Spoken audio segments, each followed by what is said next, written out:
Sometime in January 2024, a second sun appeared in the sky. No, that wasn't the sun. It was a ball of fire, swelling large enough to watch with the naked eye. A meteor's hitting Earth. This is it. Humanity's done for. Ha ha ha, reset. It's finally getting reset. The instant that object, thousands of kilometers across, came crashing down, I didn't even get a single word out. The Earth shattered. When I came to, I was lying on a hard, flat surface. The surface was rising and falling. Splash, splash, waves. My body was burning hot. I'm not dead. My eyes snapped open and I sat up. Endless ocean. A sky scrubbed clean and blue. A vicious sun hanging overhead, baking me alive. In my head, that world-ending impact was still playing on a loop. Was this heaven or hell? The next second, line after line of text floated straight into my mind. Welcome to the live-action game, Ocean Survival. Humans under 18 and over 60 have been placed into forced sleep. The game system has been implanted into the brains of all participants. Starting vessel, canoe. Upgrades available later. The first 7 days are the tutorial period. Difficulty rises each day. Establish your footing as fast as you can. When the tutorial ends, the first special event triggers. After that, one occurs at random every 7 days. Everything in this game is real, including death. This game can be cleared. Discover the rules yourself. Talent draw incoming. Maximize its value. Player, Zhuang Yin. Talent draw successful. The text stopped, and a surge of information poured into my head. I saw clearly what I'd drawn. Talent, pleasure seeker of the seas rank. SSS, one of a kind, worldwide. Effect 1. Each second, randomly gain one type of supply. The pool expands as the game progresses. Rarer items have lower odds. Effect 2. May form contracts with crew members of the opposite sex who have an overall rating of 90 or higher. For each one, all my stats plus 100%, that crew member's stats plus 20%, and they're teleported aboard instantly. If a crew member dies, the effect is lost. Effect 3. For each contracted crew member, gain one additional supply per second. Effect 4. After establishing an intimate relationship with a contracted crew member, their talent can be copied at half effectiveness. One of a kind, worldwide. SSS. I stared at those lines, and my heart skipped a beat. View personal info. Player, Zhuang Yin, age 20, height 184 centimeters, weight 73 kilograms, strength 8, agility 9, endurance 9, vessel. Canoe contractable crew, 0/0.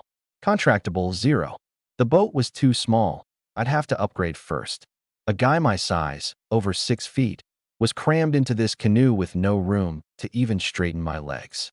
Add one more person, and the thing would sink on the spot. Open inventory. Toast, potato chips, hot dogs, bottled water, lumber, rattan, chocolate. Dozens of items lay quietly there, and more were stacking up one by one. I smiled. One item per second, materials, food, water, all covered. And the inventory was infinite. Everyone else was fighting for their lives out here. I was on vacation. I cracked open a bottle of water and gulped it down, knocking back most of the heat. Then my eyes turned to the boat under me. Canoe level 1 can upgrade to simple raft. Level 2 required. Lumber 40, rattan 10.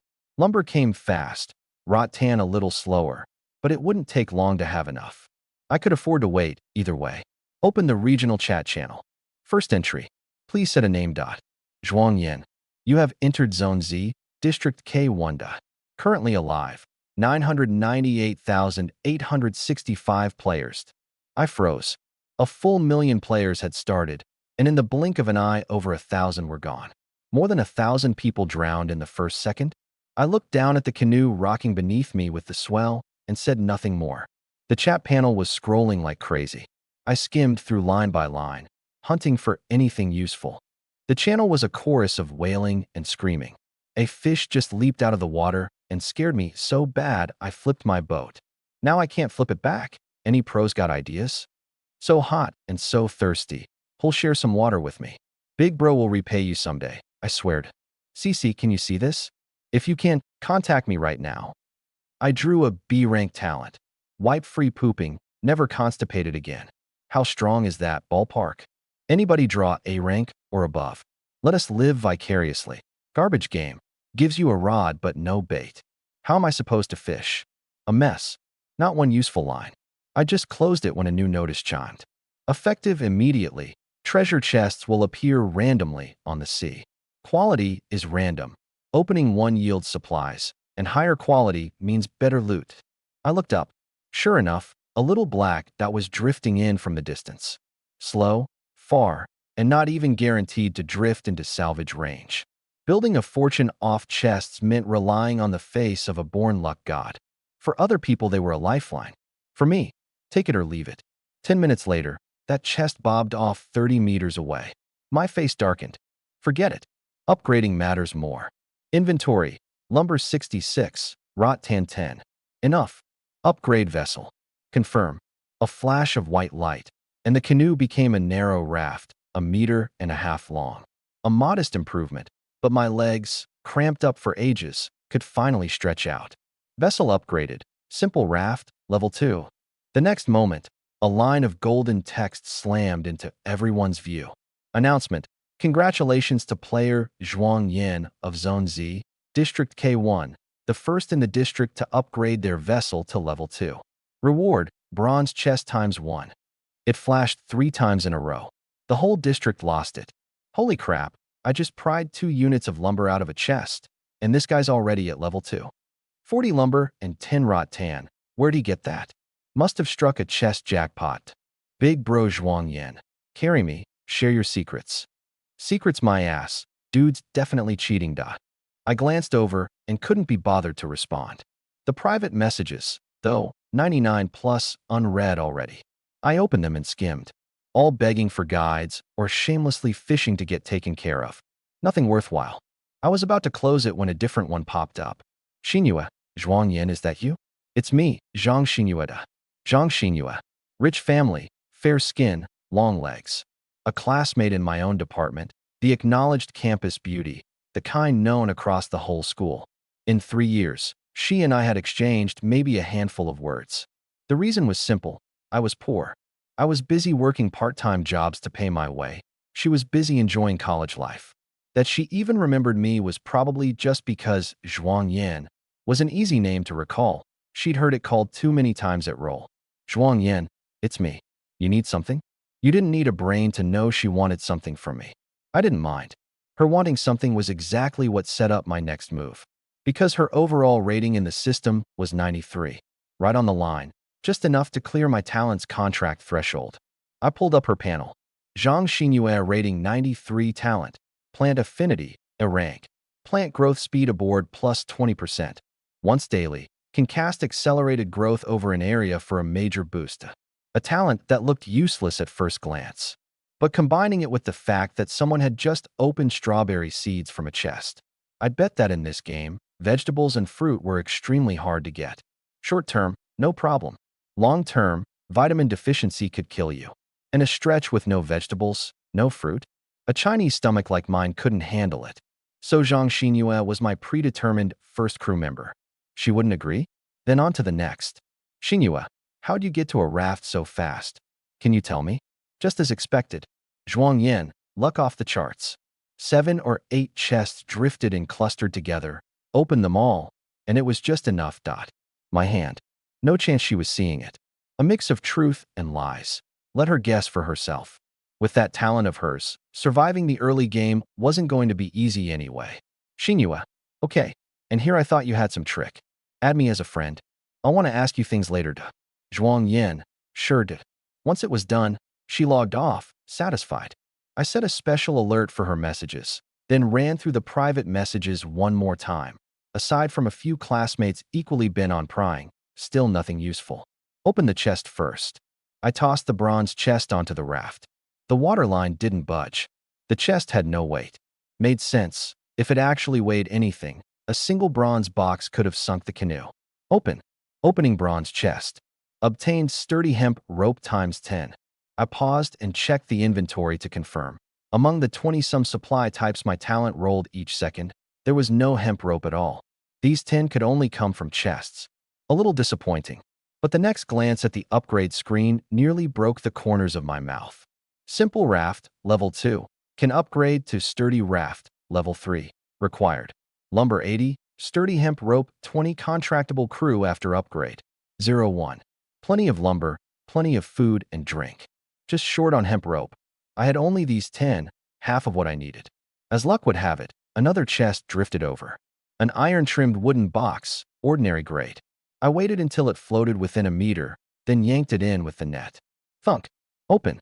Opening common chest. Obtained black pantyhose, 10D. Me? Fine, better than nothing. Infinite inventory, and pantyhose doesn't have to go on legs. I'd hang on to it. I started doing the math. Right now, the overwhelming majority of people were still stuck on canoes. But once the main pack caught up, this small lead of mine would be worth nothing.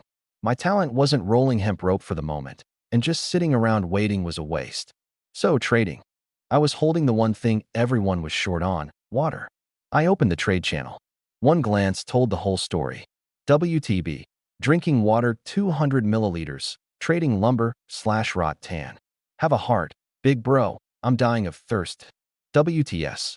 Lumber 5 for 500 milliliters fresh water. Upgrade early, get ahead early. Buyers, sellers, it all circled back to water.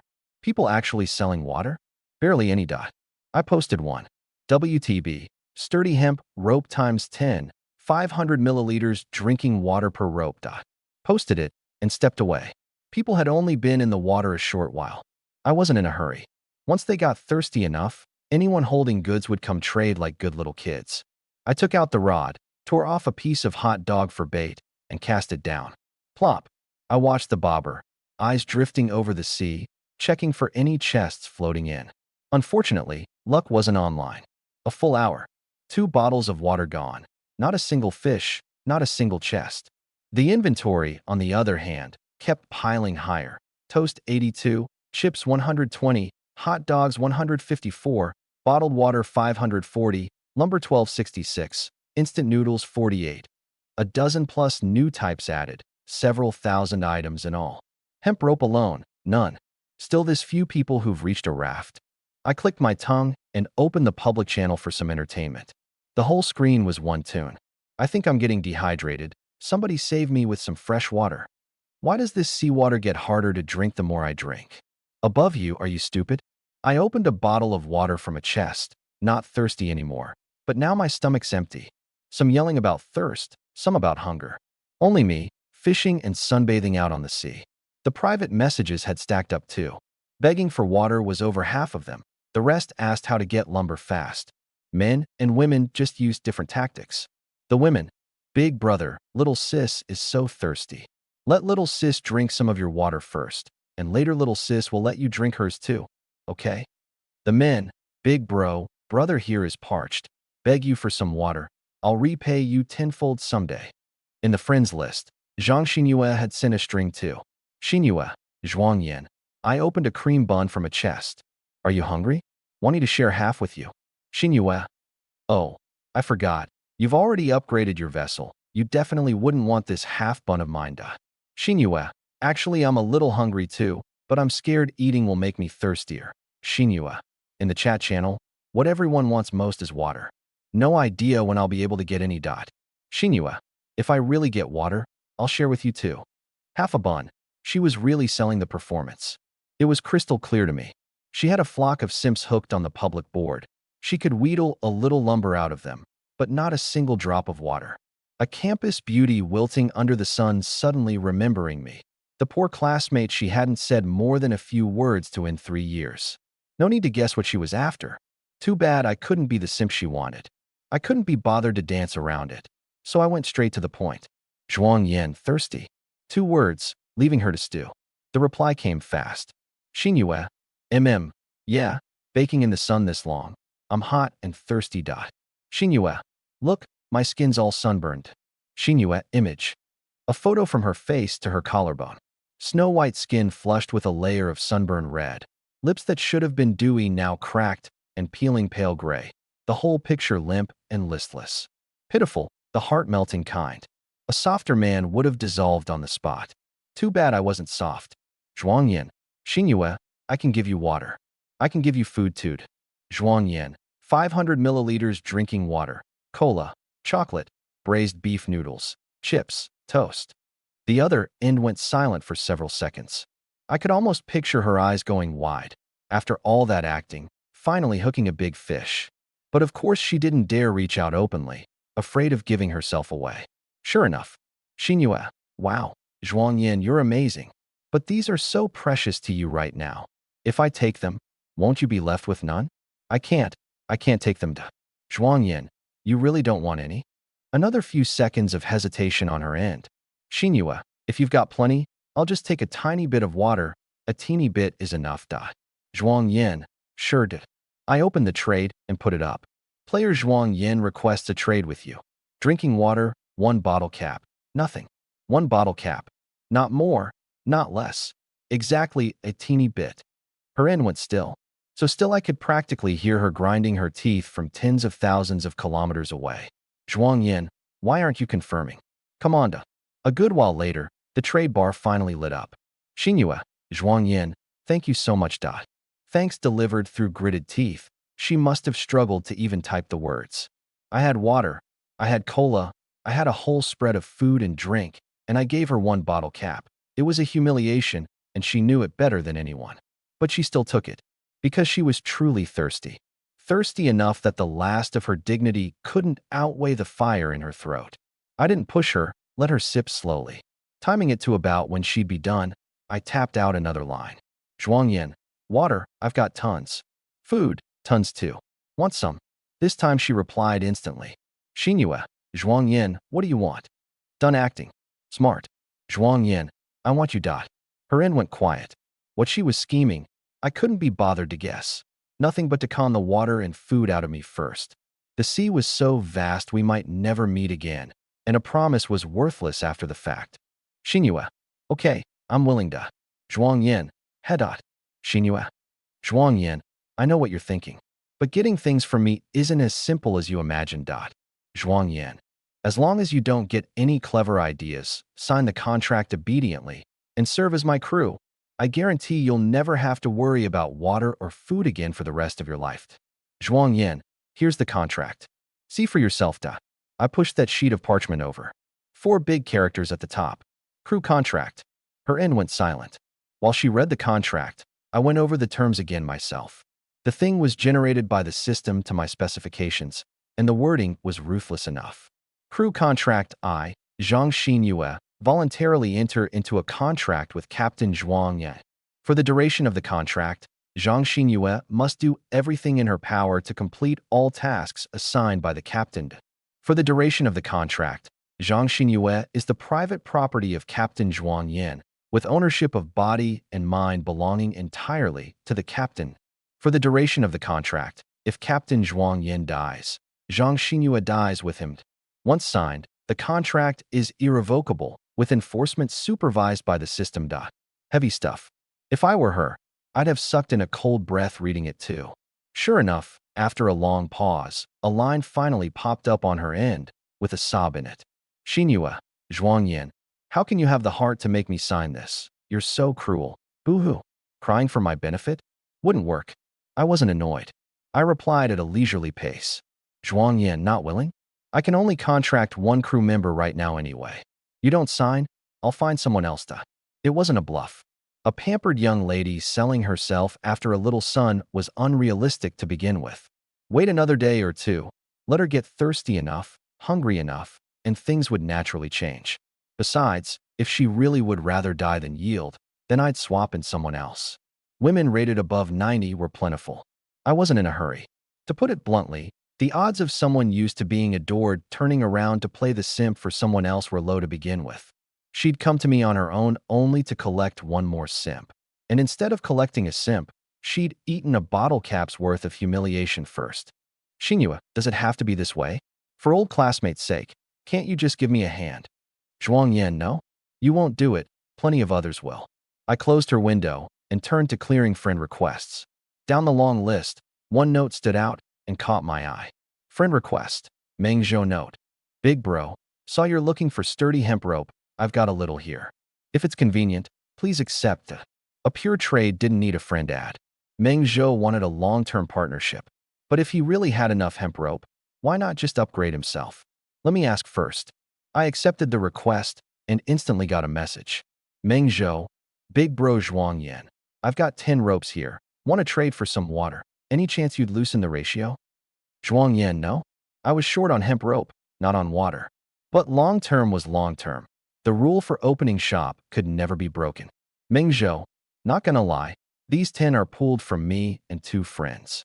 One bottle of water split 3 ways isn't enough. Zhuang Yan, you know how precious a bottle of water is right now. Of course he knew. By this point, water was still the hardest currency in the trade channel. Now, and then someone listed water at outrageous prices. Worse still, so far, all drinking water could only come from opening chests. If the drop rate for water didn't go up, water would sooner or later become the most expensive thing in the game. Zhuang Yan, think it over yourself.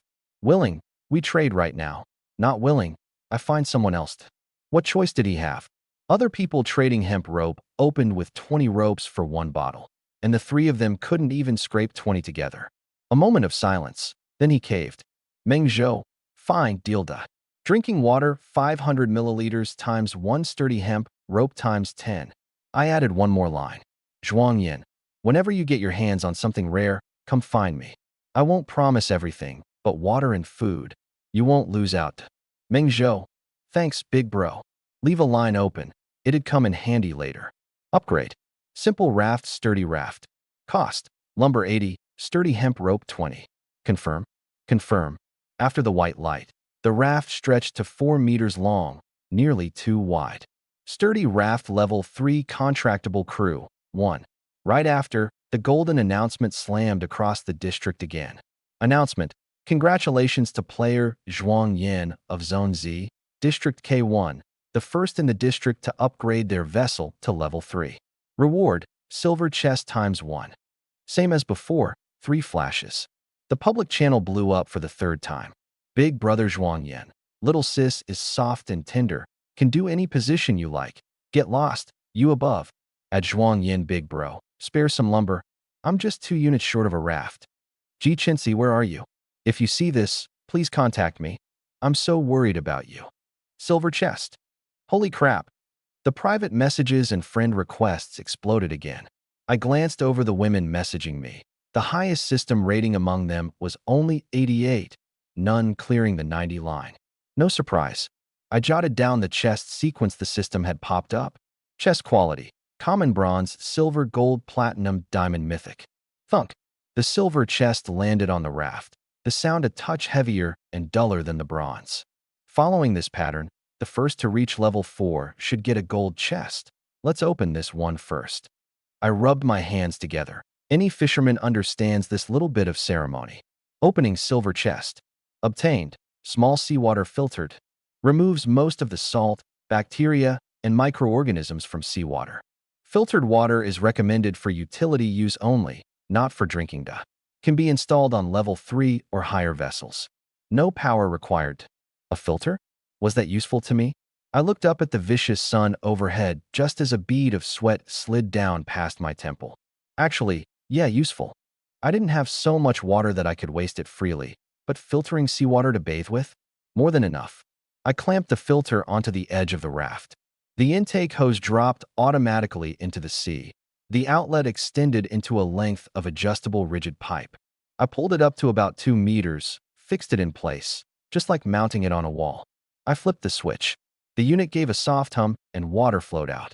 Not a lot, but plenty for a shower. TSK, TSK. Life was starting to look downright civilized. A 4-meter sturdy raft was a sight for sore eyes. One more level up and I should finally be done with rafts, right? I opened the upgrade screen, and sure enough, sturdy raft wooden boat, level 4, required. Lumber 160, iron nails 40, contractable crew, 1-1. I'd never been short on lumber. But iron nails, where the hell was that supposed to come from? I dug through the inventory again, and, sturdy hemp rope was now starting to roll from my talent. Something clicked in my mind. The planks for level 1 to 2, the hemp rope for level 2 to 3. Right when I needed them, the talent rolled not a single one. Only once I'd scraped them together elsewhere and finished upgrading did it leisurely fill in. Now it was iron nails' turn, and again, not a single one. The system was throttling upgrade materials, no doubt about it. Easy enough to understand. If it didn't throttle me, with this talent of mine my boat would max out in a few days. But so what if it throttled me? I had another hard currency, water. I opened the trade channel, pulled my water for hemp rope listing, and changed it to 1 500 milliliters bottle of drinking water for 10 iron nails. Iron nails were pricier than hemp rope, but I couldn't be bothered to adjust the ratio. Either way, no shortage of takers.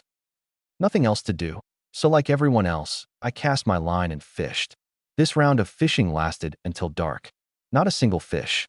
Instead, I reeled up a pile of bizarre stuff. A box of XL condoms, a succubus tattoo sticker, even a never-dying purple toy, just no fish. Me. Along the way, I salvaged 3 chests, all common grade, yielding scattered units of lumber. These junk chests, whoever wants to salvage them can. Less fun than fishing. I meant it. I couldn't reel in a single fish, but that flicker of maybe something insane will bite this time before each cast was exactly what I enjoyed. Whatever came up counted as a win, a mindset that's invincible by nature. By the time it was fully dark, my stomach was empty too. Bread, hot dogs, cola, nothing gourmet, but enough to fill me up. The sea breeze cooled. Sitting on the raft, I actually felt a measure of contentment. Some survival game. I'd fished a vacation out of it. After eating, I stripped down completely and took a shower. A full day in the sun left me coated in sticky sweat. Not washing was unbearable. By the time I finished, the last sliver of dusk had faded.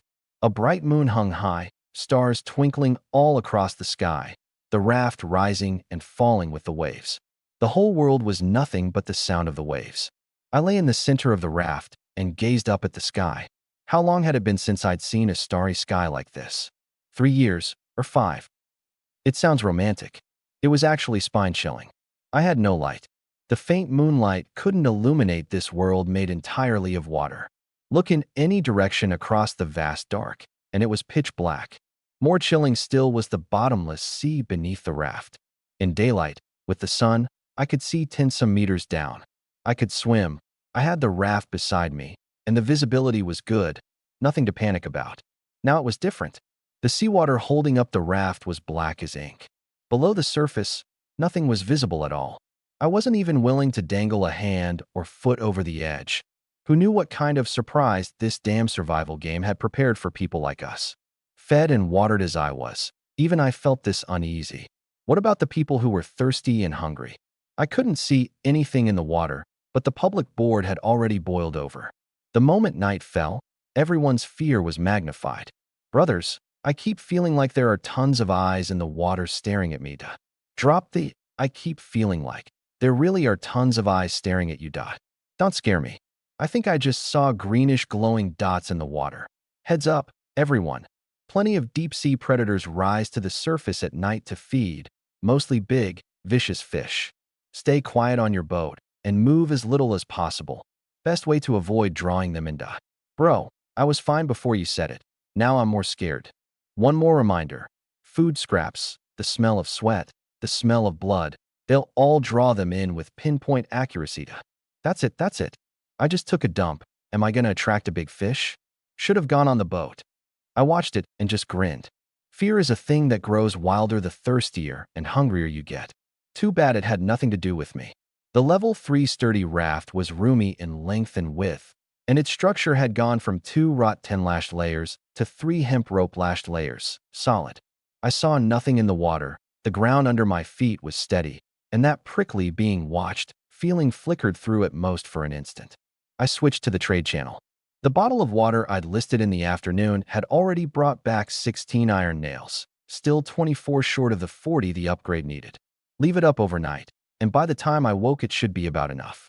Not many people would sleep soundly tonight, but I wasn't one of them. Still a bit of prep before bed. I took the lumber out of the inventory, planks 1.5 meters long, 10 centimeters wide, 3 thick. I lined them up along the edges of the raft, walling off a safe zone so I wouldn't roll off into the sea if I rolled over in deep sleep. Just missing a pillow. Forget it, deal with that tomorrow. I lay down inside the box of planks, pillowed my arms behind my head, and closed my eyes. As long as I didn't think about the blackness below, The sound of the waves was honestly the finest white noise. The rafts rise and fall plenty hypnotic. I fell asleep. I don't know how long it was before a frantic beep beep beep jolted me awake. I opened my eyes. The sky was still dark. It was Zhang Xinyue. I'd set a special alert for her messages. Reaching out at this hour, had she come around? Xinyue, Zhuang Yin, Zhuang Yin. Xinyue, I'll agree. I'm willing to sign, willing to be your crew member. Xinyue, send the contract over fast. I'll sign right now, hurry. Xinyue, boohoo. Zhuang Yin, faster. Xinyue, there are sharks. They're ramming my raft. I'm so scared. I bolted upright. Before I could reply, the next message popped up. Xinyue, the rattan on the outermost log got snapped on one end. The raft's about to come apart. Save me. I don't want to die. I'm begging you. Xinyue, I'll be your crew member. I'll be your private property. Just save me. Xinyue, image. In the photo, the rattan on the outermost log of the simple raft really had snapped on one end. On the sea beyond the raft, 3 broad dorsal fins were circling her. Sharks. I didn't waste a second. I flung the contract over. Zhuang Yin, sign. No reply. A few seconds later, white light flashed before my eyes. Zhang Xinyue was already kneeling in front of me. Both hands braced on the deck, those beautiful eyes still brimming with terror. Under the faint moonlight, the lovely face that was usually so exquisite had been cried into a mess. She came to her senses, saw clearly it was me. Her mouth crumpled, and she threw herself straight at me. I wasn't braced for it, and she tackled me flat. Wah! I was scared to death, scared to death. You didn't reply for so long. I thought I was a goner. Boo-hoo-hoo. She lay sprawled on top of me, wiping all her snot and tears onto my clothes. I felt a little awkward. I'd had one girlfriend, and the most intimate we'd ever gotten was holding hands. This kind of situation I genuinely had no experience with. Not comfort her? No good. From the moment she signed the contract, she was mine. There's no sense in not protecting your own property. I put a hand on her back and patted gently. It's okay. You're safe now.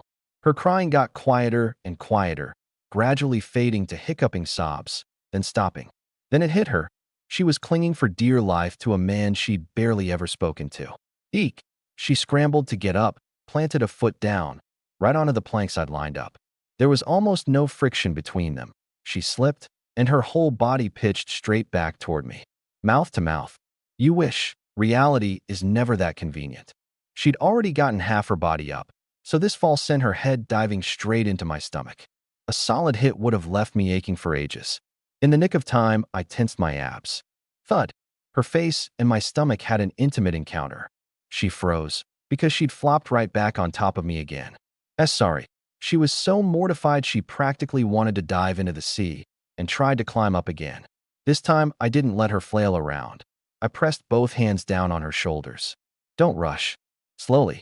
The instant I gripped her shoulders, her delicate frame shuddered and went stiff for the better part of a minute. Only once she'd confirmed I wasn't planning to do anything did she relax. That face was red beyond words. Luckily, the dark made it hard to see clearly. She finally knelt back down by my legs, pressed her lips together, and said in a hoarse voice, "Thank you." I waved a hand. No need. I'd meant to say, the condition for me saving you is that you serve as my crew, so you don't owe me anything. But then I figured that going forward, her food, water, and shelter all fell to me. By any reckoning, she was the one coming out ahead, so I didn't bother. She didn't know what to say either, and the scene fell quiet. After a minute or so, she suddenly sensed something off. My gaze had been resting on her the whole time. She instantly tensed up again. He wouldn't be wanting to do it right now. I really didn't have that in mind. For one, I wasn't that starved. For two, she'd sweated all day without bathing, and inside and out it was all wrong. Besides, I wasn't even looking at her. I was looking at the system panel. Player, Zhuang Yin, strength 16, plus 8, agility 18, plus 9, endurance 18, plus 9. Talent, pleasure seeker of the seas, effect 1. Each second, randomly gain 2 types of supplies. Contracted crew, 1, Zhang Xinyue. Effect 1 had gone from 1 item per second to 2, and Effect 2 had doubled all my stats. A surge of strength welled up from inside me. I even got the illusion that I could arm wrestle a blue whale out there. An illusion? Of course, just the rush of newly gained power. Check your stats, I said. Huh. I said, look. Fine, fine, looking, why so fierce? She muttered and pulled up her panel. Zhang Xin US Strength 7, +1, Agility 9, +1, Endurance 8, +1. My stats, they went up. Her eyes went wide, and she reported it to me, stammering. Good then. I didn't explain, but she'd already figured it all out. Signing the contract raised her stats. This was my talent. The way she looked at me changed in an instant. Tonight, you take watch. She was still riding the excitement and hadn't snapped out of it. Hearing that, her face went white in a flash. Take watch. Face this black sea all by myself. I am scared, boo-hoo-hoo. Equal parts fear and grievance. The tears came right on cue. Oh, still got tears? Guess you're not that thirsty after all. That's what I said, but I fished 2 bottles of water and 2 of cola out of my inventory and dropped them in front of her. While she sat there blinking, a pile of snacks came pouring out too, stacking into a little hill beside her. She stopped crying instantly. Her whole attention got hooked by that mountain of snacks. That's your watch rations. I lay back down in the safe zone. You don't have to eat them, but the watch isn't optional. If you want the workhorse to work, you feed the workhorse first. Not a complicated principle. I'm sleeping. Your job is to keep watch. And while you're at it, watch the public board and note down anything strange tonight. Instructions delivered. I closed my eyes and slept. I honestly didn't think anything would happen to my level 3 boat on the very first night. But when you've got a person on hand to use, why not use them? Besides, just in case. Better safe than sorry. Slept early, woke early. Off in the distance where sea met sky, the faintest glow had just appeared. Zhang Xinyue sat beside me, her eyes bloodshot from staying up, darting around restlessly. The moment I sat up, she turned her face toward me, listless but with a touch of cheer. You're awake. I stretched. Good work. Go sleep. Huh? I can sleep. She blinked, probably having assumed she'd have to tough out a whole day of fishing. Obviously, a person can't go without sleep, can they? I shot her a look. Sleep. I'll wake you at noon. That's what I said. But at yesterday's temperatures, even if she fell asleep instantly, she'd last 3 or 4 hours tops before the heat woke her. I couldn't be bothered with her and opened my inventory to check the night's haul. Dozens more supply types had been added. Apart from the 40 iron nails, every item's count started in the triple digits. All food, drink, and materials. The talent only rolled these. I'd figured that out yesterday. The iron nails, left up overnight, had hit exactly the cap of 40 I'd set. What was I waiting for then? Sturdy raft wooden boat, level 4. Cost: lumber 160, iron nails 40. Upgrade. Please choose an upgrade path. 1. Fishing boat. Personnel aboard gain plus 5% success rate on fishing and salvaging. 2. Pleasure boat. Personnel aboard gain plus 5% recovery rate for stamina and energy. I paused. 2 paths. The leaning's obvious at a glance. The numbers looked small, but with a large enough base? Cast 100 times and net 5 extra catches. Compound that day after day, and it's no small figure. And fishing pulled up a whole pile of things my talent couldn't roll. Maybe go fishing boat, and have Zhang Xinyue fish all day from now on. No, since they'd given a branch, no path would be a dud. Stamina was easy to understand, but what was energy? Would there be combat later? The more I thought, the more it added up. Otherwise, why would the system lay out physical stats so plainly? Wait, even more wrong. I'm a damn pleasure seeker.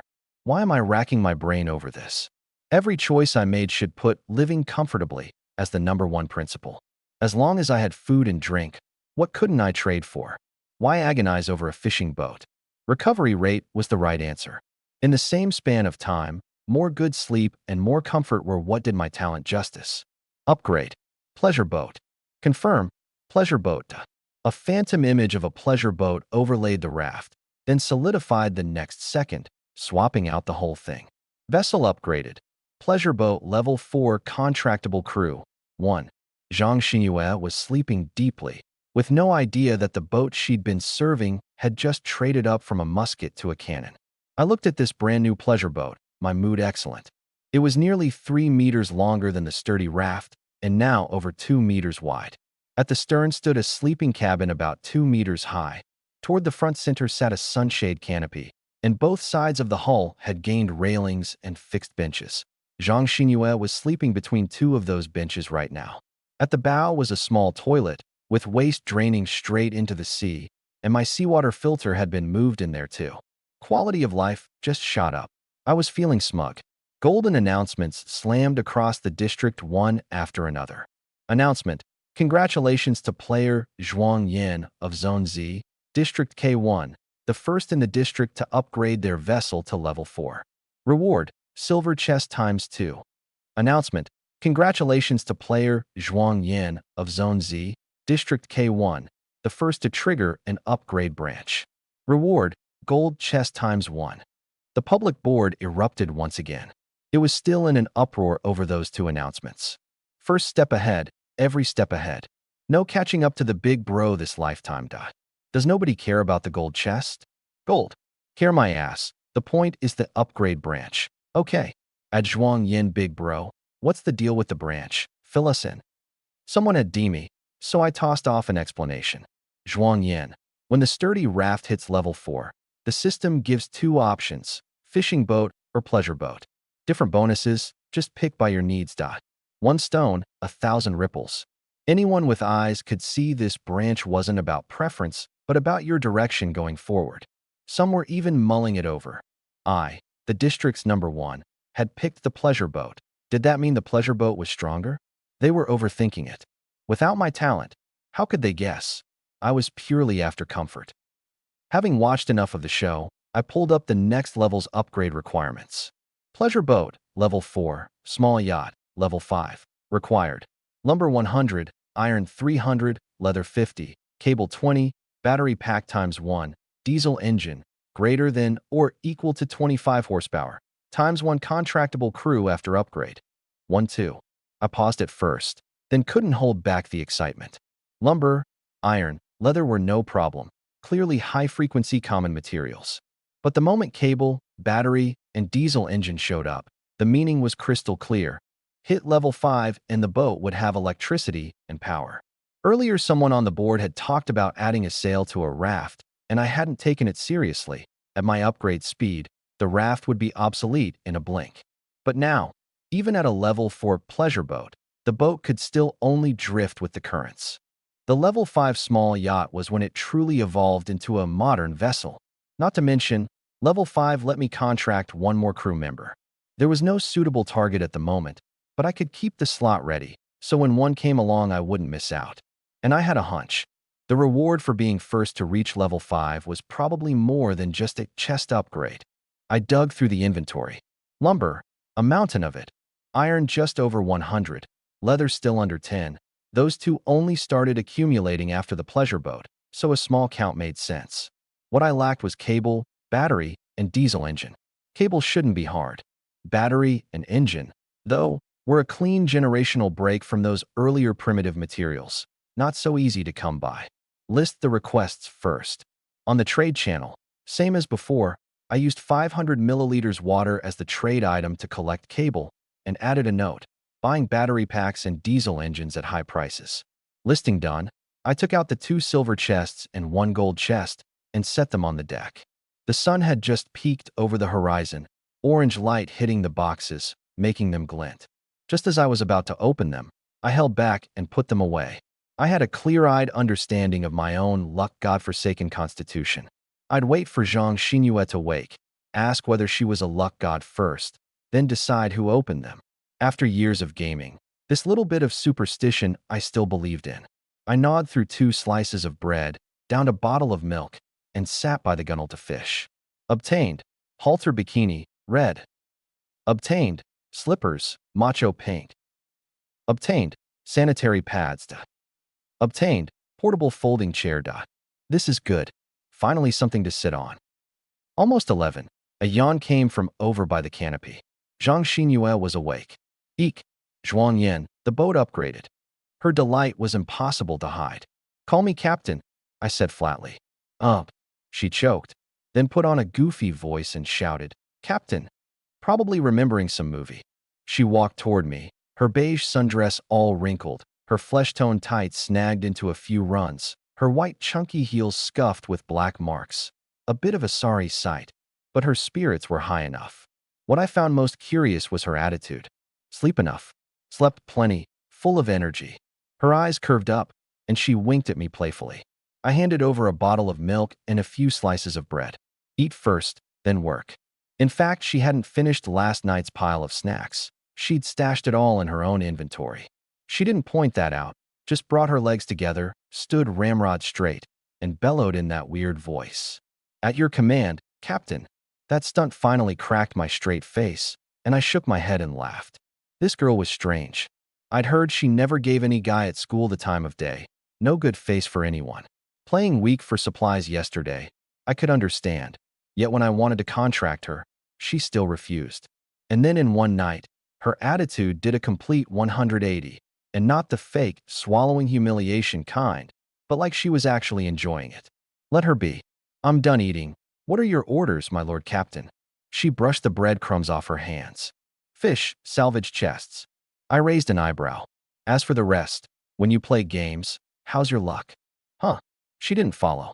I mean gotcha pulls. The lottery, kind where you draw for stuff. Are you a luck god? Oh, that. She suddenly found her confidence, her eyes lighting up. Talk about luck? I'm a luck goddess. Whatever the banner, pity system or not, I basically pull what I want within 10 draws. For real. Of course for real. Seeing I didn't believe her, she got anxious, but had no proof to offer. Anyway, what I'm saying is true. Her little face flushed red. I laughed. Fine, fine, I believe you. I set the 3 chests in front of her. Since you're so lucky, these 3 are yours to open. She swallowed. 2 silver, 1 gold. In a day in this world, all she'd salvaged were common chests. She'd never seen high-grade goods like these. You're really letting me open them? Hurry.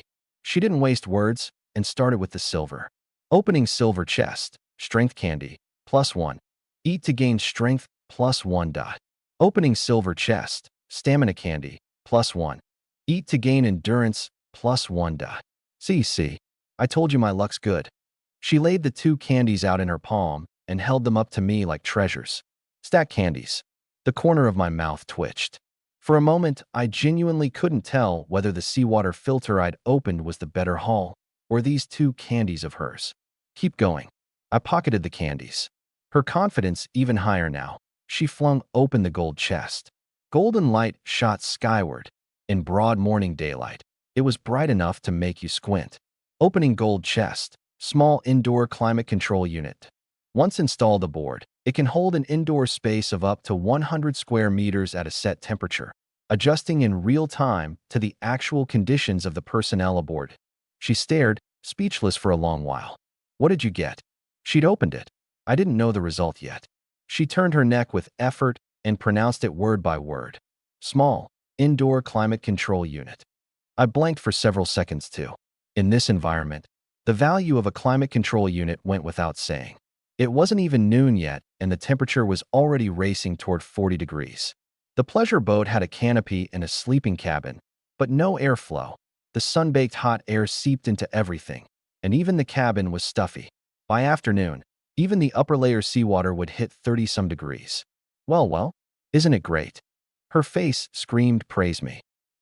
Not bad at all. I smiled, took out 2 bars of chocolate, and handed them over. Reward for you.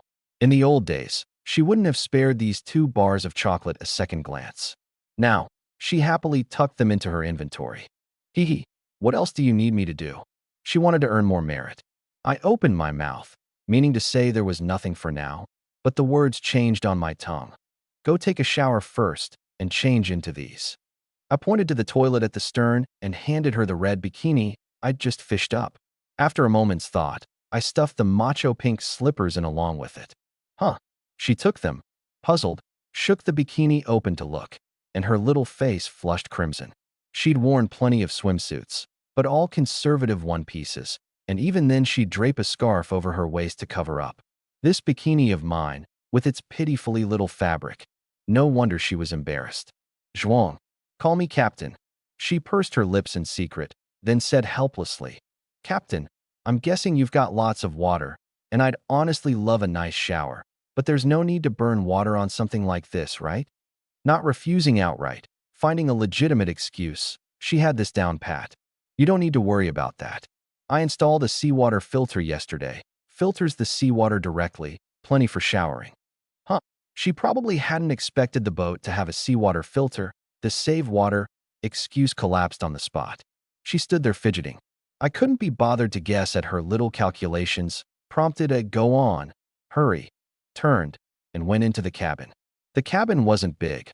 One window on each side, a low bed 1.80 m long, and nothing else. I set the climate control unit in a corner, and it sank, as if into a quagmire, burrowing into the deck on its own. Climate control unit installed.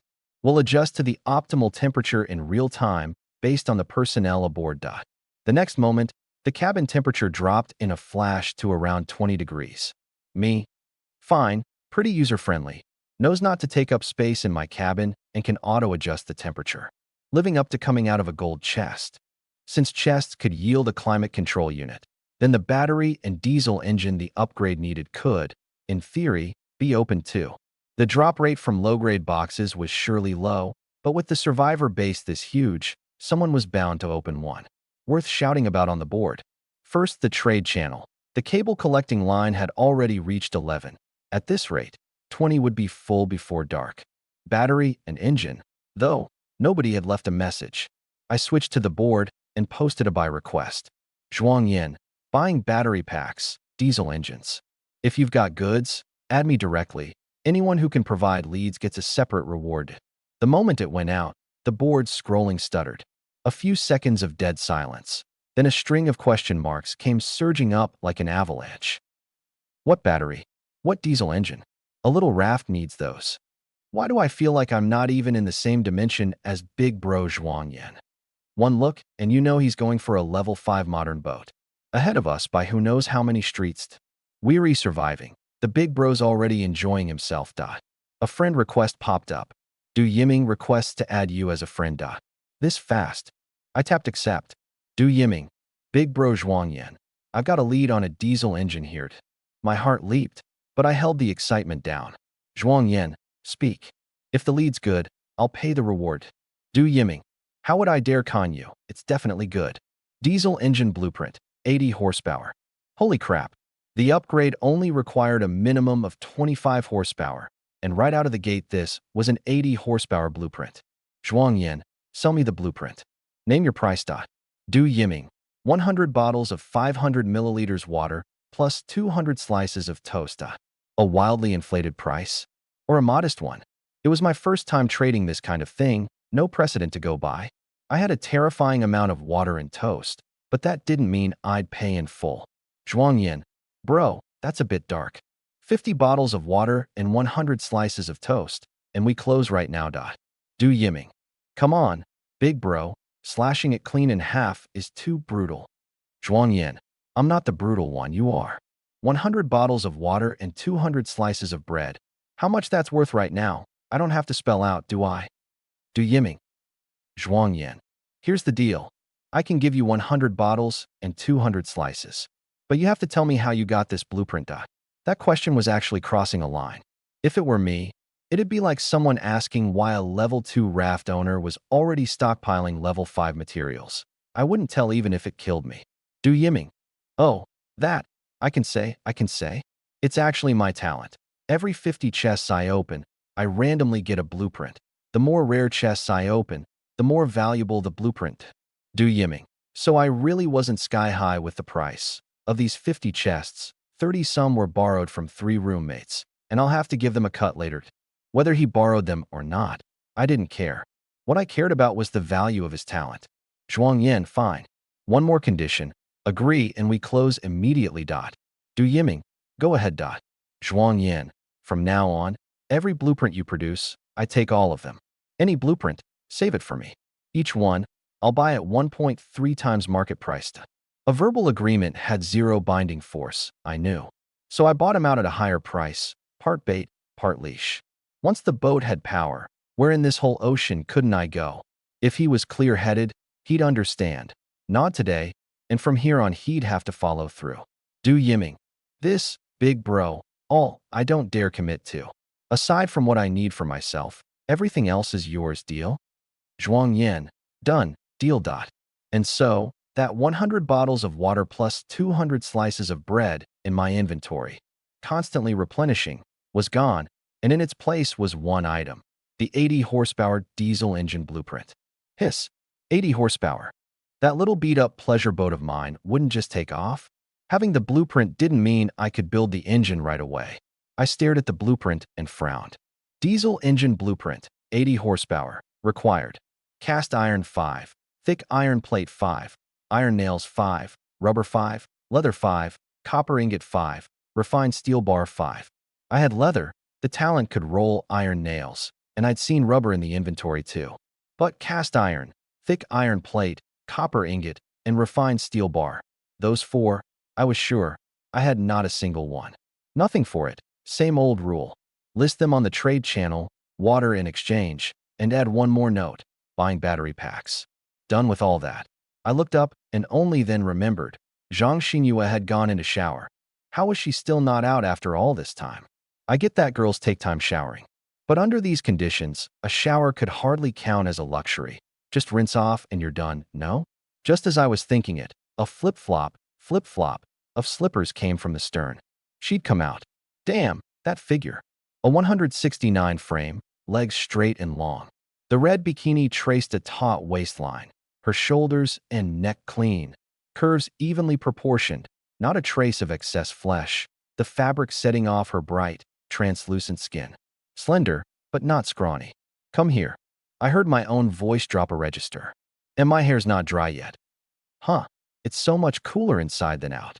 She made one last struggle, wet hair still clinging to her back. The climate control unit's installed. I paused, then repeated, come here. The original plan had been to save her as tonight's midnight snack. But watching her now, I wasn't going to wait until evening.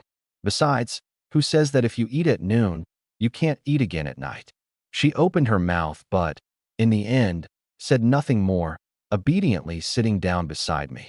I took her hand and pulled, just slightly. Wait, it's my first time. 2 hours later, refreshed and clear-headed, I held her in my arms and began contemplating the origin of the universe and the backstory of this damn survival game. Ow, it itches here on my waist. Stop it. She weakly batted my hand away, limp and boneless.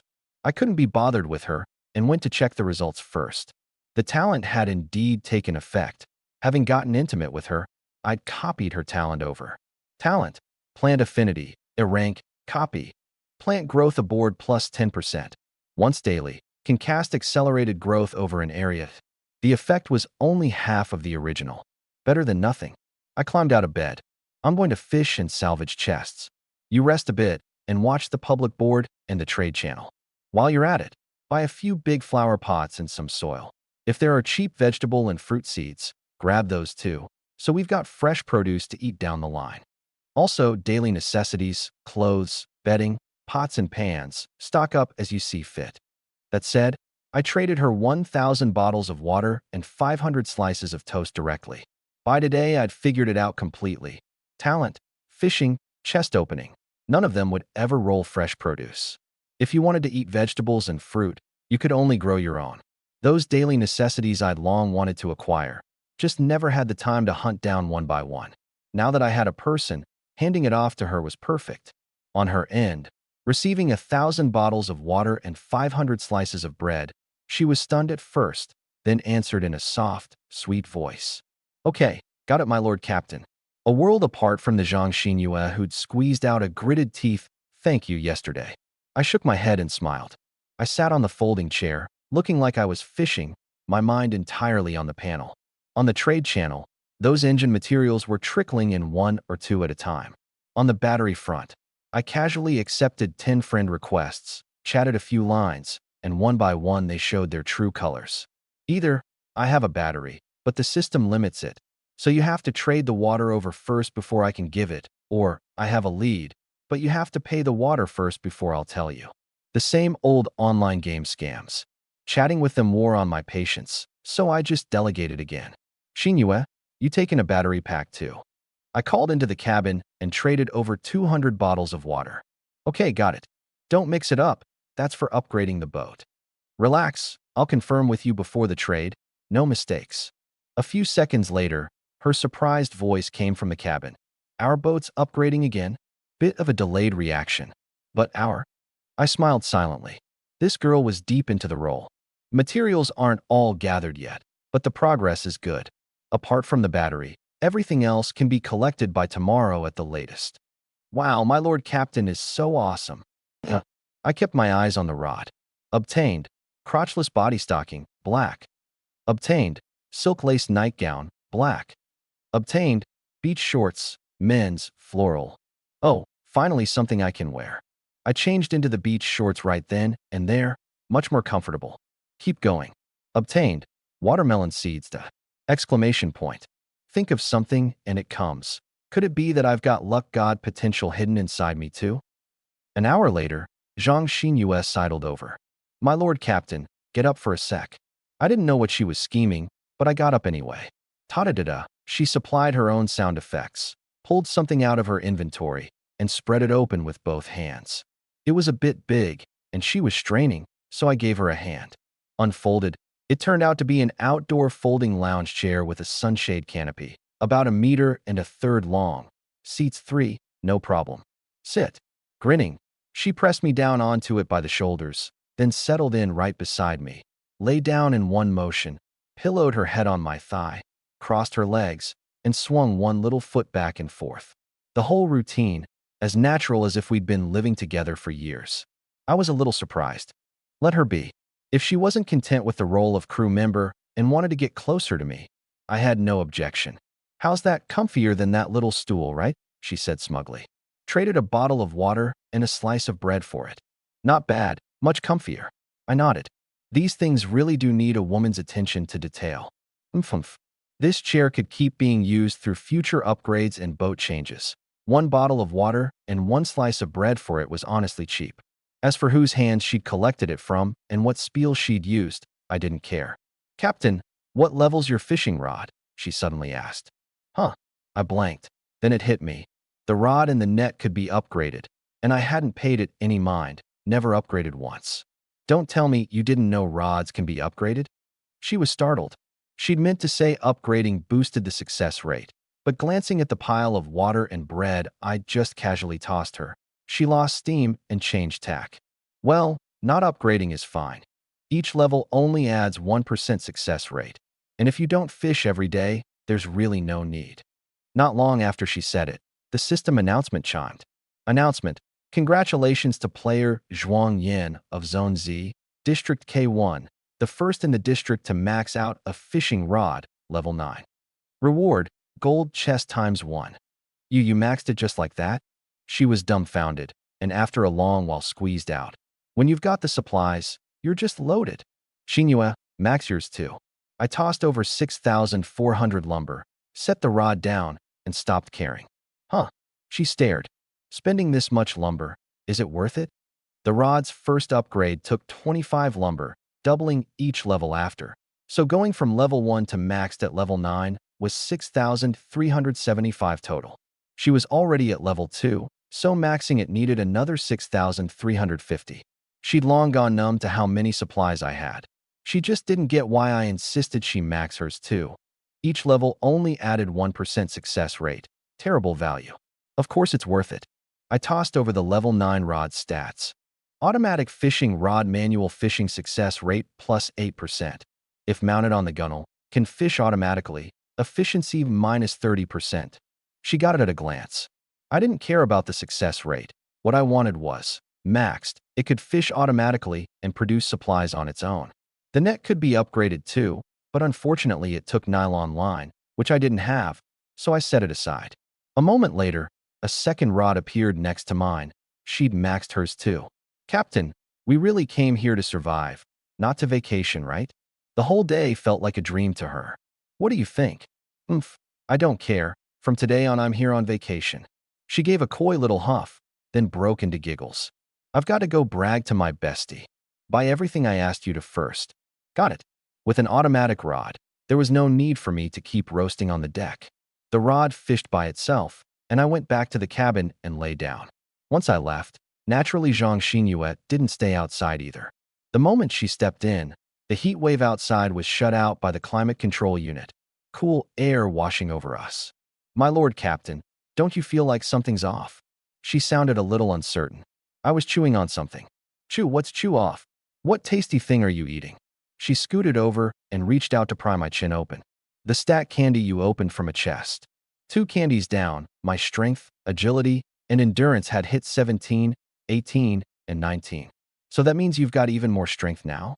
Her voice went soft, and as if remembering something, she twisted slightly, then sucked in a cold breath. What's wrong? She pouted, the picture of grievance. It hurts. That little look would break the heart of anyone who heard it and bring tears to anyone who saw it.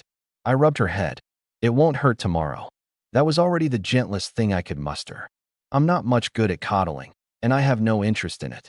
What were you saying was off just now? She turned serious. Don't you think? Today seems even hotter than yesterday. Does it? I didn't feel much. With my constitution, since the temperature wasn't jumping in sudden steps, the change wasn't obvious to me. It does, she insisted. If the temperature hadn't changed, then yesterday with no water I should have felt worse than today with water.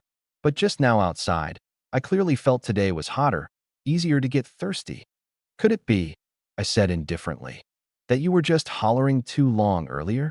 Whoosh, her pretty face flushed red in an instant, eyes misting over. I'm talking to you seriously. I'm serious too. I waved a hand.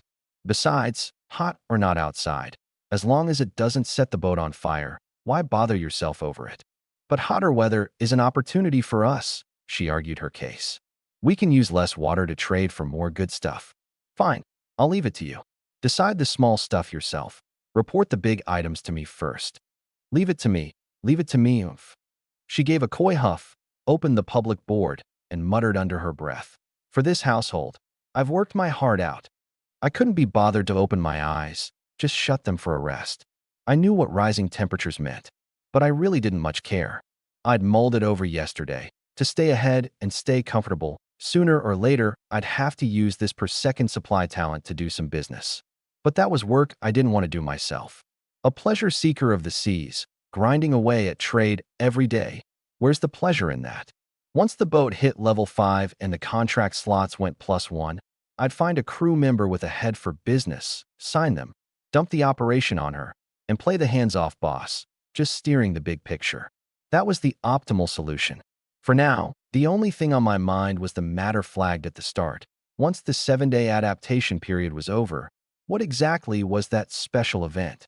Beside me, Zhang Xinyue pressed close, draped a leg over me, hugged my arm, and stared at the screen, smiling nonstop.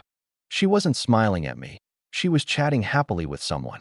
Smiling away, she glanced at me, opened her mouth as if to say something, then swallowed the words back. Say it if you want to, I said without opening my eyes. And nothing, really. I didn't press. The physical distance was already as close as it could get. But there were still things she didn't dare bring up. The distance of the heart was, after all, still a bit far. My afternoon naps are never long, half an hour at most. Before I'd even opened my eyes, there was Zhang Xinyue's soft call, a warm puff of air against my ear. Ticklish. Captain. Eat Captain, what are you doing? What state a man's in when he's just woken up? Those who know. Half an hour later, her eyes hazy, she gave my stomach a soft, boneless pat. Stop it. I caught the hand that was roaming all over my abs. Provoke me, and you bear the consequences. Okay. She shivered and quickly withdrew her hand. I actually have real business to tell you about. She told me about her bestie begging for water. Yi Cheng, her childhood friend, her best friend, now nearly dying of thirst, begging me to lend a hand. I frowned. It wasn't that I begrudged the water, it was the name. Yi. A bad habit from reading too many novels. Hearing a surname like Yi plants a thorn in my mind first. Besides, some stranger of a guy bestie. Why should I take care of him? Don't know him, no water. I refused outright. This. She clearly hadn't expected me to be so curt. Captain, Chengqing is really a good person. Help her this once, and she'll definitely repay you down the line. No. Then, Captain, aren't you still recruiting crew? How about Chengqing joins as crew? Is that okay? I only take pretty female crew, not men. Then it's perfect. Chung Chung is pretty and has a great figure. Big chest, slim waist, long legs, super suitable.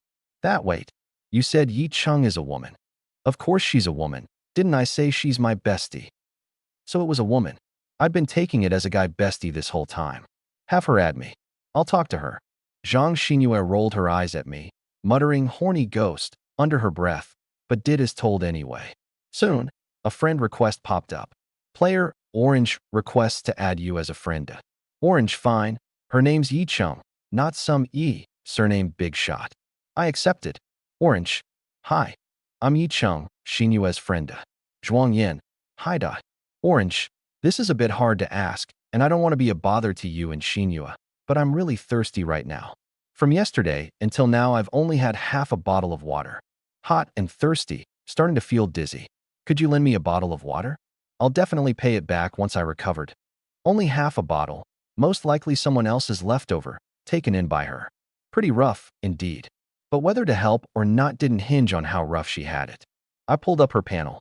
Yiqing age 21 rating 94, talent, mechanical master, S rank, effect 1, keen insight into mechanical structures, can assemble and repair all kinds of machinery. Effect 2, when synthesizing mechanical type blueprints, saves 30% of the specified materials. Effect 3, with sufficient materials, can craft simple structured devices by hand. Holy crap. S rank. Mechanical master.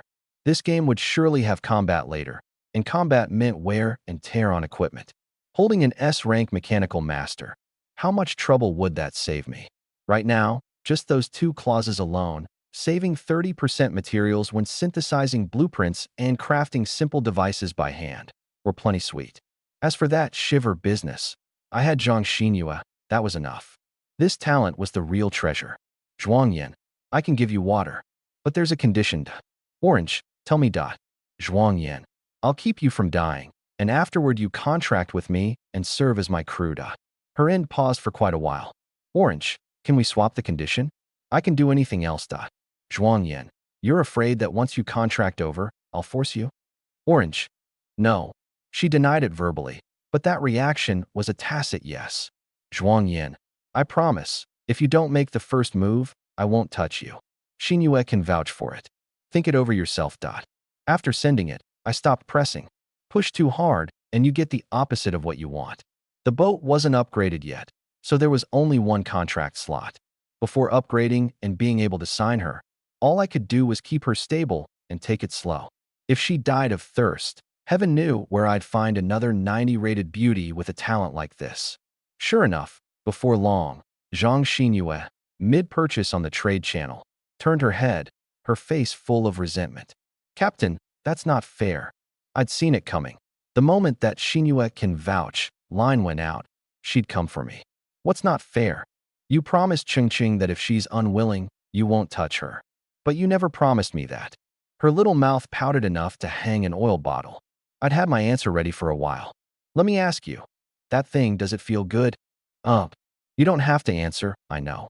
Now let me ask, since it's a pleasurable thing, and I don't wait for you to speak up but take the initiative to give you pleasure, isn't that a good thing? Yi Chung has to overcome her own shame and ask me first to get it. You, on the other hand, get it without having to say a word. So tell me, which is the better deal?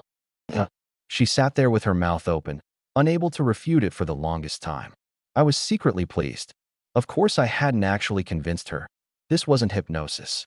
But having said all that, my stance was laid bare too. I could give her face when it came to the mood on the boat, but don't forget your status, and don't get spoiled and arrogant about it. She probably came around to the logic of living under someone else's roof, gave a huff, and turned back to her grand purchasing enterprise. 10 minutes later, Yi Chung replied, Orange. Okay, I'm willing to sign a contract with you. Settled. I sent the contract over. Zhuang Yin. Read the contents first. You can sign directly later. Orange, Can I sign now? Zhuang Yin. Can't be done. This is my talent. I just signed Xinyue last night, still on cooldown. The truth was, drag it out longer, and even without that promise she'd eventually cave. Flesh is never as precious as life. What I feared was an accident during the gap before the contract. Last night's Zhang Xinyue was the living example. If I'd slept a little more soundly, she might really have become fish food. I traded Yi Chung a bottle of water and 2 slices of bread, then added 200 lumber and 20 hemp ropes. Zhuang Yin, upgrade your raft a bit first. That photo of the shark ramming the raft last night was still fresh in my mind, and I didn't want her ending up in a fish's belly. Orange. Okay, thank you, Captain. Not even aboard yet, and the form of address had already changed. Sensible. Back on the board, I scrolled through a few battery buying messages. The Maxtrod thing hadn't been long ago, and the moment I surfaced, I drew another crowd. Only they didn't care about batteries. They were all after the level 9 rod. Big bro, what special effect does the level 9 rod have? Maxing it takes 6 or 7,000 lumber, right? Is it actually worth it? Did you upgrade your net? Give us a recommendation. Their attitude was decent, so I tossed off a pointer. Zhuang Yin, if you're not short on lumber and can max it in one go, do it. If you can't scrape together that much, honestly, just use the level 1 rod. The automatic fishing part, I didn't mention. The more people burn their time fishing, the better for me. Looking back, Zhang Xinyue had already tidied the cabin inside and out into proper shape. Convincingly realistic fake flowers hung on the cabin wall, a toothbrush and cup set on the washstand, a dining table set up under the canopy. Finally, she even shooed me off the low bed onto the folding chair, saying she had to make the bed. By the time she finished, it was nearly dark. I went into the cabin and looked. Red sheets, red duvet cover, red pillowcases. Whoa, does it have to be this festive? Humph. She turned her face away, putting on an air of reserve. Right then, the special alerts beep beep beep sounded. The only one who could trigger it was Yi Chung. Don't let it be another shark-type emergency. Right now, there's no way to bring you over. Orange, Captain, I see both you and Xinyue have listings buying battery packs. You need them urgently, right? Zhuang Yin, for upgrading the boat. You have some. Orange, nope. I just wanted to make a suggestion. If you can't get a ready-made battery pack, you can buy several single cells of the same voltage, pair them with a few copper cables, string them together. And isn't that a battery pack? Single cells are much easier to get. Several people on the trade channel are selling them. Zhuang Yin. Orange. What's wrong? Doesn't that work? Zhuang Yin, no. Thanks. Orange. I'm your crew. It's the least I can do. I silently tossed her a bottle of cola as a reward and nearly wanted to slap myself twice. I'd seen sellers of single cells too, and somehow hadn't thought of series wiring. The system never hard-coded that it had to be a ready-made pack. As long as it could charge and discharge, that was enough, no? Why was I overcomplicating it? I bought 4 of the 24 V cells on the spot and bumped the cable order up by another 10. For the engine materials, I was down to just the last refined steel bar, which meant, if things went smoothly, I could hit level 5 tonight. Just as I was wiring the cables to the 4 cells, a waft of fragrance drifted over. Dear Lord Captain, dinner time. The table was set. 2 seared, fragrant steaks, a plate of pasta and tomato sauce, a soup made from who knows what, 2 glasses of red wine, and in the center a lobster I couldn't name, garnished with a few slices of lemon and a sprig of parsley. Whether it tasted good was another matter, but the presentation was genuinely impressive. Xinyue likes Western food? Not really. Just felt like Western food today, that's all. The gold red of the setting sun fell on her face, even gilding the loose hair at her temples with a layer of warm light. Her lashes cast fine shadows, her lips a natural rosy pink, the smile lingering. In that moment, I nearly froze, dazed. This pretty? She was very satisfied with this dazed look of mine. Only later did I learn she'd spent half an hour scouting cosmetics on the trade channel and another half hour doing her makeup. Can we start? Wait, she said urgently. Drink first. She raised her wine glass, her jade arm reaching across the center line of the table, her eyes full of expectation. A toast clink? She could reach, no need for that. I picked up my glass, extended my arm forward, then hooked it back, intertwining with hers. The wine slid down her throat, and rosy clouds flew across her little face. Hard to tell if it was the sunset, the red wine, or embarrassment. By the way, do Westerners do the crossed arm wine thing? I asked casually. Huh. She froze, probably unable to fathom how I could ask something so mood-killing in this kind of atmosphere. Teasing you. I smiled. Xinyue, you put a lot of thought into this. She lowered her head, not quite daring to meet my gaze. She was still wearing that red bikini. She'd clearly bought other clothes already and just wouldn't change. My guess was she figured I preferred this set. She wanted to make up for the courtship stage we'd skipped, and I could read those little intentions of hers pretty well. She wanted a romantic dinner, so I'd keep her company through it. The sunset was perfect. It even saved us the candles. As long as she stayed in line, I could treat her well, but a simp, I would not be. I never had been, and I never would. After dinner, a sky full of stars. She nestled against me, and we lay on the deck together, gazing up at the ink-blue night sky. At this hour yesterday, she was still fretting over water, then got scared half to death by sharks. Now she had a man she could rely on beside her, and not a trace of that hardship remained. My lord captain, when are you planning to bring Chengqing over? Do you want her here early or late? I didn't answer directly, asking her back instead. She was clearly torn. I could guess at those little intentions, both hoping her bestie would come and suffer less, and afraid her bestie's arrival would split me away. But in the end she sighed. I want her here early, so she suffers less. Fine then now. Huh? Now's okay. Surprised and delighted. In the afternoon, Yi Cheng had told her my talent was on cooldown, so she'd probably been bracing to wait until the small hours. The cable I'd topped up in the afternoon and the last refined steel bar were exactly enough. I pulled the buy listings and synthesized the engine first. Diesel engine, 80 horsepower, materials satisfied. Confirm synthesis? Confirm. Synthesis complete. In the inventory, an 80 horsepower diesel engine quietly appeared. Upgrade. Pleasure boat, level 4. Small yacht, level 5. Required. Lumber 100, iron 300, leather 50, cable 20, battery pack 1, diesel engine 1. Materials satisfied. Confirm upgrade? Confirm. A phantom of the yacht draped down and quickly solidified. Vessel upgraded. Small yacht level 5, contractable crew. 2. Whoa, Zhang Xinyue gasped aloud. When she'd arrived, she'd only upgraded to a simple raft, and canoe to raft was nothing but a flash of gray light. She'd never seen a display like this. Just then, the deck that had held only moonlight was suddenly lit up white. The boat's built-in lights. Finally some lights. I was relieved too. For someone from a modern city, no lights at night is genuinely miserable. Those days were over. Yay, amazing. Zhang Xinyue was so thrilled she wanted to jump, but couldn't bear to leave me, and with a chest full of joy and nowhere to put it, she just cupped my face and peppered it with a dozen-plus little kisses. The golden announcement slammed down at the same time. Announcement: congratulations to player Zhuang Yin of Zone Z, District K1, the first in the district to upgrade their vessel to level 5. Reward: gold chest ×1.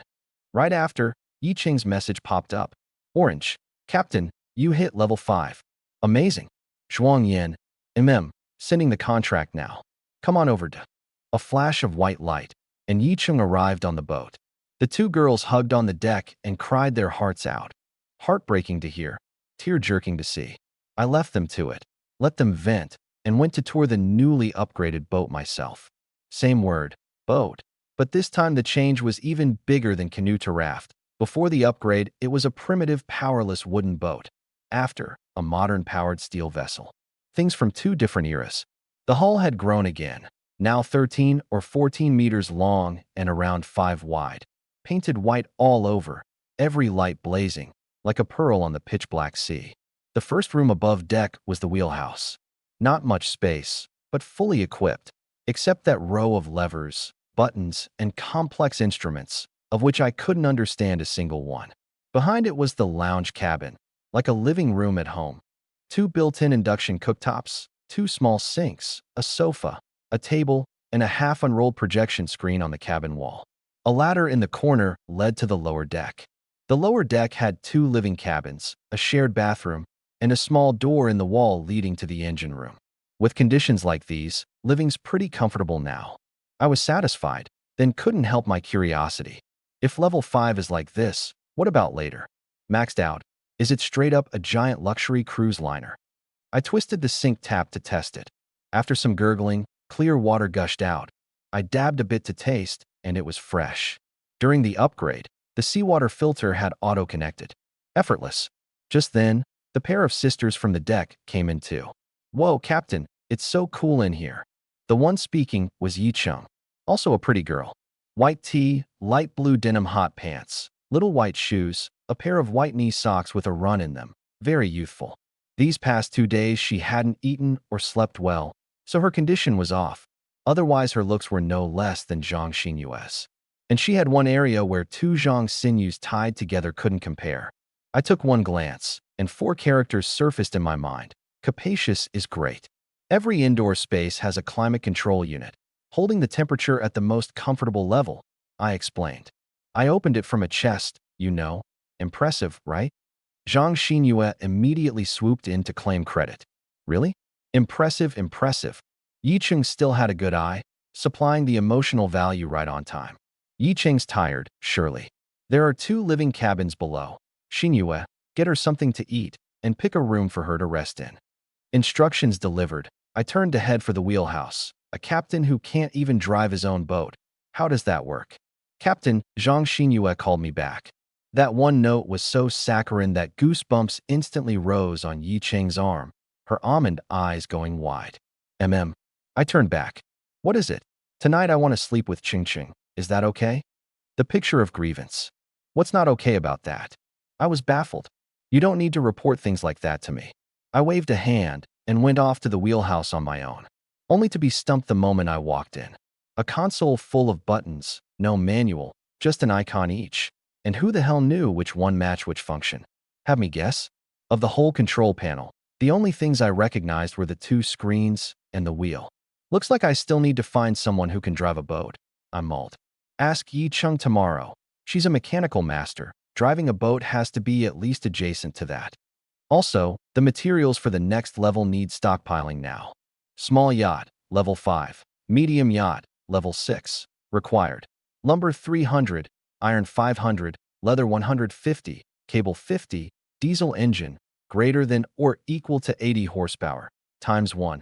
Marine hydraulic transmission assembly times 1 contractable crew after upgrade. 2-4. I scratched my head. The engine was no problem. Du Yiming's 80 horsepower blueprint was still here. Gather the materials and synthesize another one.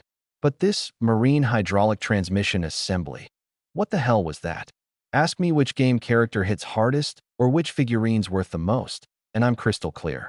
Ask me about the internal structure of a medium yacht, total blank. Listed on the trade channel first. I had no hope of getting this thing for a few bottles of water, so I listed it and would ask Yi Chung tomorrow. A mechanical master surely could not know it. I set the ratio to 1-4, 1 water, with a note to add me as a friend to discuss. Honestly, even if the other party opened with thousands or tens of thousands of bottles, I didn't care. After contracting Yi Chung, I produced 3 types of supplies per second, 24 hours a day. That's 259,200 items. Water, bread, lumber, things others treat as their lifeline, are the least valuable things to me. Whoever's willing to trade a transmission assembly, let them come out a little ahead. What of it? Those 2 gold chests in my inventory, I still hadn't had time to open. I switched to the public board, and it was last night's tune again, wailing and screaming. Holy crap, there's a shark. A tentacle thicker than my arm reached up onto the raft, almost touched my foot, scared the daylights out of me. Something's ramming under my raft. Boo-hoo-hoo. Not far off, a big fish as long as 2 train cars suddenly leaped out and crashed back into the sea. The wave nearly flipped me over. My brows knit tighter and tighter. Same talk of things in the water, but tonight's were bigger than last night's by more than a notch. The shark that nearly took Zhang Xinyue's life yesterday, in the mouths of tonight's crowd, only qualified as a little cutie. This was only the second night. By the opening notice, the first 7 days were the tutorial, difficulty rising daily. After 7 days, what else could crawl out of the sea? Factor in that clueless special event, too. The more I thought, the less footing I had. No good. The boat was only a dozen some meters now. If a giant sea monster really showed up, there was no way it could hold. Within 7 days, I had to at least pile the boat up to 200 or 300 meters. Friendly reminder, the current vessel can install modules. See vessel details. Open. Installable modules 1. Hot water circulation. Links the seawater filter and climate control unit to supply hot water. Needs: copper ingot 5, rubber 5, rigid water pipe 10, water tank 1. 2. Climate-controlled preservation. Links the climate control unit for zone preservation, adjustable temperature. No extra materials needed. Just designate the zone. 3. Early warning. Repulsion. Identifies medium to large organisms within 20 meters of the boat. Linked to battery discharge for repulsion. Needs: cable 10, small sonar sensor 1. 4. Smart control. Installs an AI chip for autopilot, whole boat voice control, and a smart assistant. Needs: AI chip 1, circuit board 3, cable 20. Not bad.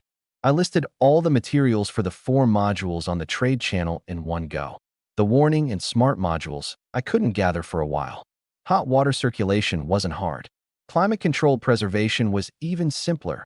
Grab a few sealed boxes, mark off a zone, and you've got a fridge. By common sense, hot water needs solar power or engine waste heat, and refrigeration needs a chiller. But I had the climate control unit. Done in one step, the complicated stuff simplified right away. This round, that gold chest climate control unit from before had done major work. It was just that small sonar sensor. No telling when I'd get hold of one. Before it was in hand, if I really ran into a big one, my constitution.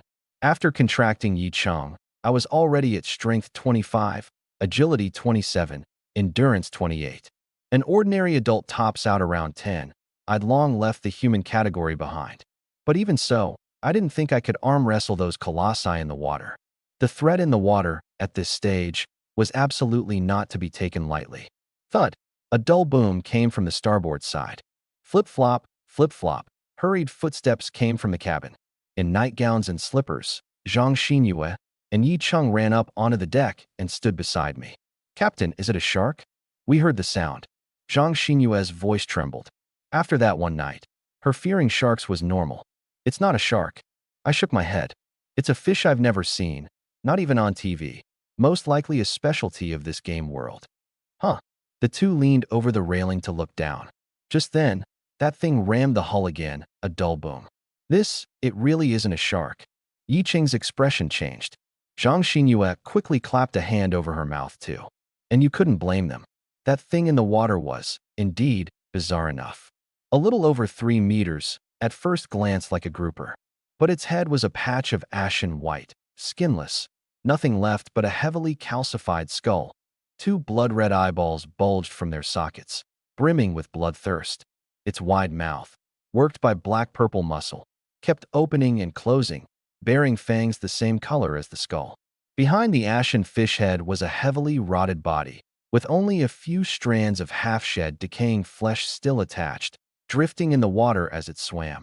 The body was densely studded with barnacle-like parasites, squirming ever so slowly. One look and you knew. Aggression maxed out. "You, so gross," Zhang Xinyue chimed in. But, as long as it wasn't the shark that had scarred her, she actually loosened up quite a bit. And it really wasn't much of a threat. The hull's waterline sat 1.80 meters below the deck, plus 1.2 meters railing. It was like a wall of safety around us. As long as we didn't go courting death and jump into the water, these monster fish couldn't get up. "Captain, you've worn yourself out all day. Go sleep," Zhang Xinyue said. "I'll keep watch tonight, and have Cheng Cheng relieve me in the second half." "I'll take the first half. Yue rest first," Yi Cheng put in. I didn't respond. No rush. I opened the trade channel, found batteries, and snapped up every one whose price wasn't outrageous. The two were still puzzling over why I'd suddenly spaced out when, a second later, a dozen-plus battery cells appeared on the deck. "Captain, what are the batteries for?" Zhang Xinyue didn't get it. I then tossed the cable I'd collected onto the floor too. Yi Cheng's almond eyes turned, and she lit up all at once. "Good method, it'll definitely work." That exclamation of hers left Zhang Xinyue even more lost. How come both of them got it, and only she didn't? Her pretty face puffed up in a sulk. "I'm going to kill them," I said calmly. Electrofishing. On Earth, this was unethical and illegal. Severe cases meant jail time. But here, it was a survival game. Honestly, I wouldn't have thought of using electricity normally. It was that repulsion module prompt earlier that tipped me off. The module couldn't be installed for now, so as a stopgap, I jury-rig it the crude way. Captain, I'll help you. Yicheng crouched down beside me and wired things up with me. Zhang Xinyue didn't know how to do this and could only handle emotional value. Captain, your brain works way too well. I couldn't help a wry laugh. Don't know yet if it'll work. Let's test first. In a few minutes, 14 cells were strung together. Each was 24V for a total of 336V, lethal to the overwhelming majority of things in the sea. I didn't trust the cable, so between every 2 cells I doubled the connection to 2 strands. Yicheng knocked together a simple switch? For a mechanical master, dealing with electrical work was no big deal. She didn't hesitate. Sure, give me planks, copper, rubber. After the upgrade, the talent was already rolling copper ingots and rubber, with 100 or 2 of each sitting in the inventory. I traded her 50 of each. She brought her palms loosely together, and a faint blue light glowed in them. After about a minute, she handed over a knife switch, a long wooden handle wrapped in insulating rubber on the outside, so you wouldn't get shocked opening or closing it. Nice. I wired the switch into the circuit and flung both the positive and negative extension lines into the sea. Captain, mind your safety, Yicheng reminded me. The 16mm superscript 2 wire, under 10 meters total, could carry over 150 amps at 336V. Best not to discharge continuously for more than 5 seconds. Is 5 seconds enough to electrocute them? Zhang Xinyue asked blankly. Those monster fish are only 3.5 meters. By rights, 3 seconds is fatal. I smiled. Even if they're freaky, go to 5 seconds. It's a lock. Finally, I took 2 copper ingots as ballast, tied them to the positive and negative lines, and threw them into the sea. 2 plops. All right, you 2 step back. Captain, let me do it instead, Yicheng suddenly said. You and Yuewe wait at the back. Zhang Xinyue, we're not even sisters. Why are you the one constantly performing? Be good. I waved a hand, my own hand already gripping the switch. Yicheng pressed her lips together and pulled the still bewildered Zhang Xinyue back 3 meters. I drew a deep breath and slammed the handle down. The circuit closed, and all 14 cells discharged at once. The seawater around the 2 copper ingots instantly erupted in dense white bubbles, white mist rising. 1, 2, 3. I lifted the handle. Discharge over. The 2 hurried back to my side. How is it? How is it? Did it work? Zhang Xinyue asked anxiously. You didn't smell it? Smell what? Bleach. I smiled. Why is there a bleach smell? Her face was the picture of clear, innocent stupidity. The salt in the seawater gets electrolyzed and produces chlorine gas. That's the smell Yicheng put in. Oh, this. Zhang Xinyue froze. A humanities major, she'd handed her middle school chemistry back to the teacher long ago. Inside, another wave of that left-out bitterness probably welled up. Let's check the results. The 3 of us leaned over the railing. The once clean sea surface was now covered with fish big and small, bellies up. Those monster fish didn't escape either. All of them had turned belly white. Dead as dead could be. The next second, an announcement sounded in all 3 of our ears at once. Congratulations to player Zhuang Yan of District K1. Your vessel has, for the first time, killed a level 4 contaminated organism, the mutant grouper. Reward, platinum chest ×1. That announcement only sounded in our 3 ears, not broadcast district-wide. As for those hideous mutant groupers, they didn't matter. What mattered was a platinum chest. Tada! I set the 2 gold chests and 1 platinum chest on the deck. Xinyue, it's your turn to perform. That bit of dejection of hers just now, I'd taken it all in. Letting her open the chests was acknowledging her value, and also easing her mind. A crew member's mental health was part of a qualified captain's duties too. Yicheng's mouth fell open beside us, her eyes darting between me and Zhang Xinyue. The girl probably hadn't expected Zhang Xinyue to have earned this much trust from me. Yicheng want to try too? Huh? And no. She quickly waved it off. If you wanna next time. These 3 I've said go to Xinyue. I shrugged. Open them. Gold one first. She rubbed her hands and flung open the first gold chest. Golden light burst out, very strong. A good drop. My heart jumped. Huh. This one should be really useful. Captain, look. She didn't linger over it and traded it straight to me. Toxic sea vine seeds. Toxic sea vine, a level 6 mutant plant. Originally ordinary seaweed. mutated by contamination. Highly toxic throughout, covered in spines, extremely tough, grows extremely fast, with outstanding regeneration. Those pierced suffer muscle paralysis in as little as 30 seconds, and respiratory failure and death within 3 minutes. Planting, scatter the seeds on a hull soaked by seawater, and the vine will attach and grow wildly. Depending on nutrient absorption, it can reach up to 100 meters. The description didn't spell it out, but anyone who read it understood. This was an uncomplaining, all-weather vessel guard.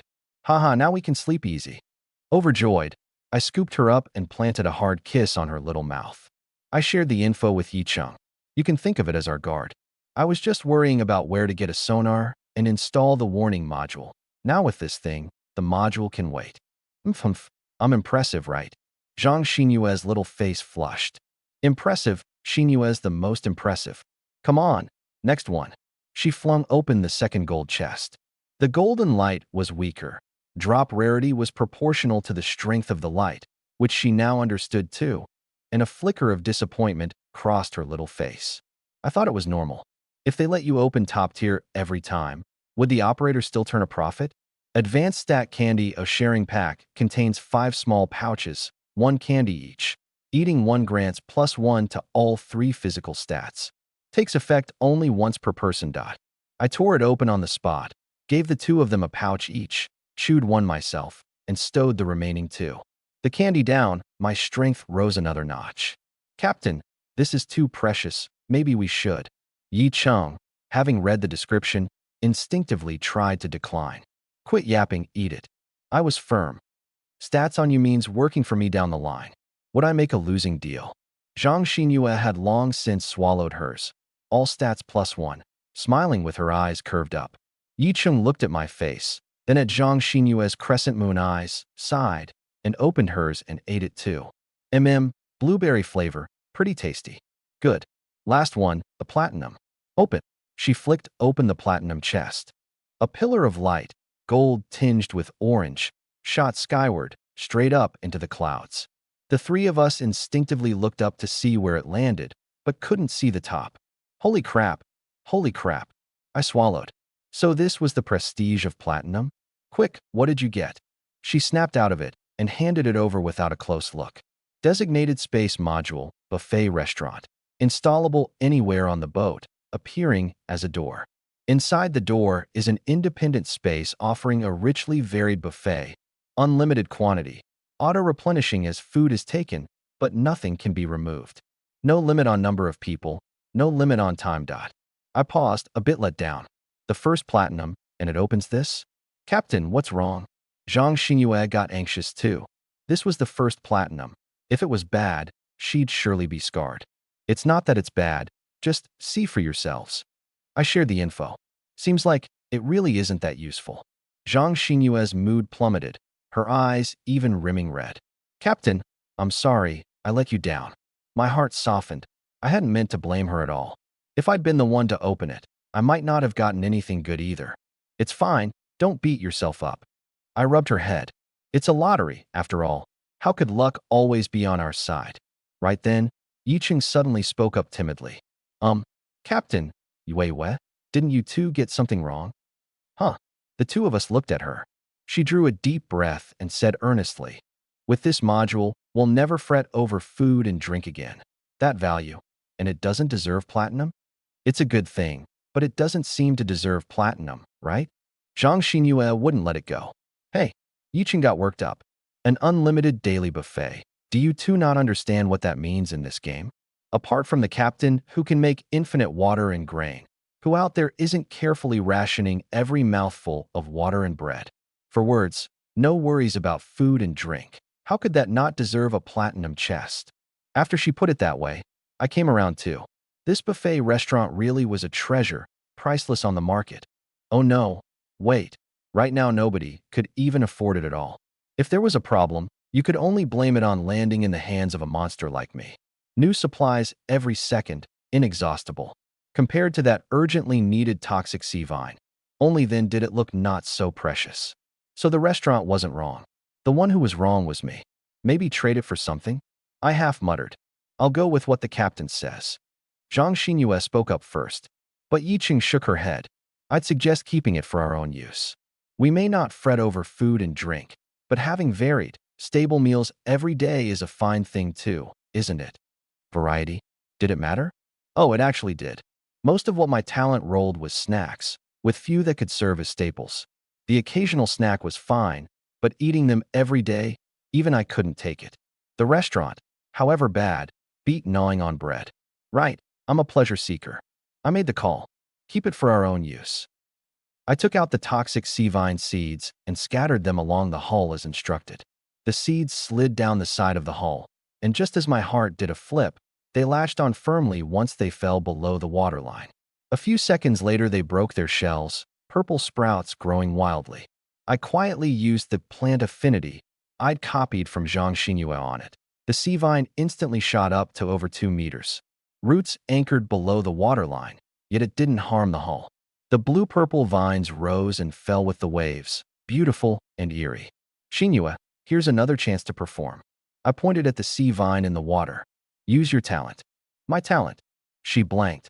Then her beautiful eyes burst with delight. The talent she'd always considered junk was exactly what worked on the sea vine. A full-effect plant affinity went on, and the sea vine shot up to over 4 meters. Now its movements could be seen clearly. The vine slowly wrapped around the electrocuted fish corpses on the surface one by one, like wrapping zongzi. A few minutes later, the white fish bellies within 4 meters of the boat were all gone. Haha, I'm useful too. Zhang Xinyue nearly jumped, then dove into my arms. Hee, Captain, you saw that, right? From now on, I'm useful too. Captain, how did you know what my talent is? She got puzzled again.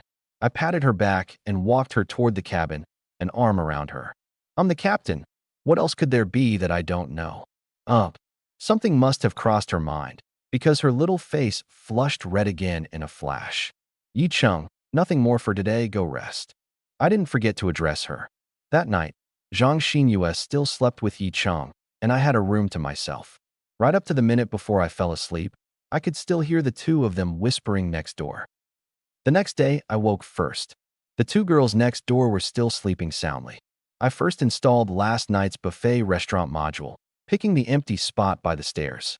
Once installed, the buffet restaurant cannot be reclaimed, but its position can be changed. Confirm? Confirm. Had I known the position could be changed, I wouldn't have had to deliberate so long. A flash of white light on the cabin wall, and a wooden door embedded itself in. I pushed the door open and walked in, then paused. Damn, a space over 50 meters long and wide, 7 or 8 high. White porcelain buffet counters stood neatly along the left and center, chafing dishes, serving pans, and soup tureens side by side. The right was the dining area with tables and chairs. From Chinese breakfast items to Western desserts, everything was there, and the innermost few counters were all fresh fruit, in a frightening variety. Looks like Xinyue's talent won't need to go toward growing vegetables and fruit for now. Remembering how, when I'd first looked at her talent, I'd planned to have her grow vegetables, I had to laugh. At least the talent wasn't wasted. As long as she was on the boat, the sea vine's growth was accelerated, plus once a day, she could give it a major boost. I casually grabbed 3 youtiao, a bowl of soy milk, and a boiled egg, and picked the spot nearest the door to sit.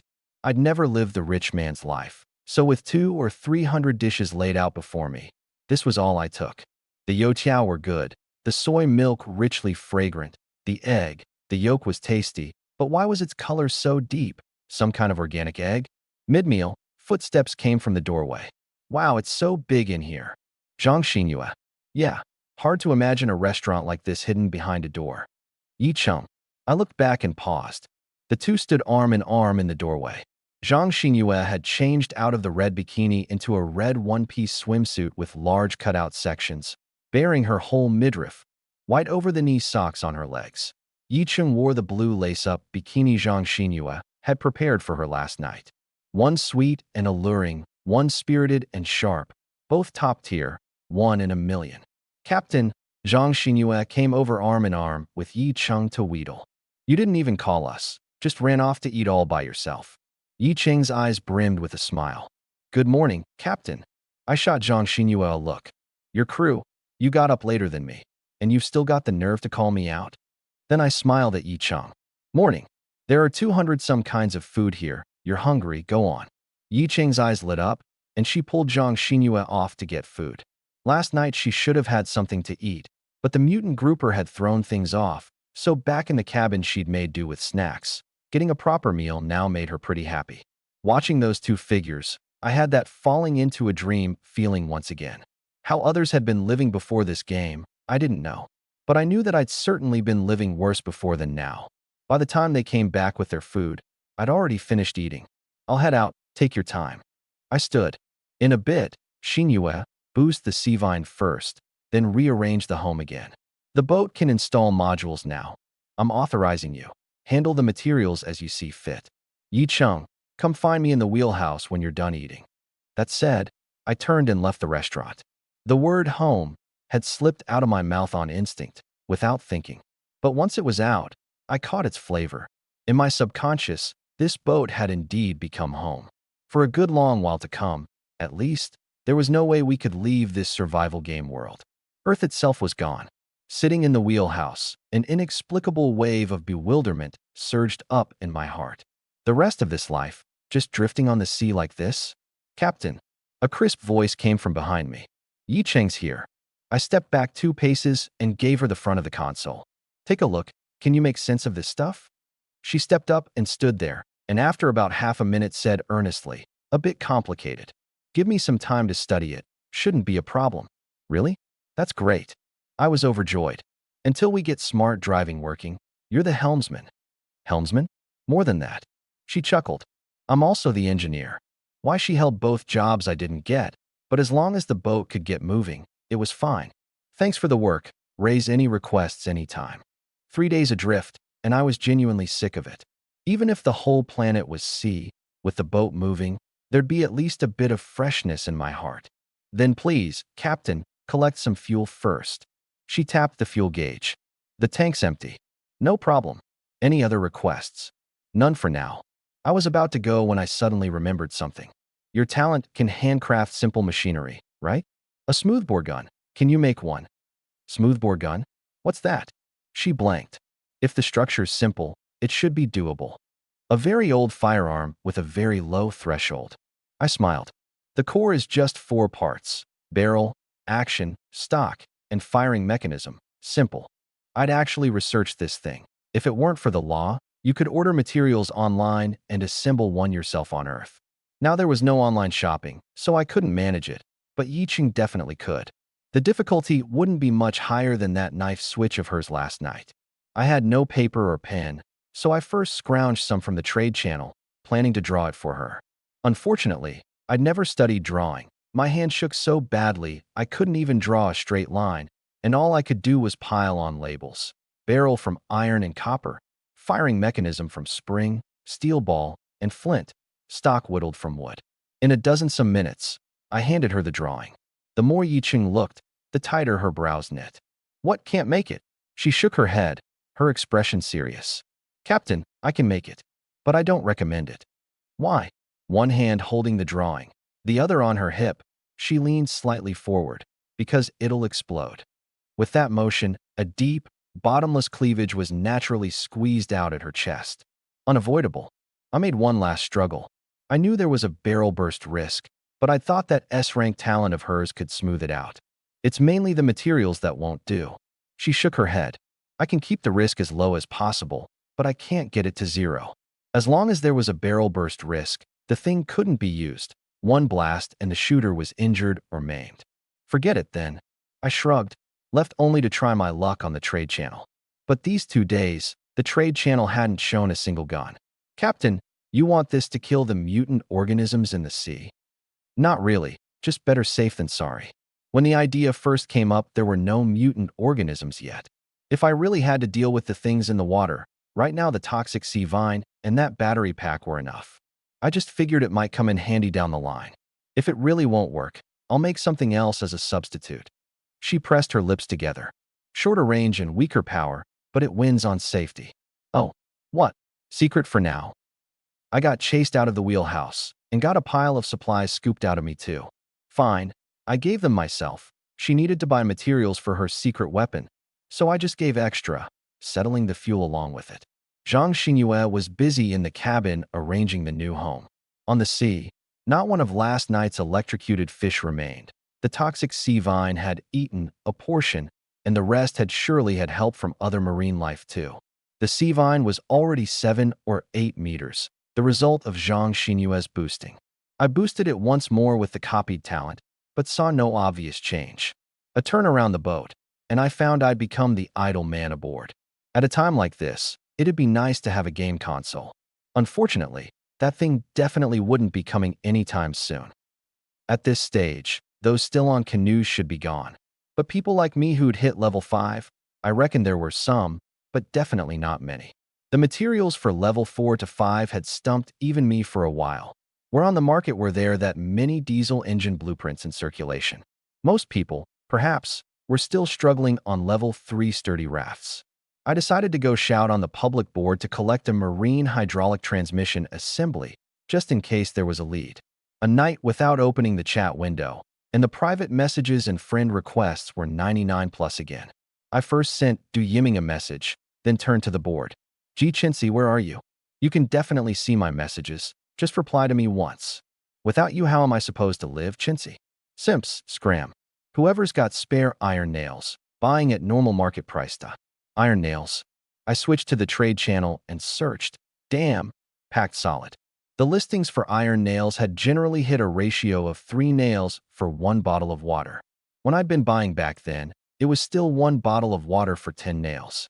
The surge in iron nails meant a big batch of people were stuck on level 3 to 4. But water was precious too. Right now, there was only one legitimate source of fresh water, opening chests. How many chests could one person salvage in a day? Fishing did work, but everything reeled up was quality of life stuff, nothing to do with food and drink. Most likely, the mutant organisms in the sea had started surfacing. Everyone had developed a sense of crisis, and they were rushing to upgrade to save their lives. No water, you die. No boat upgrade, you also die. It's just that the former was chronic, and the latter, bad luck, and you're dead anytime. I switched back to the board and glanced at the survivor count. Region current survivors, 921,365. I paused, then understood. It was because I'd been living so comfortably that I hadn't quite realized how hard people short on water and food were living under the blazing sun. In a few days, K1 district alone had lost nearly 80,000.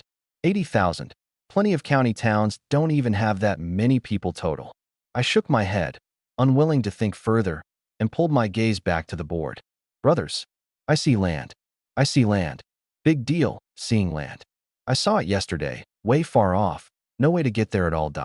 I saw it yesterday too. It's a small island, all shrouded in thick fog. Who knows what's going on inside? After the first person spoke up, a whole crowd who'd seen the small island burst out in succession. Pieced together from the babble, the islands were big or small, some draped in thick fog. Too far away, powerless boats couldn't get there, but you could see them, and most islands had trees. This piqued my interest. Could it be that later we'd have to abandon ship and land on an island? I privately messaged the first one to report it, tossing 2 bottles of water over. His end didn't lag a second and replied right away. Those who knew were willing to tell. Unfortunately, the info was limited. The island was several kilometers from him. His level 4 fishing boat had no power, so he couldn't get there. The island was fairly flat, no mountains, dense jungle, with seabirds circling above it. He'd also faintly heard animal calls, but couldn't tell what. Animals. The rest, I'd only know once I went up onto an island myself. I listed a by message for the transmission assembly on the board and closed the chat window. Seems like today's hotter than yesterday again. I muttered and went into the cabin. Inside, Zhang Xinyue, in her swimsuit and white over-the-knee socks, had her back to me, standing before a bare cabin wall, quietly calculating something. Watching that captivating back, I felt my brain lose control of my body, and my 2 hands, refusing to obey, wrapped around her from behind. You rest a bit.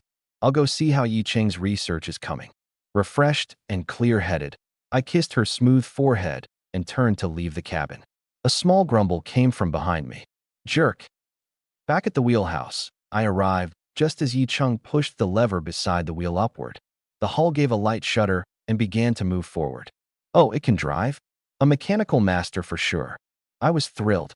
Hearing my voice, Yi Chung, in the blue bikini, jolted violently, leaping to the left as if scalded before turning her head. Her whole little face was as red as a freshly boiled shrimp, even her ears and neck, red all the way down to her collarbone. Where are you not feeling well? I frowned. And nothing, I'm fine. She quickly turned her head back, pretending to focus on driving. I couldn't see what was up, so I asked about that substitute she'd mentioned. It's done. Her voice was a little shaky, and she didn't dare turn around, handing 2 objects of wood and metal over to me with her back to me. It was done a while ago. I went to find you. You were busy. I paused and instantly got it. She'd heard the sounds of me and Zhang Xinyue up close. As for how much she'd heard, I didn't know. Okay. Thanks for the work. I took the objects, stepped back 2 paces, and put my attention on them. They were 2 crossbows. Compound crossbows, to be exact. She cleared her throat, recovered a bit, and started explaining. These are the best I could come up with given the current conditions. Easy to use, no barrel burst risk, and the bolts are easy to make. Compared to a smoothbore gun, they're worse in both lethality and accuracy. But I added pulleys, so even an ordinary person can draw them. With your strength, it's easy to use, and the power is considerable too. For accuracy, I have no better method for now. It'll have to come down to you practicing more. The 2 crossbows were identical, about 80 centimeters long and 30 wide, solidly built. The limbs were double-layered hardwood sandwiching a narrow refined steel strip, with a thin rubber-wrapped copper pulley embedded at each end. The body's center was an iron bar-bent U-shaped bolt channel, with 3 shallow notches carved at the channel's edge as a sight. Honestly, I was a little let down. But thinking about the current conditions, there wasn't much to be picky about. Got any ready-made bolts? I'll give it a try. One hand on the wheel, Yi Chung handed over 5 bolts with the other. Not sure you'll be satisfied, so I made 5 first. If you confirm you'll use them, I'll make more. Good call. I nodded. Stop the boat first. Come try firing with me, so we can talk through any issues. The wheelhouse was at the front of the boat, the cabin door 8 or 9 meters from the stern. The 2 of us stood at the doorway, and I took out a bolt and pushed it into the U-shaped channel. With a click, it locked firmly in place. Yue says you're strong, Yi Chung said, pointing at the bowstring, suppressing something.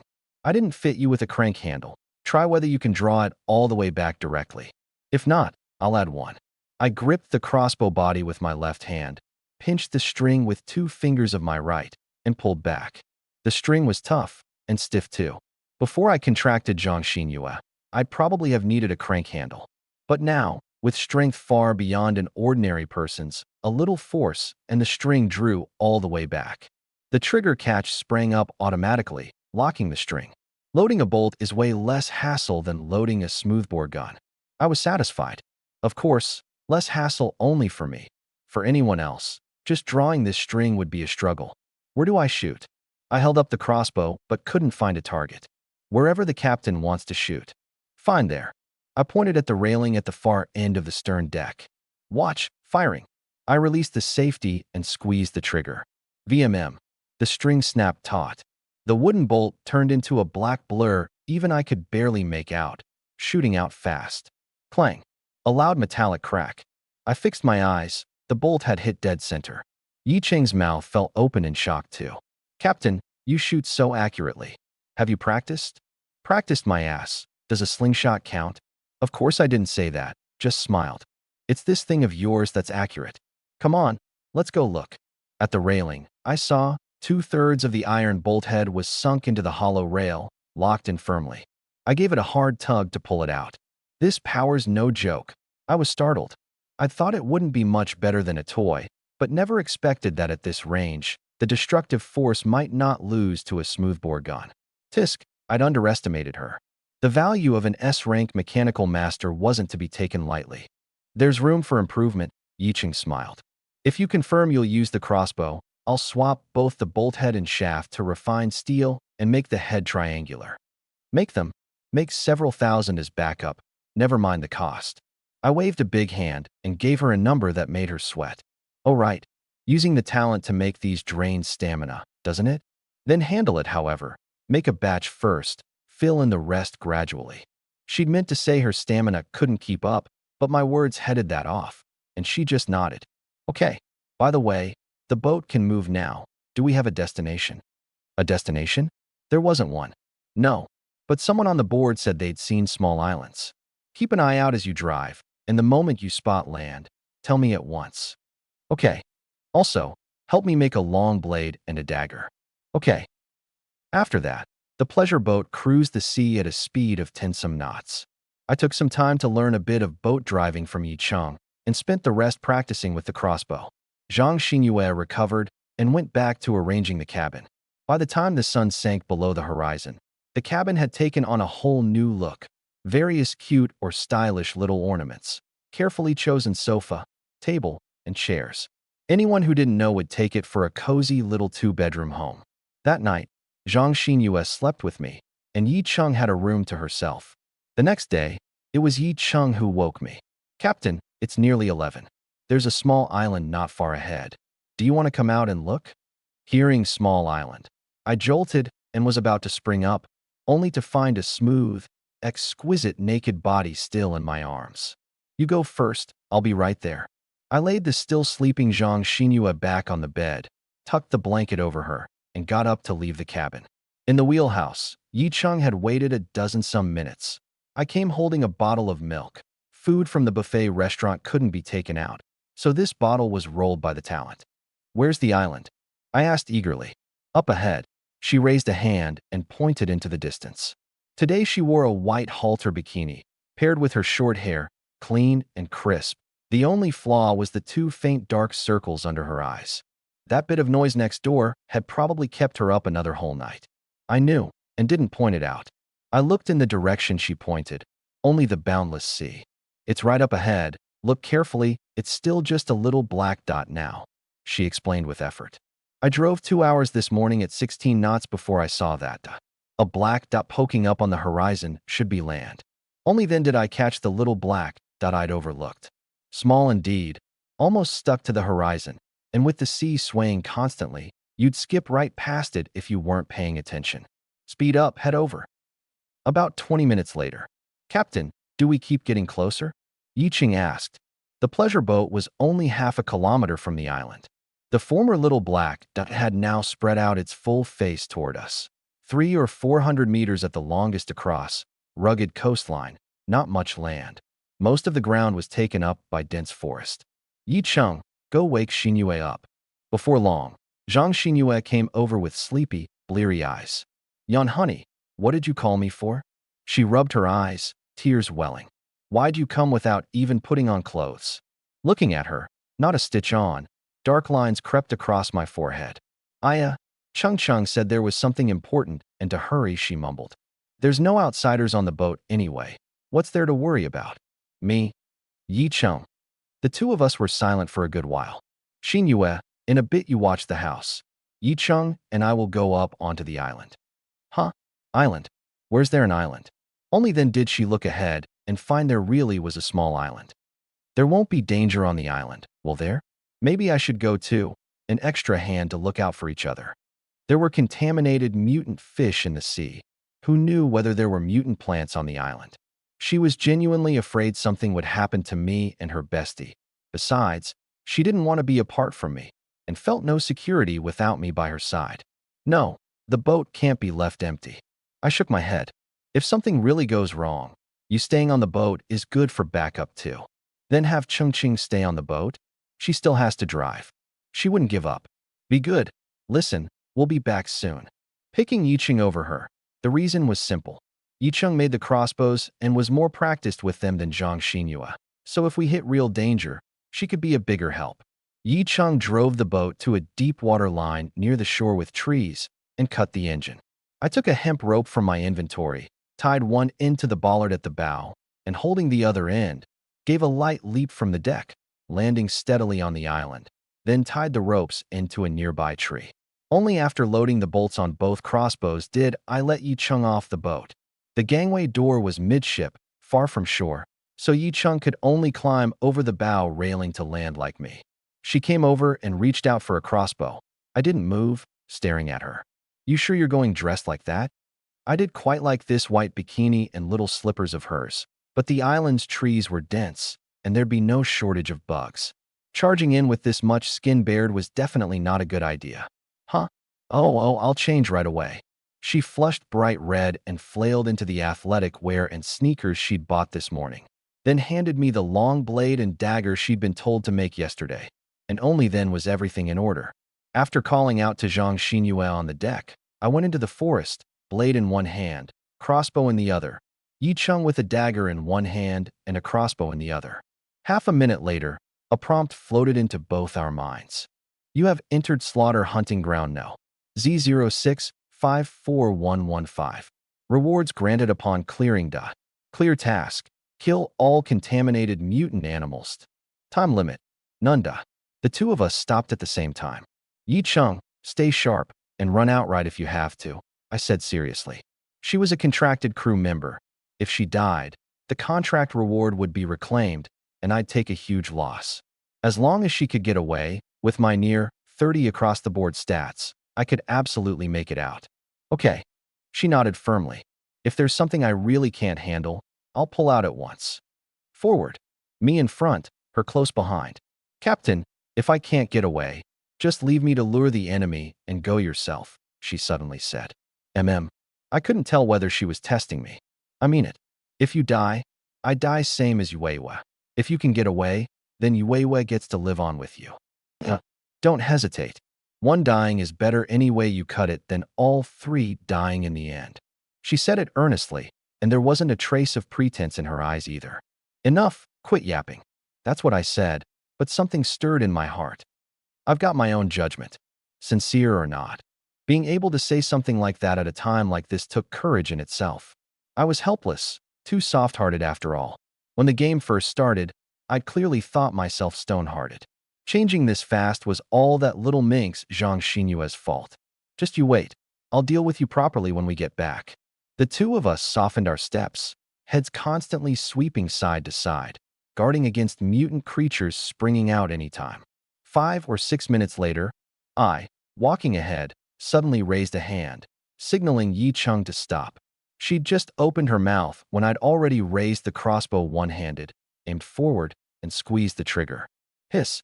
A whistle of cleaved air, then a short distance ahead a cry of pain erupted. SSS, SSS. A flock of birds startled up, flapping away in flight. But that cry weakened sharply in under 10 seconds and faded into silence. Huh? Is the crossbow's power really this strong? I turned back, puzzled. That. I tempered the bolts with poison, Yi Cheng said quietly.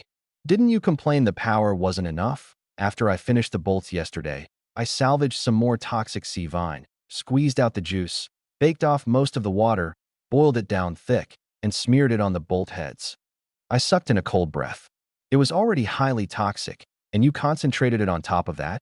No wonder that thing went quiet seconds after the bolt hit. Well done.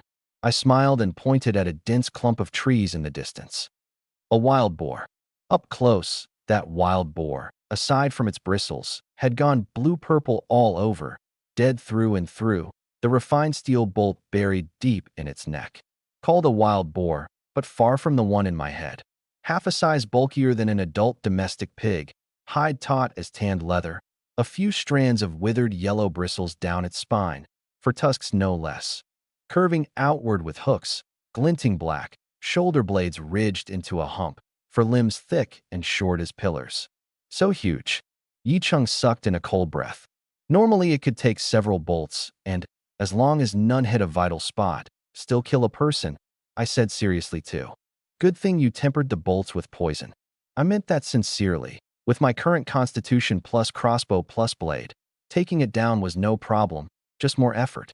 With these poison bolts, far less hassle. Keep going. Killing this one drew no system prompt, which meant we had to press on. Along the way we dropped 5 more boars, 3 by me, 1 by Yi Cheng, and 1 Yi Cheng shot missed, and, when the boar charged right up to her, I beheaded with a single blade stroke. After dealing with the 6th and going further, we reached the edge of the jungle on the other side. Not far outside was golden yellow sand. 4 mutant boars were on the beach, 3 lying and 1 standing, about 50 meters from us. 2 each, can you do it? I lowered my voice. But she didn't take it. No, I can't handle that. You 3, me 1. Fine. The one standing on the far left is yours. The 3 lying down I'll take. I nodded. Shoot, on 3, 2, 1. Her index fingers settled on the trigger.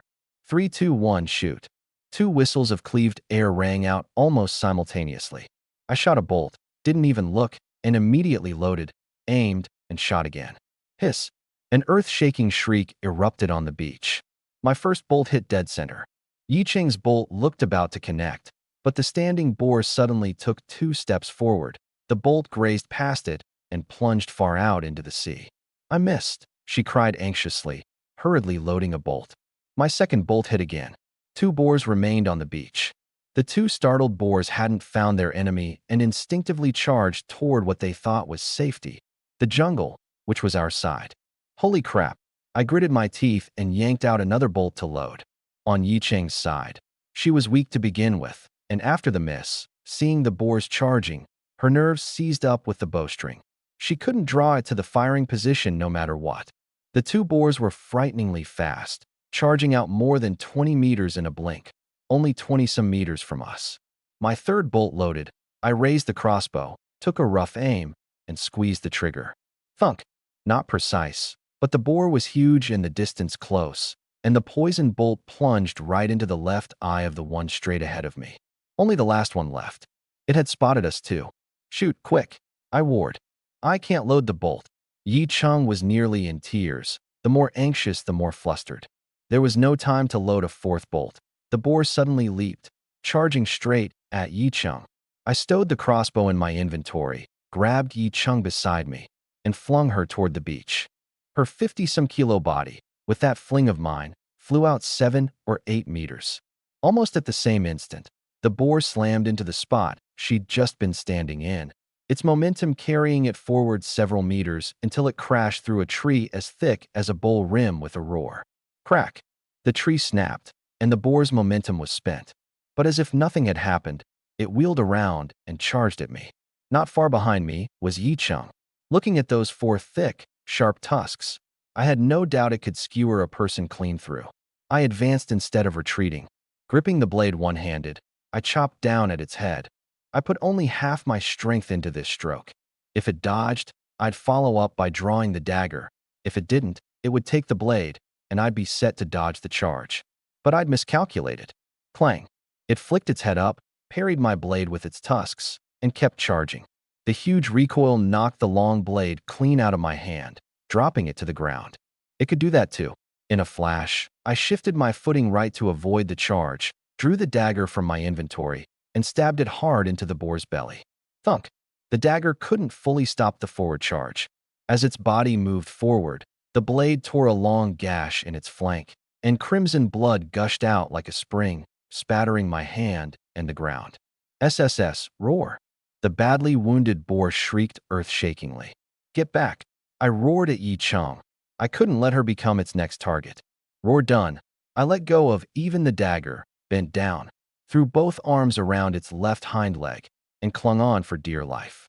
That blade wound just now had helped. Its momentum had eased most of the way. But even so, I was dragged 2 steps forward. Damn it, stop for me. I poured force through my whole body, the veins on my forehead, neck, and arms bulging cord by cord. A 300 or 400 kilo colossus, and I held it back by main force. Get back here. Another burst of force, and its hind leg couldn't take the strain. I flung its whole body backward. This was the weight of near 30 strength. Adrenaline surging. Only one thought remained in my head: kill it. I drove both hands into that long gash, found the thing inside its belly, gripped tight, and yanked outward with all my might. SSS. Slush, a huge mass of intestines, mixed with bloody gore, spilled all over the ground. With the blood loss spiking, most of its strength drained away too. It tried to turn and gore me with its tusks, but my agility was near 30 as well. Not so easy to land a hit. Borrowing that goring motion, I leaped back, landing right where the dropped long blade lay. Bending to grab the blade, I lunged back in. Go to hell. The long blade chopped at its neck again. This time it had no strength left to parry. Thunk! A full-force stroke, utterly overbearing, severing the whole boar head clean off. Bloody gore sprayed like a fountain, pumped out beat by the still twitching heart. Unfortunately, those were its last few beats. Clang, the long blade, its edge rolled, slipped from my hand to the ground. I dropped flat onto my backside, panting hard. It wasn't that I was so tired. It was the first time I'd hung by a thread like this, my nerves drawn taut the whole time, and now that they slackened, my whole body went limp. Zhuang Yin, Zhuang Yin. Yi Cheng, who'd been watching the show, was so frantic she didn't even call me captain, ran over, stepped on the boar intestines and slipped, and pitched headlong right in front of me. She wanted to help, but didn't have the ability. Seeing me drenched in blood, she was so scared her tears fell. It's fine, don't worry. I forced out a smile. Your team has cleared all contaminated mutant organisms in slaughter hunting ground no. Z06-54115. Obtained. Silver chest ×2, gold chest ×1. Announcement. Congratulations to player Zhuang Yin of Zone Z, District K1, leading a team to clear, for the first time district-wide, the Level 3 Slaughter Hunting Ground Z06-54115. Reward, Platinum Chest ×1. The announcement sounded 3 times in a row, stirring up monstrous waves in District K1. The moment the announcement came out, others were stunned, but I wanted to curse. So my very first time entering a slaughter hunting ground, the one I'd randomly stumbled into, was a Level 3? No wonder a single mutant boar was this hard to handle. If not for the crossbow Yi Cheng made and those bolts tempered with deadly poison, our only option would probably have been to flee back to shore with our tails between our legs. The key thing was, this hunting ground wasn't my choice. I'd stumbled into it at random, and the system didn't even give a level prompt. Which meant, if this time I'd entered a level 4, 5, or 6, Yi Cheng and I would have ended our days on this island today. And boars eat meat. Yi Cheng, who'd received the same announcement, had gone pale too. That bit of logic, she'd worked out in an instant. Not bad, decent rewards. I gave a small smile. Another platinum chest, definitely gonna open something good again. She forced a smile to play along, then said, Captain, inside the hunting ground we're cut off from the outside world. Let's head back, or Yuewe will worry. Your messages won't send? They won't. I just tried to send Yuewe an all clear, and the system said the hunting ground blocks outside contact. She probably sent us some too, and they got blocked. Fine, rest 5 more minutes. I smiled bitterly. My legs are still a little weak. She shifted position, kneeling down in front of me. Captain, thank you. Her eyes were watery, reflecting my face. From now on, I definitely won't drag you down. She could tell that from start to finish I'd done my utmost to protect her. Especially with that last boar, I actually hadn't needed to go to all that trouble. When it first charged, I could have given her up, loaded and shot in the window while the boar lunged at her, and that pig would have dropped on the spot. So why grapple with it? But that way, Yichen would most likely have been gone. Thank me for what? I waved a hand. Forget the contract? From the moment you signed, you're my private property. Of course I have to protect you. Hearing these heartless words, she wasn't annoyed, just lowered her head and softly said, On the way back, I wanted to collect the boar corpses, fresh raw meat, which I could have listed on the trade channel for something. But unfortunately, it was contaminated by the toxic sea vine's poison, and the system wouldn't let me put it in my inventory either. The haul from this trip was 2 silver, 1 gold, and 1 platinum chest. Not exactly a full load, though the platinum was an unexpected delight. Captain, we can drive the boat and keep looking for islands like this. Yicheng suddenly turned serious. Look, chests from low to high are common: bronze, silver, gold, platinum. A level 3 hunting ground rewards 2 silver and 1 gold. Silver counts as a level 3 chest, gold a level 4. So I'm guessing the hunting ground clear reward is 2 same level chests plus 1 chest a level higher. This bit of pattern, anyone who games a lot would see through at a glance. But that she could work it out showed she was genuinely invested. Clear a few more and we'll verify it. I paused, then voiced my own guess too. I reckon there's more than one type of island like this. Besides the ones where you have to fight mutant creatures, there might be easier ones, or more dangerous ones. I remembered clearly. Yesterday on the board someone said the island they saw was shrouded in thick fog. Islands fogging up is common enough, but I just felt that islands and thick fog were different from the kind in front of us. No basis for it, purely a gut feeling. Just as we reached the jungle's edge, we heard Zhang Xinyue's delighted voice. Honey Ching Ching. She was leaning over the bow railing, smiling and waving at us. But the next second, her voice changed pitch. Honey, what happened to you? Don't scare me. She'd seen the blood all over me. Forgetting my earlier instruction, she climbed over the railing and jumped toward shore. Hey, watch your step. Those pink slippers were not suited for walking this uneven ground. She stumbled over, 2 meters from me. Her foot slipped, and she pitched forward. I'd been ready and swept her into my arms. She paid herself no mind, her little hands patting all over me. Are you okay? Are you hurt? Boo-hoo. It's all my fault. If only I could have helped. In just a few days, I'd become her sole pillar, material and spiritual. My heart softened, and I stroked her hair. Not hurt. This is boar blood. It's filthy. Get up quick. She still had nothing on, and the boar blood had smeared onto her too. Yet she hugged my waist and refused to let go for anything. Yuewa, let's get back to the boat first. The captain needs a shower and rest too. Yi Chung came over to coax her. She looked at the two of us, then reluctantly gave an oh. An hour later, the wheelhouse. I'd changed into clean clothes. Zhang Xinyue wore a bright silver bandeau bikini, her pretty face's flush of passion not yet faded, her whole body leaning on me as if boneless. Yi Chung took one look and got it. What had happened while we showered together just now needed no asking. Even at a time like this, you don't forget around. She muttered quietly, sounding a little sour. Honestly, I felt it was too frequent too. I even had the illusion the roles had reversed. Right now it was more like I'd become the one on call anytime. She didn't need to force me, and didn't have the strength to, but just a pose, a flick of her eyes my way, and I couldn't hold back. Of course, I didn't think anything was wrong with me. Any other man who could resist her seduction, now that would be the one with a problem. All right, let's sum up the gains from the island trip. I found a chair and sat. Zhang Xinyue sat sideways straight onto my lap, drawing another eye roll from Yi Chung. 1. The loot. 2 silver, 1 gold, 1 platinum. I'll have Xinyue open them in a bit. I looked at Yi Chung. If you want to open some, that's fine too. 2 each with Xinyue. No, Yuewa can open them. She waved repeatedly. Last time Zhang Xinyue's luck was running hot, and if she opened junk herself, she'd feel bad about it too. 2. First time entering a slaughter hunting ground. We banked experience and verified Yi Cheng's homemade weapons. The real combat results were excellent. Cheng Qing's so impressive. Zhang Xinyue cheered, leaning in my arms. Ahem, limited by materials. The blade and dagger can only be this quality for now. Yi Cheng cleared her throat. But I can still modify the crossbow. I'll try making it a repeating crossbow. Won't a repeating crossbow be too high difficulty? If it won't work, auto-loading bolts is enough. If today there'd been auto-loading, that whole danger at the end wouldn't have happened. I'll try my best. 3. We've figured out the rules of the slaughter hunting grounds. I reckon there'll be islands with other kinds of rules going forward. You two keep an eye on the board day to day.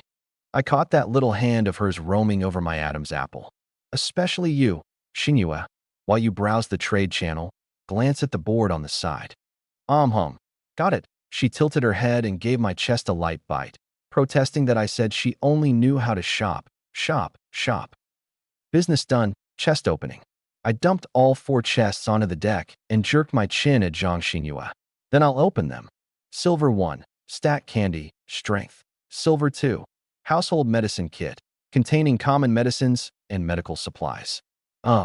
Opening 2 silvers in a row, neither dazzling. She handed them to me, the picture of grievance.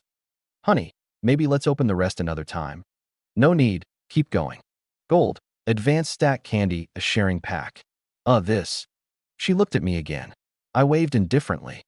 Not bad, keep going. In the past, I might have genuinely felt stat candy wasn't much use to me. But after that fight, I understood physical stats are too important. The mutant boar was only level 3 hunting ground fare. What about level 4? Level 5? Contracted crew adds stats. But as for this stuff, right now the more the better, plus I can share it with the 2 of them. A gold yielding a sharing pack, not a loss at all. Seeing I wasn't disappointed, she worked up her courage and flicked open the last one. Platinum. The lid opened, and a dazzling golden pillar of light burst out, as if to blow the cabin ceiling off. What did you get? Yi Cheng and I asked anxiously together. After last time, a pillar of light this strong meant good goods for sure. I don't get it either. See for yourself. She traded it to me. I opened it and sucked in a cold breath. Damn, this girl was a true luck goddess. Wholeboat AI management module once installed can replace the Marine Smart Control module with no further upgrade needed, applicable to level 5 and above vessels. I'd been worrying about where to gather the materials for the Smart Control module, and today it just popped right out of a chest, and a higher tier version at that. The Smart Control module had to be upgraded along with the boat, and probably needed extra materials too. This Wholeboat AI management module meant never having to deal with the upgrade again, usable all the way up to a maxed boat. So much peace of mind. Captain, what is it? Yicheng was curious. A good thing. I shared the info with her. So that means you won't need me to drive the boat anymore? After reading it, she actually had little joy. What? You're not happy about doing less work? These girls' minds were truly hard to fathom. It's not that. I just feel like there's one less thing I can do. She was a little down. Before I could speak, Zhang Xinhua beat me to it, exasperated. Qing, are you dumb? Without having to drive, don't you get more time to research other things? That does make sense. One remark woke her up, and Yi Cheng's mood shot from rock bottom to the clouds. Xinhua's right. I smiled too. Freed from the wheelhouse, you can put more effort elsewhere. This trip your weapons were a huge help. Next, if you can improve the crossbow some more, even better. Hearing me say it too, Yi Cheng felt at ease and gave me a sweet smile. I understand, Captain. All right, come, stack candy, one each. I tore open the sharing pack, one for myself and one each for the two of them. As for that single-strength candy, naturally it went to me. That feeling earlier wasn't wrong. On the 5th day, the temperature was still climbing. At noon, 10-some minutes of sun exposure was enough to burn the skin. Zhang Xinhua lingered a bit too long, boosting the sea vine up on deck, and the back of her neck and her shoulders burned red on the spot. Right now, she sat in my lap sniffling, denouncing this vicious sun. Boo-hoo, honey, the sun's so vicious, my neck and shoulders hurt so much. In just a few days, she'd become someone that haughty campus beauty from before couldn't have imagined. I'll check if there's aloe gel on the trade channel, buy some to rub on you. I coaxed her helplessly. Captain, while you're at it, look for moisturizing lotion. Yi Cheng, studying a blueprint on the sofa across from us, cut in. After installing the Wholeboat AI management module yesterday, Yi Cheng was completely freed from the wheelhouse. Of the 4 modules now, only early warning, repulsion, was still shelved for lack of a sonar. Though whether we had it or not didn't matter much. The toxic sea vine's defense was uncannily good. Within a dozen-some meters of the pleasure boat was a no-go zone for marine life, from sharks as big as 4 or 5 meters to sardines as small as a finger. One came, one died. Honey, you're so good, but I can buy it myself. Just give me a kiss. Zhang Xinhua simply straddled my lap face to face, clinging on for a kiss. You too. I'll go check if we've passed any islands. Yi Cheng bolted to the wheelhouse as if fleeing. An hour later, she came charging back in a flurry. Captain, there's a player's boat. She clung to the cabin doorway, ignoring Zhang Xinhua, still lounging on the sofa, and said urgently, Wait. I stopped her as she was about to leave again. Put on clothes first. Then with a slap, I patted Zhang Xinhua. You too, get dressed quick. Yi Cheng dressed revealingly, and Zhang Xinhua wore nothing at all. I had no intention of letting my women hand out fan service to other men. The two looked down at themselves, only then registering it, and scrambled into their clothes. By the time they dressed and come up on deck, the pleasure boat was already very close to that player's boat. A dozen-some meters, clear as day, not a raft, not a steel vessel. It was level 4, yet different from that pleasure boat I'd had at first. It was another kind we hadn't seen, a fishing boat. A person lay on the boat, on their side, with no reaction whatsoever to our arrival. Dobao stopped 10 meters in front of it. Dobao copies. A sweet female voice answered.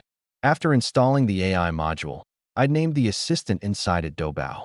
The pleasure boat halted steadily beside the fishing boat. Is she dead? Zhang Xinhua half-muttered. Yi Cheng shook her head.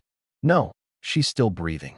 The person's body was indeed rising and falling in tiny, rapid motions.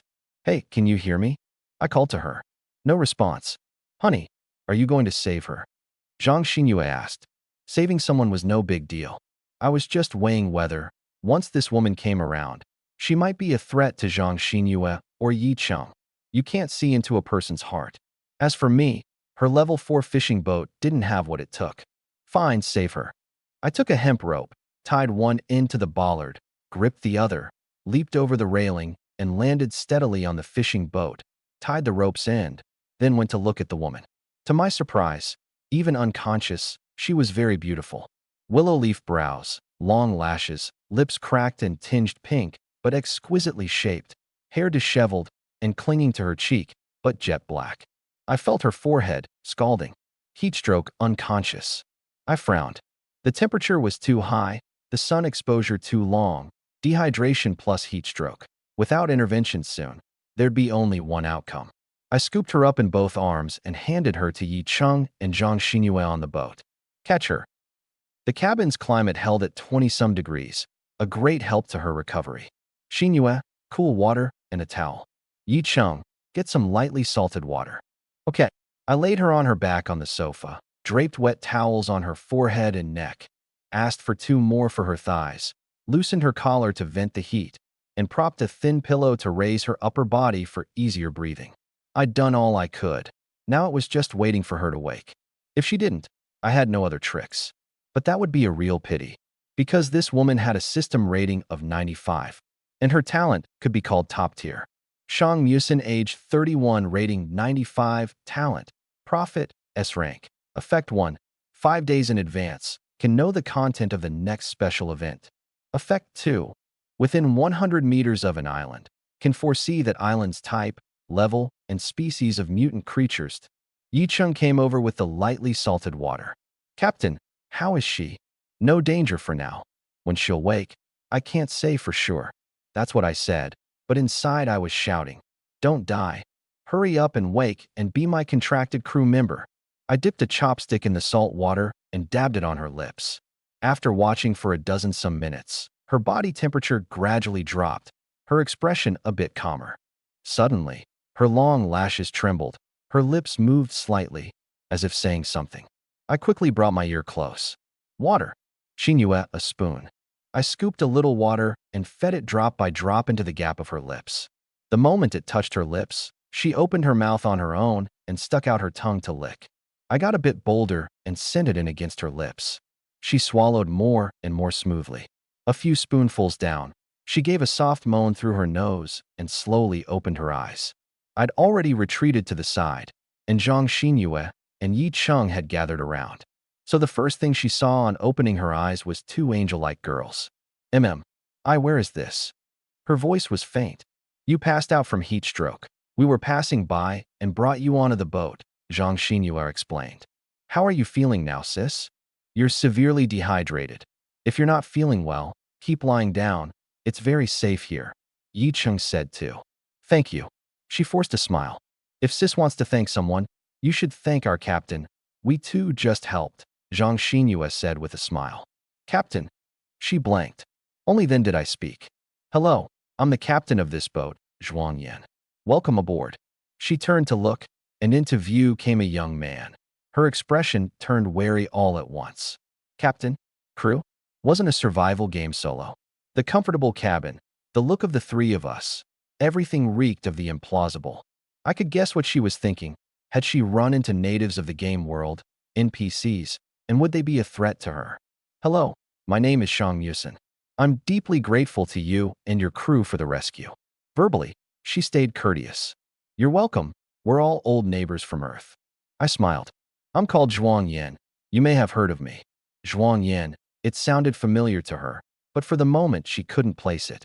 Sis, our captain's name has shown up in the system announcements many times, Yi Cheng prompted. System announcements. It was as if a bolt of lightning flashed through her mind. In those few announcements, what recurred over and over was always the same name. You're Big Bro Zhuang Yan?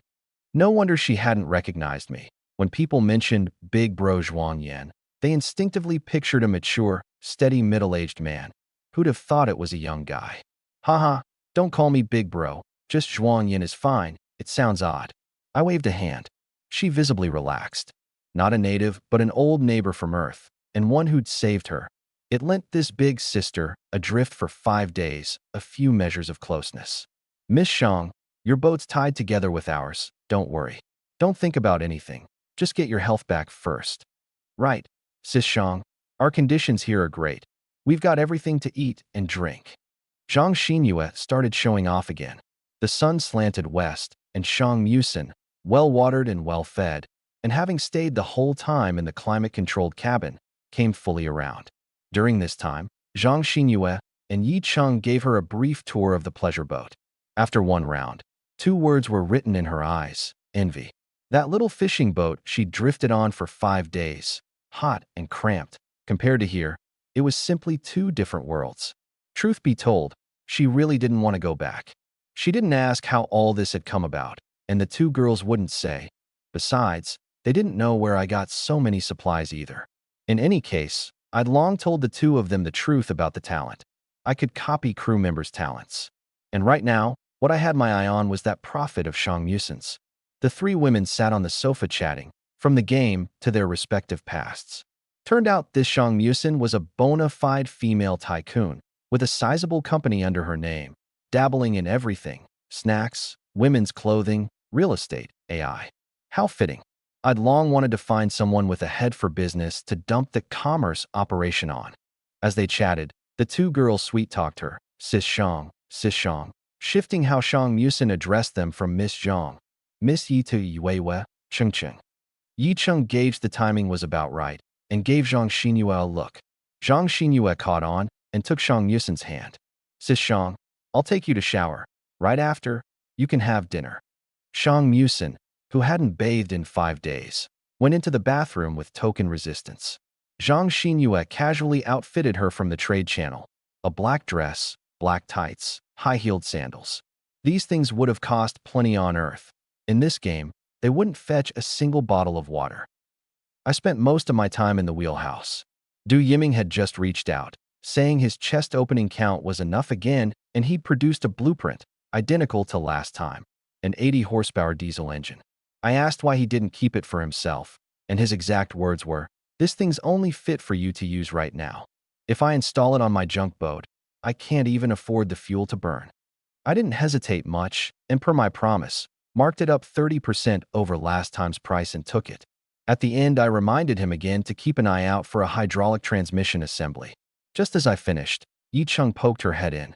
"Captain, downstairs there's one dainty little beauty and one fragrant big beauty, waiting for you to dine together." I found it funny, walked to the door, took her hand as I went, and asked as we walked, "Is there also a dainty little beauty come to invite me to dinner?" Huh? Oh. Caught off guard by my taking her hand, she froze for a moment, her little face flushing scarlet. She probably wanted to say, "Captain, didn't you say if I don't make the first move you won't touch me?" But that, she'd only recite in her heart. From that look of hers, half shy, half delighted, not the slightest struggle, it seemed she'd been waiting for this for a while. As for that promise of mine, of course I remembered it. But did holding hands count as touching? Anyway, the touch I'd meant referred to intimate, negative distance contact. Holding hands, hugging, kissing weren't counted in. Down in the restaurant, Shang Musin, changed into her new clothes, was waiting. Shedding her frailty, she was like a peony in full bloom. Already a meter 74. In heels she went straight to a meter 80.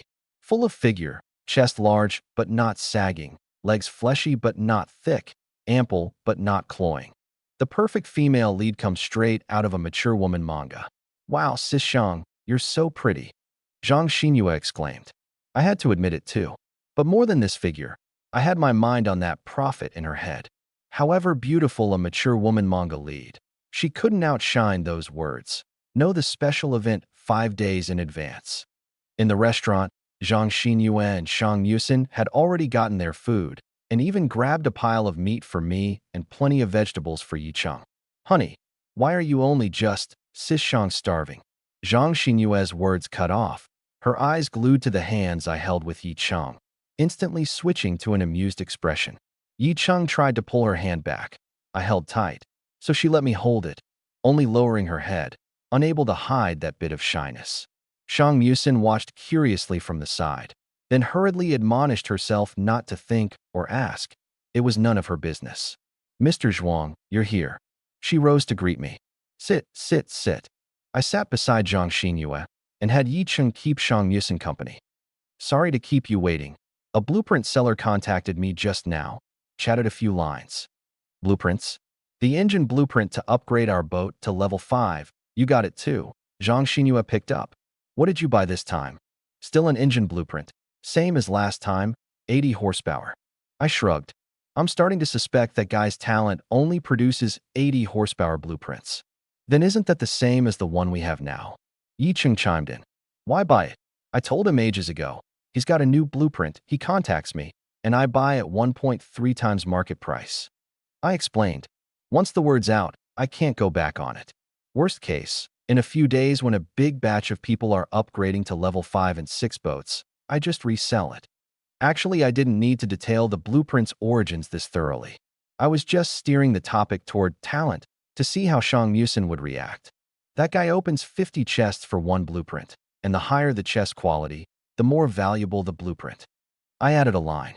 Wow, what an impressive talent. Zhang Xinyue exclaimed on cue. Sure enough, Shang Musin was hooked. She unhurriedly picked the meat off a chicken wing with her chopsticks, clearly a bit distracted. Once the meat was picked clean, she looked up. Mr. Zhuang, about that special event mentioned in the opening announcement, I have a piece of information I can tell you. Here it came. Oh, go on. I feigned a curious face, doing my best to play my predetermined role. My talent is foresight. She smiled wryly. I can know the content of the next special event 5 days in advance, and from 100 meters outside an island, I can know that island's type ahead of time. Wow. Sis Shang, you're amazing. Zhang Xinyue's eyes went wide. Yi Cheng's mouth fell open too, speechless for a good while. Miss Shang, the value of this talent of yours is far too high. I exclaimed, putting on a performance. Who can't? This isn't just life or death information. It's an enormous business opportunity. Mr. Zhuang flatters me. Facing our 3 exaggerated reactions, she wasn't timid. To repay the life-saving kindness, I'll tell you the content of the first special event. Please. I leaned my upper body forward. She didn't keep us in suspense, dropping a bombshell straight out. On the 8th day, the first day after the 7-day adaptation period ends, global temperatures will plunge off a cliff, with no sunlight for the entire cycle. In the early hours of the 2nd day, a blizzard rages, a thin layer of ice forms on the sea surface, and the temperature keeps falling. She paused. I can only foresee 5 days out at most, so what the 3rd day brings, I'll have to wait until tomorrow to know. The 3 of us looked at one another, then all turned to look out the window. The evening sun could no longer burn skin in a dozen-some minutes, but the air outside the boat was still scorching. At this rate, hitting 60 degrees tomorrow wouldn't be strange. If she hadn't said so, I never would have imagined, after the extreme heat would come bitter cold. Normally, the sea freezes at -2 or 3 degrees, and the higher the salinity, the lower the freezing point, and a sloshing sea surface lowers it further. Yet she said a thin layer of ice would form and the temperature would keep dropping, which meant -10 degrees was possible. I instinctively opened the board and glanced at the survivor count. 908,865/1 million. Last time I'd looked it was still over 920,000. In just a few days, another 10-some thousand were gone. 2 more days of extreme heat lay ahead, worse than today, and at that point the drop in numbers would no longer be linear, but collapse downward in steps. Heat was terrifying. Cold was just as terrifying. Northerners might say they gnaw on popsicles at home in -30, but that's with heating and enough cold weather supplies as a backstop. What did the survivors have? In most people's hands, only the bit of water and food from opening chests that barely sustained life. Below 10 degrees without warmth, a person might fall asleep and never wake. Below 0, needless to say, the one variable lay in these remaining 2 days, what level their boats could reach. A silence fell over the table. It was Shang Musin who spoke first again. Actually, my luck was decent early on. I banked a lot of water and food from opening chests. I kept a little for emergencies and traded all the rest for materials, upgrading my boat to level 4. In the early hours yesterday, I foresaw the big temperature drop, so I figured I'd stock up on cold weather goods now while they're cheap and resell when prices rise, turning every movable resource into down jackets and cotton quilts.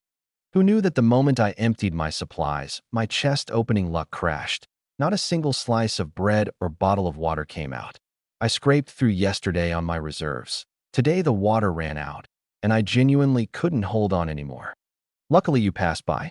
Otherwise, I'd be a dead person right now. A good opportunity.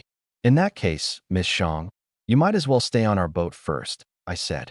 The conditions surely can't compare to your time on Earth, but you've seen it.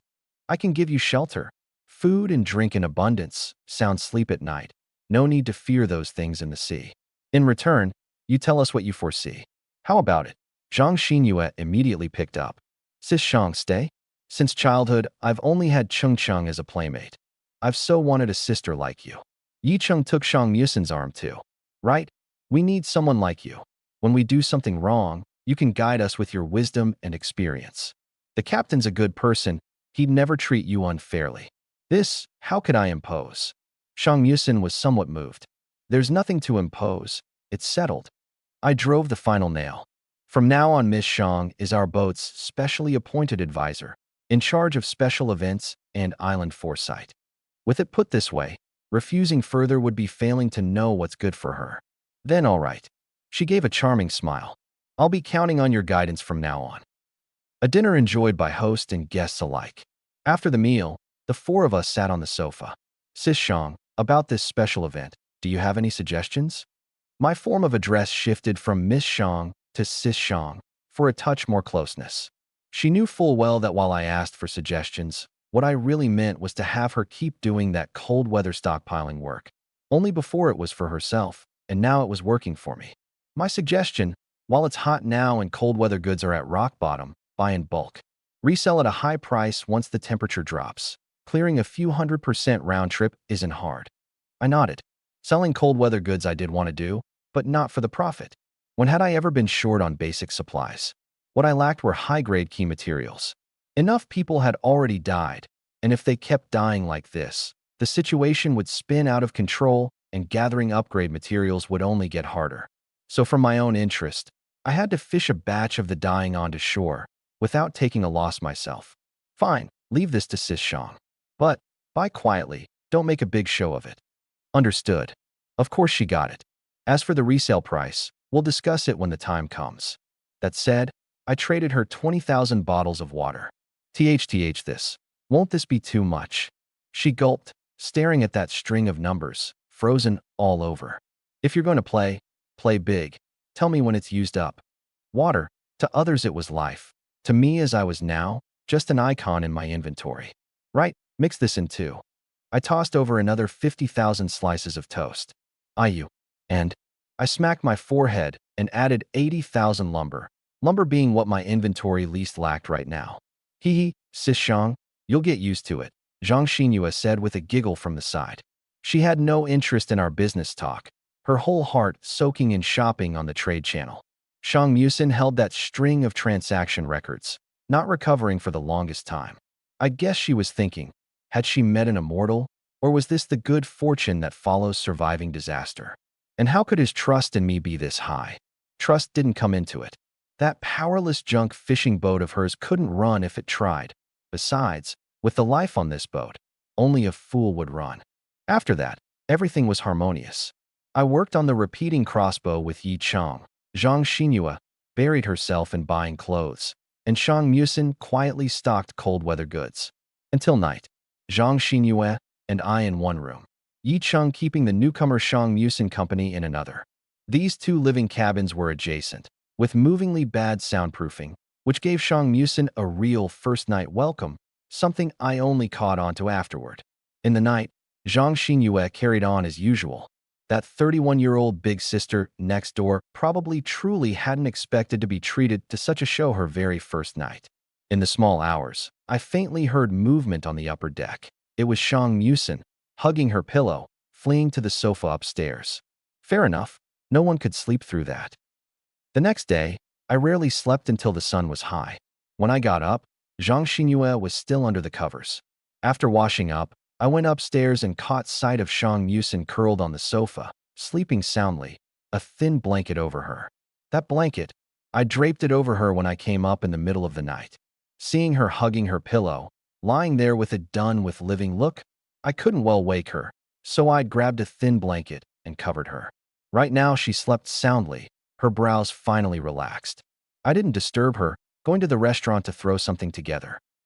Actually, I could tell that Shang Musin, as a person, thought far more than Zhang Xinyue or Yi Cheng.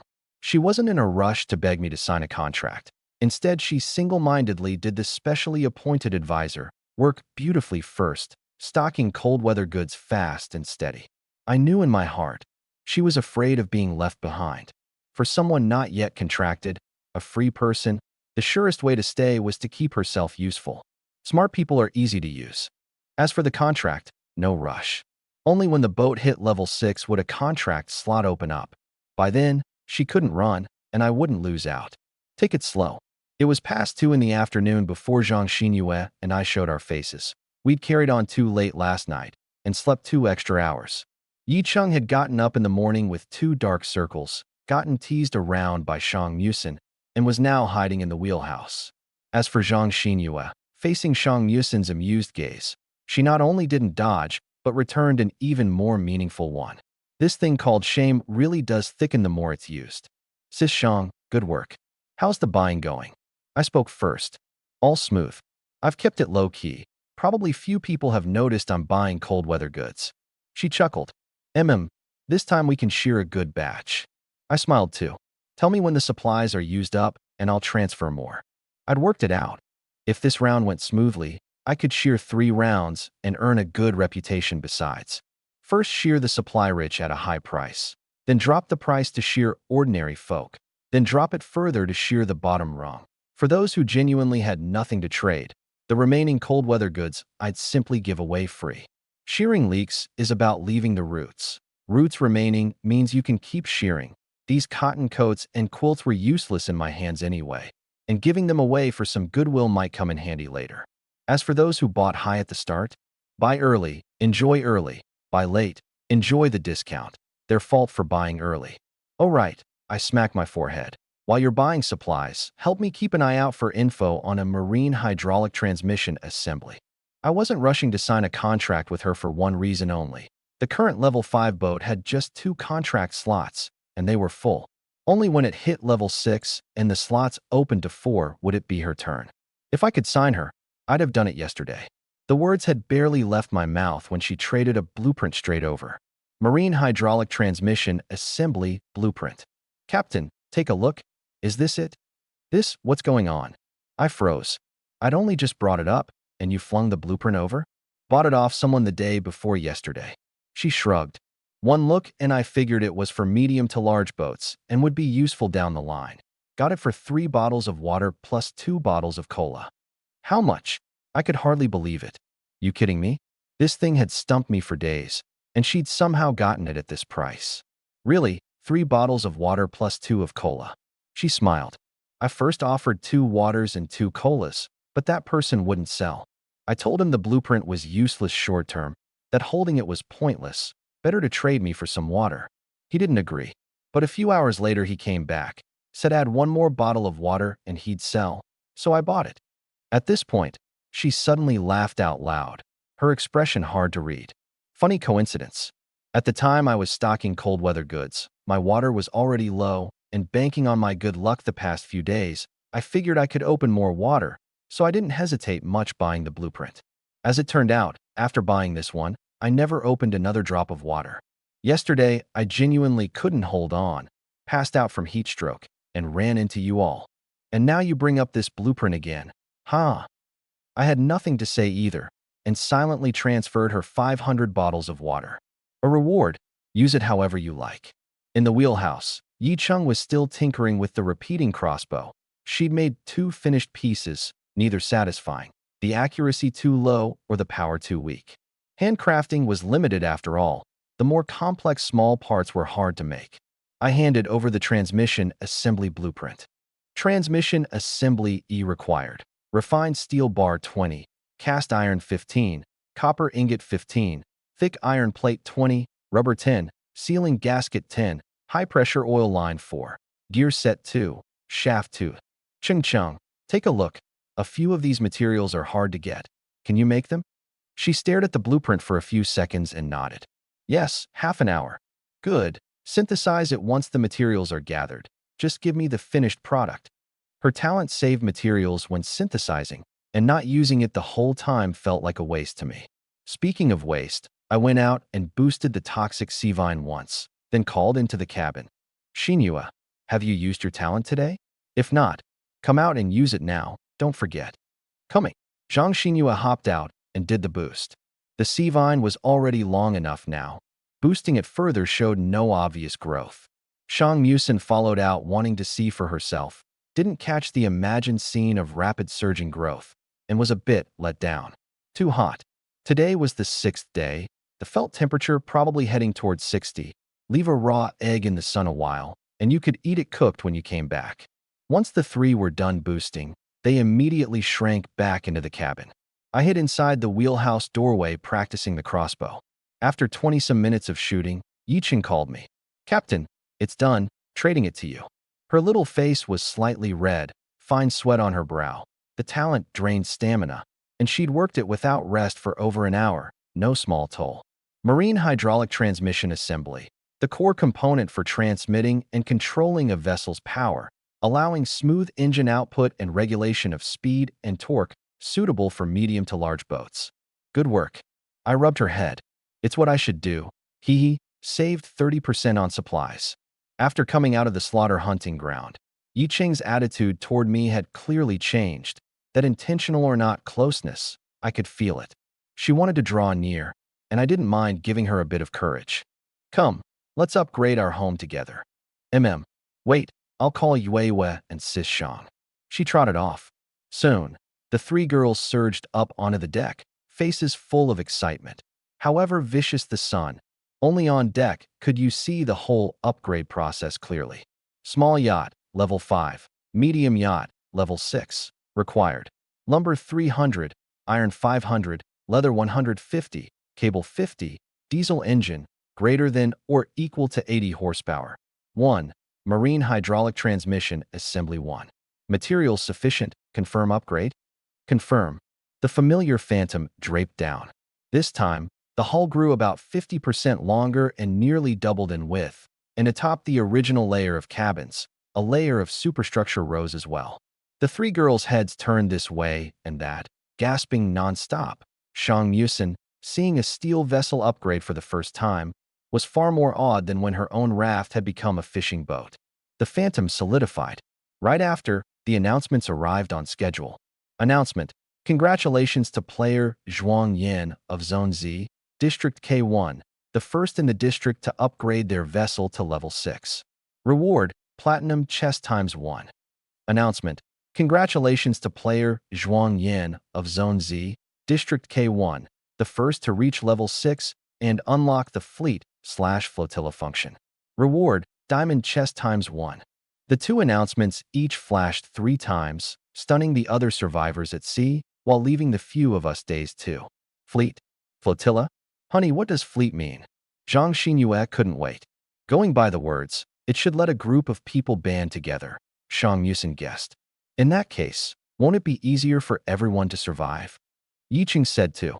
This girl Yicheng. She'd probably been protected too well before, never thinking through to the dark side of human nature. Cheng, you're thinking too simply. I smiled. A few powerful fleets emerging. That's possible.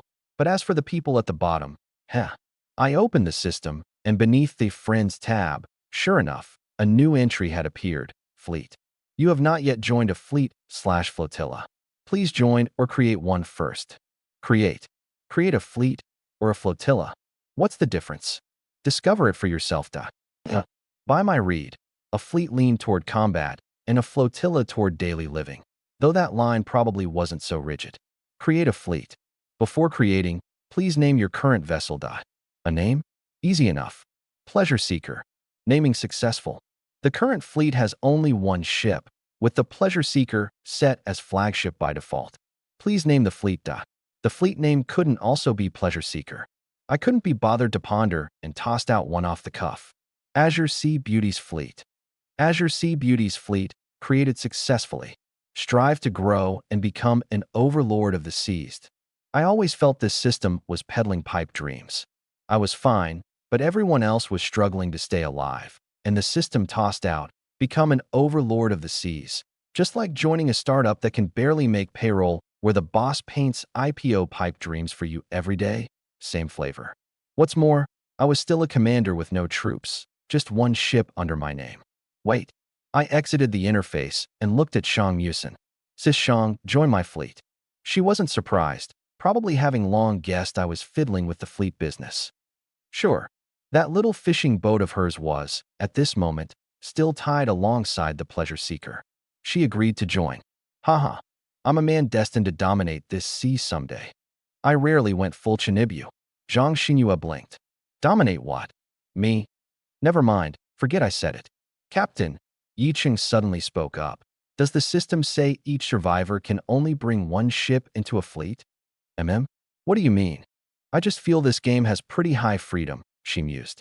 If the system doesn't restrict one person, one ship, then we could actually build ships ourselves. We can't make the complex ones, but building a raft, with some time, should be doable. Once it's built, see whether we can use the system to upgrade it. We really could try. Zhang Xinhua jumped up. Then won't we have lots of ships later? The three girls all looked at me in unison. Fine, let's try. I had plenty of supplies. That bit of raft material, if it didn't work, wouldn't hurt to lose. But if it did, I still had an 80 horsepower engine blueprint sitting in my inventory, ready to use the moment a new ship was built. The fleet's added too, Shang Musin suddenly said. Aren't you going to sign a contract with me, my lord captain? I glanced at her. The reasons she'd brought it up herself were just a few. The special event was imminent, and she had no confidence she could withstand those ice-breaching mutant creatures from her foresight. She had only one life, and if she lost it this time, everything was gone. Better to become one of us and secure a backstop than to drift as a free agent. I had no interest in asking much. I believed that as life on this boat got better and better, more and more people would beg to sign on their own. What I worried about, conversely, was whether there'd be enough contract slots by then. Sign. I tossed the contract over. She read it carefully and gave a soft sigh. Just as Yi Chung had said, sign it, and your whole self became my private property, not a shred of defiance allowed. This talent was overbearing, but she still wrote her name. The contract done, a wave of comfort ran through her body, all three physical stats rising by one. On my end, the change was bigger. New supplies per second reached 4 items, and all my stats climbed another notch. If I ran into that island's mutant boars again now, I had the confidence to drop them barehanded. Captain, since I've signed, that ship is yours now. She tipped her chin lightly toward the tied-up little fishing boat. I opened the fleet interface. Sure enough, 2 ships. My Pleasure Seeker, a level 6 medium yacht, and that unnamed little fishing boat of hers. The system prompted that I had to name it before operating. Naming someone else's ship was no challenge. Lady Tycoon. Lady Tycoon, named successfully. Upgrade.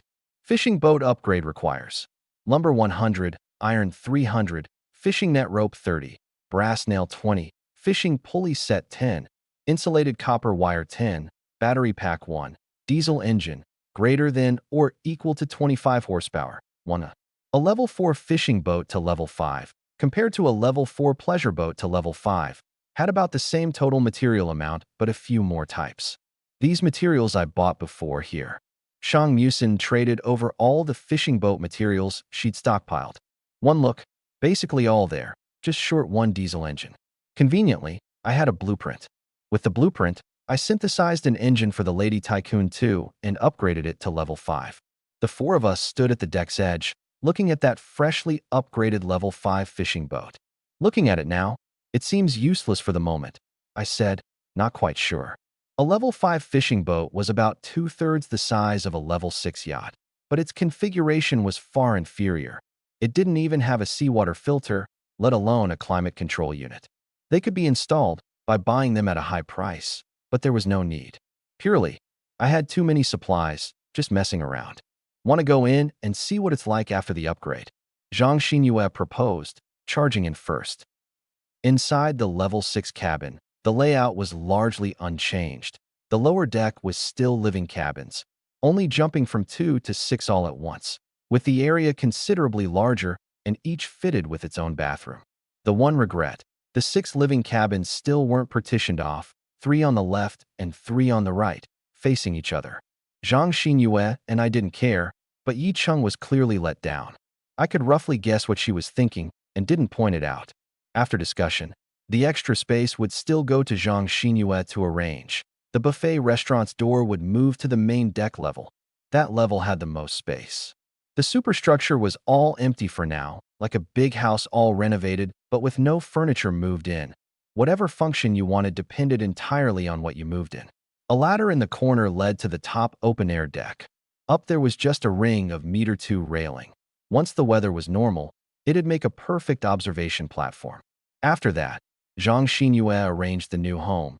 Yi Cheng worked on the repeating crossbow. Shang Musin bought supplies and watched the board, and once again I was left the idle one. I went ahead and maxed Yi Cheng's and Shang Musin's fishing rods too. I fished myself, with their rods set beside mine fishing along. In the meantime, I thought about upgrading the salvage net, bought some nylon line and got it to level 3, then found level 4 was the cap and needed a huge pile of materials, with the effect being only a 4% chance to upgrade quality when salvaging chests. And since I didn't live off salvaging chests, that 4% was as good as nothing, so I dropped it. A day passed. The 7th day, 11:55 at night. The 3 girls and I gathered on the top deck, waiting for the big temperature drop Shang Musin had forecast. No wind at sea.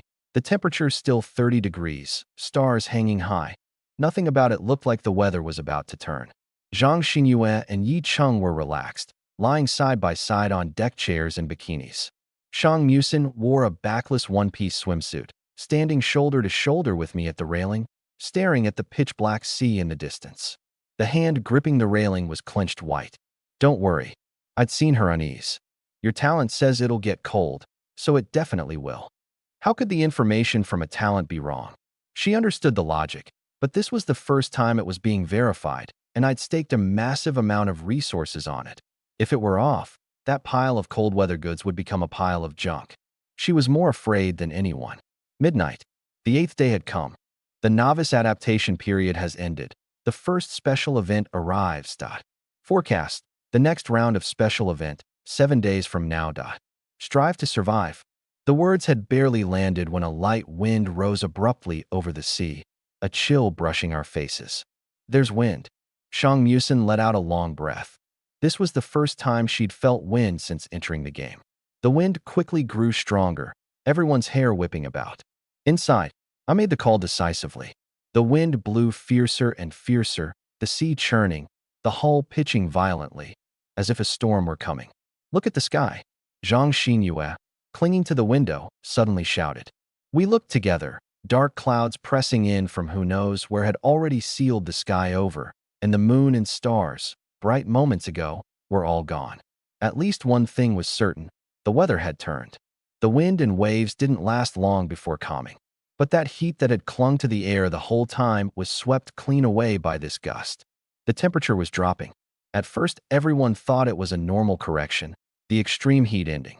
But the temperature kept falling, and even the dimmest person felt something was off. On the board, panic spread. This cooldown isn't normal, right? Too fast. I'm even feeling a bit cold. The system just announced the first special event, plus this abnormal cooldown. Could the first special event be? Be what? Spit it out already. Holy crap, don't scare me. I just sold all the thick clothes and quilts I fished up yesterday. Those who could live this long had some skill, including plenty of smart ones. Soon, a despair-inducing guess surfaced. The first special event was most likely the opposite of the extreme heat, bitter cold.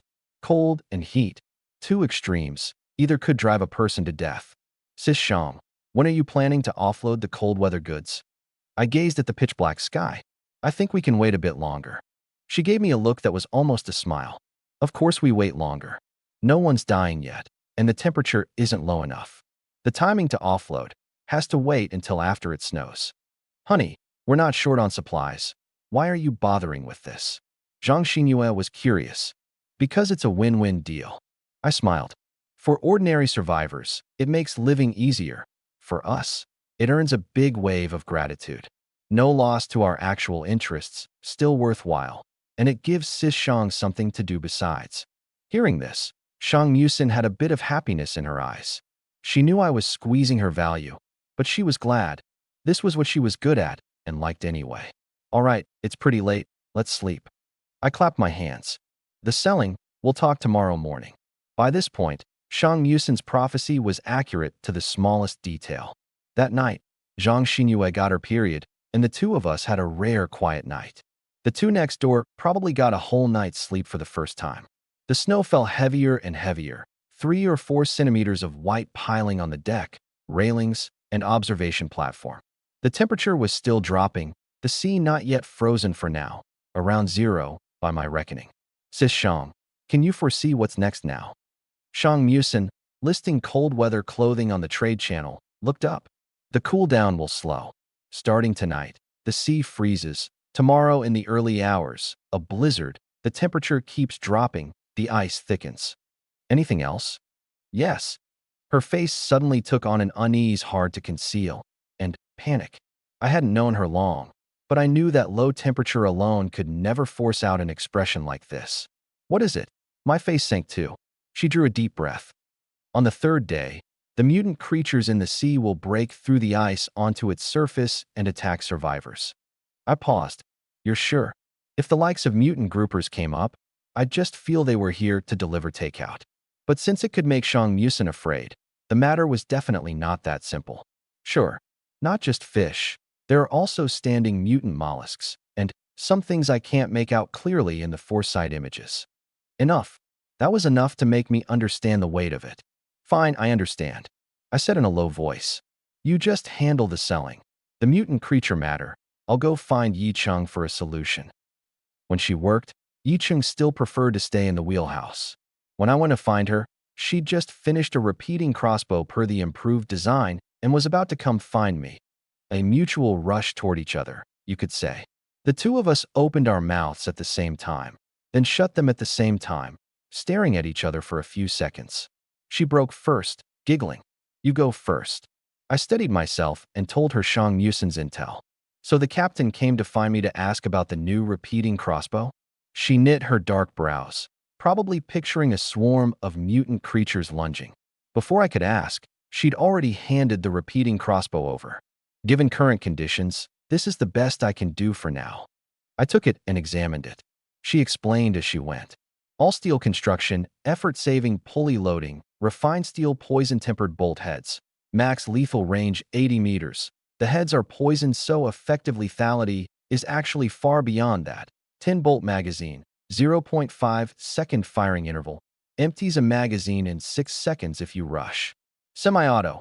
Pull this back here and it chambers a bolt. No effort. For you about the same as full auto. To keep it simple, switch this off and each shot auto chambers. But the heads are poisoned, so rapid firing at one target wastes bolts easily. This repeating crossbow, gleaming with cold metallic light, I couldn't put down. One look and it was clearly custom-made for me. Even the grip at the back fitting my palm seamlessly. Good work, I said earnestly. She smiled and shook her head. There's not much I can do. Being able to help you with this little bit makes me happy. Try fire first. If there's a problem, I can still change it now. I came out of the wheelhouse about to shoot at a far railing, and she stopped me. Hey, wait. I'll go set up a target for you. She walked toward the bow. Perfectly good railing. Don't go shooting it up again. Last time, on the first test fire, I'd used the railing as a target. She hadn't minded then, but now she'd grown attached to it. She took a round wooden board from her inventory and hung it on the railing by a hook on the back. On the front of the board were concentric rings she'd drawn by hand, a target she'd made for me with her own hands. Set up, she stepped aside and flashed an OK. I clicked off the safety, took a slight aim at the bullseye 10 meters out, and squeezed the trigger. Thwack, thwack, thwack. A string of dull thuds. The distance close. I didn't miss once, driving bolt after bolt into the bullseye, the later ones knocking the earlier ones out. 10 bolts fired, For remained in the bullseye, the rest jostled to the ground. She smiled and gave me a thumbs up, whether praising my aim or her crossbow, I couldn't tell. I returned a thumbs up, praising the crossbow. She picked up the bolts from the ground and stowed them with the target into her inventory. Poison bolts took many steps, so saving even one mattered. "Didn't you get a diamond chest as a reward yesterday?" she suddenly asked. "Why didn't you have Yue open it?" "Diamond chest?" I blanked. Holy crap, I forgot. Forgetting a diamond chest clean. At bottom, there was only one reason. I wasn't short on supplies. One fewer, and life went on the same. People are like that. Come by something too easily, and you don't cherish it. Clang. A crystal-clear chest landed on the deck. Wow. I thought a diamond chest just had a few diamonds set in the box. Never thought the whole box would be diamond. Yi Cheng's eyes locked on it. Too bright, too dazzling. I was speechless too. This system was honest enough. Say a diamond chest, and it really gives you a whole solid block of diamond. A diamond this big, in reality, only belonged in dreams. "Chung, you open it." I pulled her to the chest and stepped back. "Me?" She was a little surprised, probably having thought I'd call Zhang Xinyue. Having Zhang Xinyue open chest was purely for her good luck, to maximize returns. This time, let Yi Cheng try too. If we're talking superstition, go all the way, novice protection period and all. Yeah, you open it. Let's see how your luck is. She extended a faintly trembling hand, shut her eyes, gritted her teeth, and flung open the lid with both hands. Boom! Golden light shot straight to the cabin ceiling. "What did you get?" She slowly turned back. "A drone. A drone. That works too, I guess.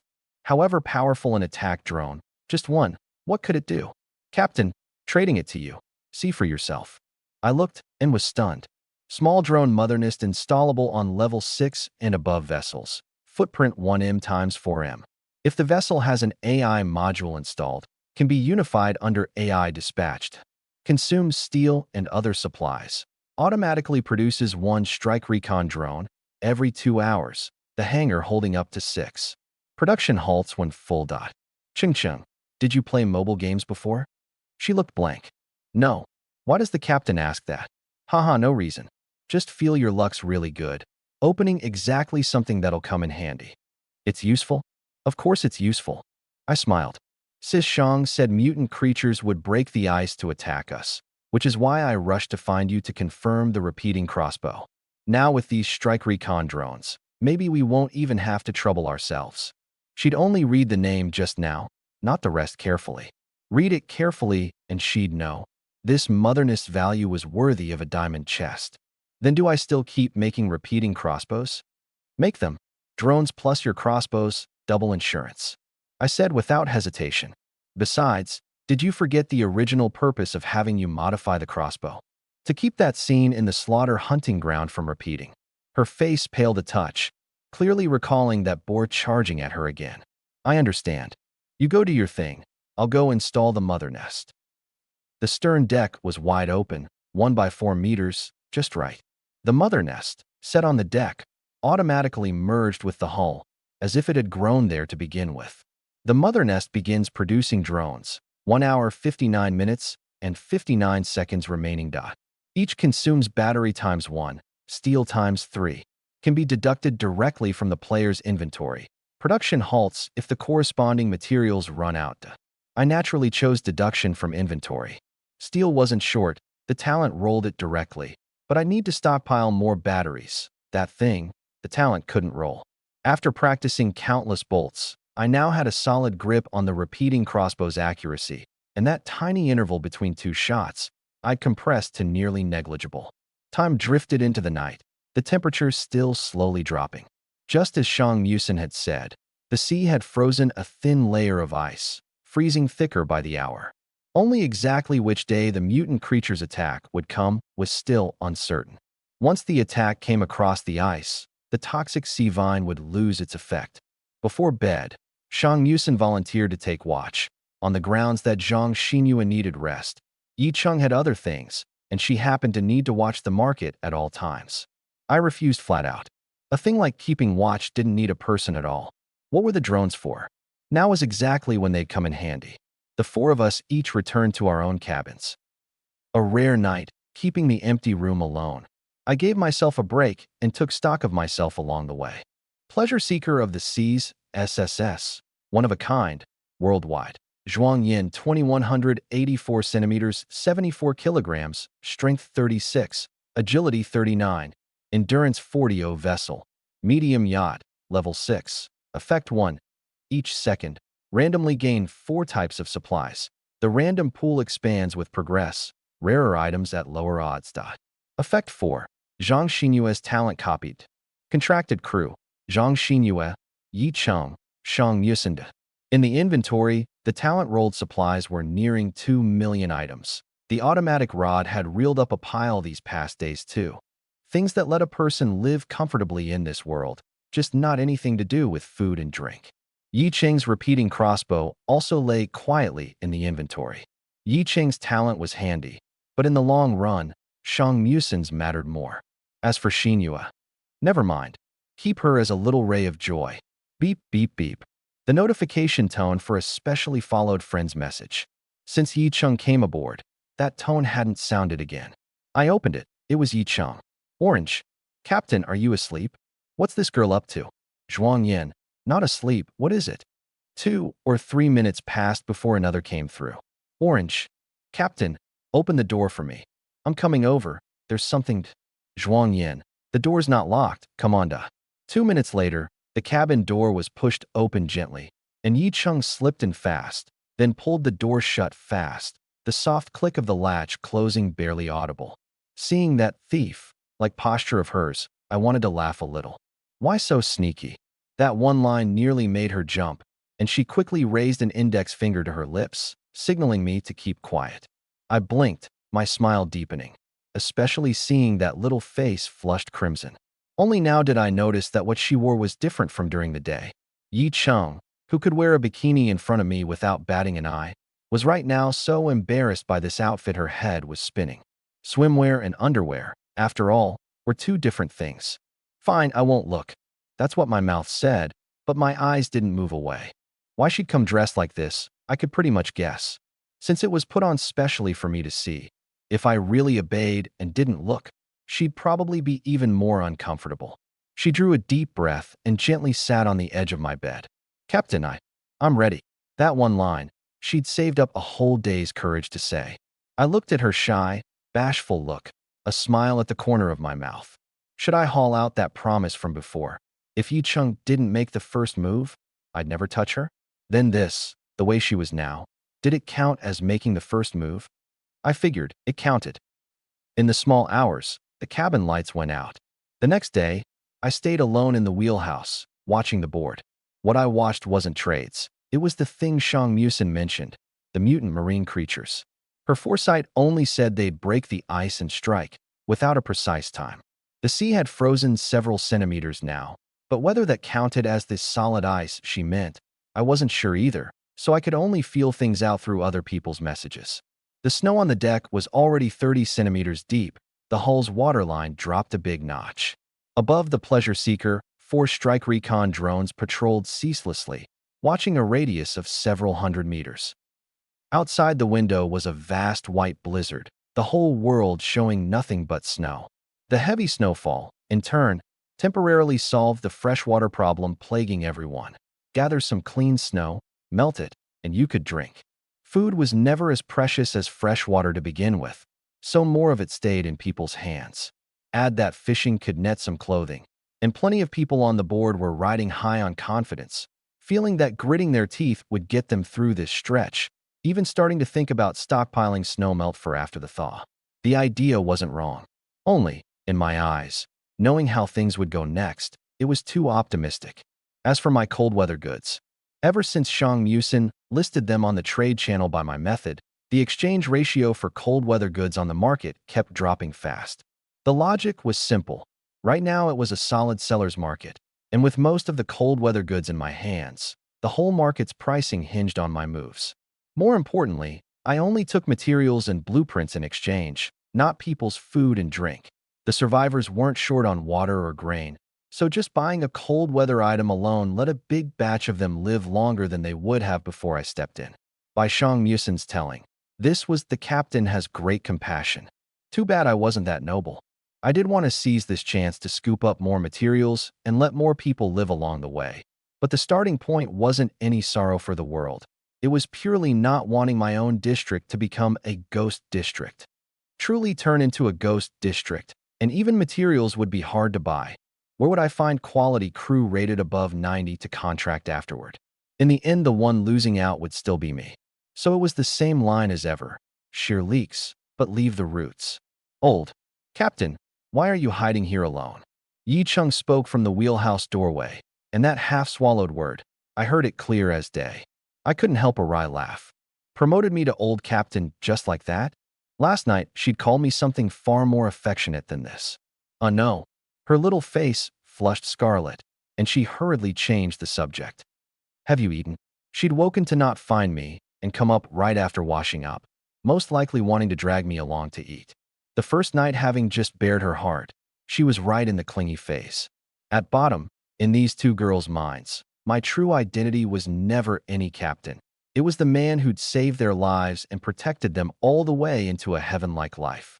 Having expectations of a man like that was the most natural thing. Too bad, I answered honestly. Already ate. Oh, okay then. She pouted, a little let down. Then I'll go eat by myself. Come up when you're done, and make 2 more repeating crossbows. She left, a touch of small grievance in her departing figure. With Zhang Xinyue, she'd surely have clung to me to go together without a second thought. Yi Chung, thin-skinned, would only keep it bottled inside. No sooner had Yi Chung left than Shang Musin arrived. Captain, Cheng Ching seems a little unhappy. She chuckled softly. Oh, what? I raised an eyebrow. Could I have been too rough last night? But that was her own doing, and I'd even been holding back. That, I wouldn't know. The corner of her mouth tipped up, her expression plainly saying she found me a blockhead when it came to a girl's feelings. If the captain really cares, go ask Chung Chung yourself in a bit. I was silent a few seconds, then nodded. Later. Sis Shang, how are things on your end? The moment I brought up business, she dropped the teasing and turned serious. Per your instructions, on the same cold weather goods, our prices undercut the vast majority on the market. But the effect isn't obvious right now. Volume is very small. Normal. I nodded. Fishing nets some clothing, and we haven't reached the point where most people despair. When it gets colder, that's when we offload. She leaned in a bit. Captain, I just looked again. Meaning she'd used her talent to foresee once more. What, any change? My expression went grave. I knew she didn't waste words.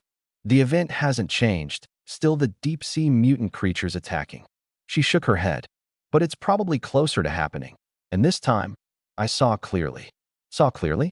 Before, she couldn't see clearly what those creatures looked like, and we'd guessed it was the talent's limitation. The further from the event, the harder to see fully. I'd had her try again today, and this response confirmed the guess. Lots of species, most originally fish, she continued. But these fish's fins have mutated, pectoral fins paired with tail fins, letting them walk on flat ground. Things from the sea, mutating limbs adapted to land?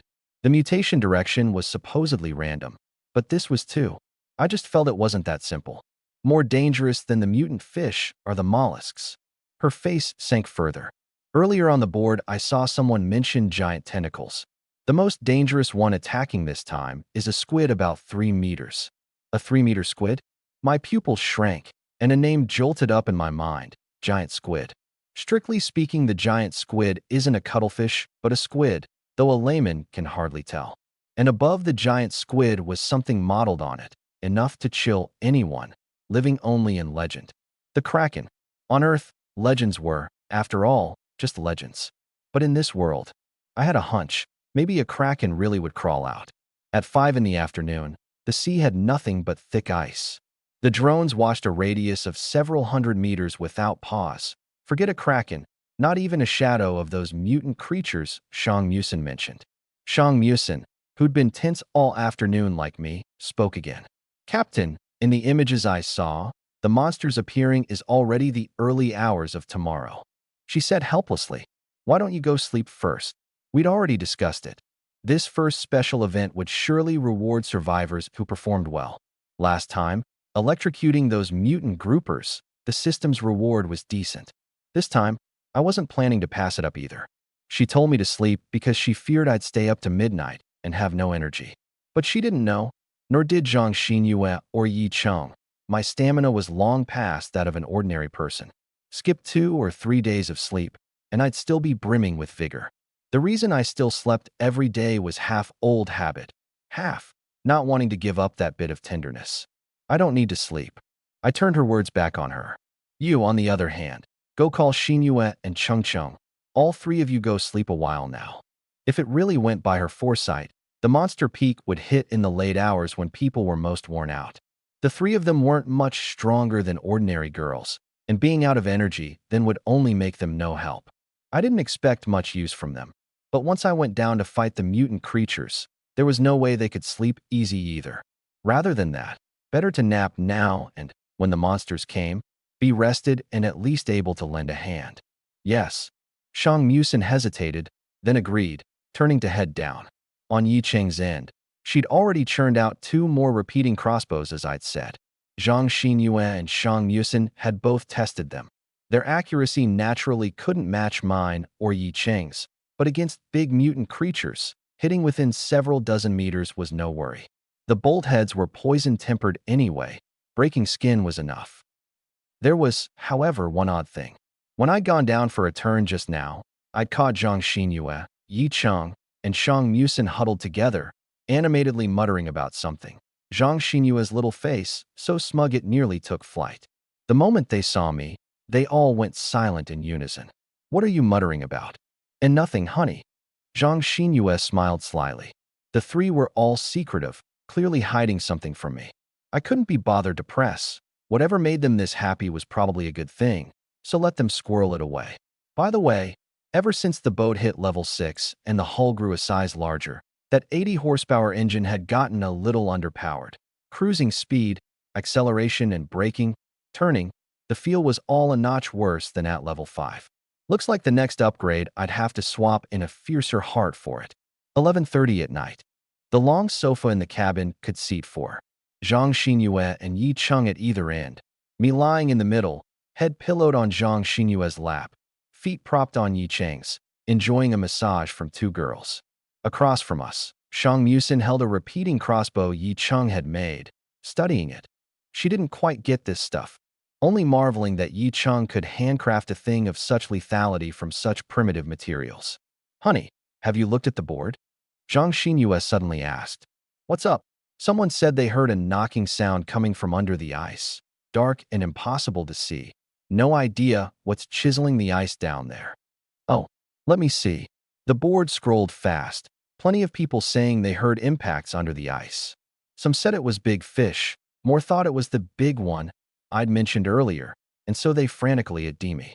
Yes, the matter of mutant creatures attacking tonight was something I'd put out there.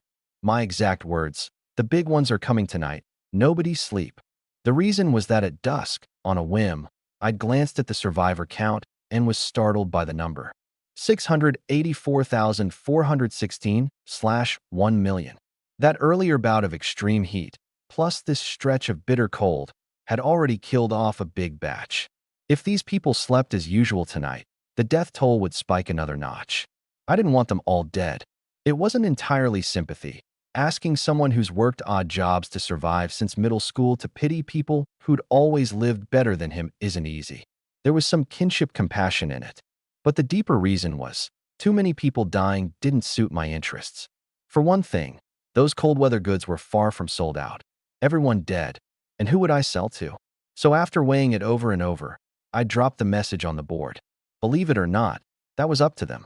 At Zhuang Yin, big bro, when exactly are those mutant creatures coming? Any precise time? Waiting like this is tortured.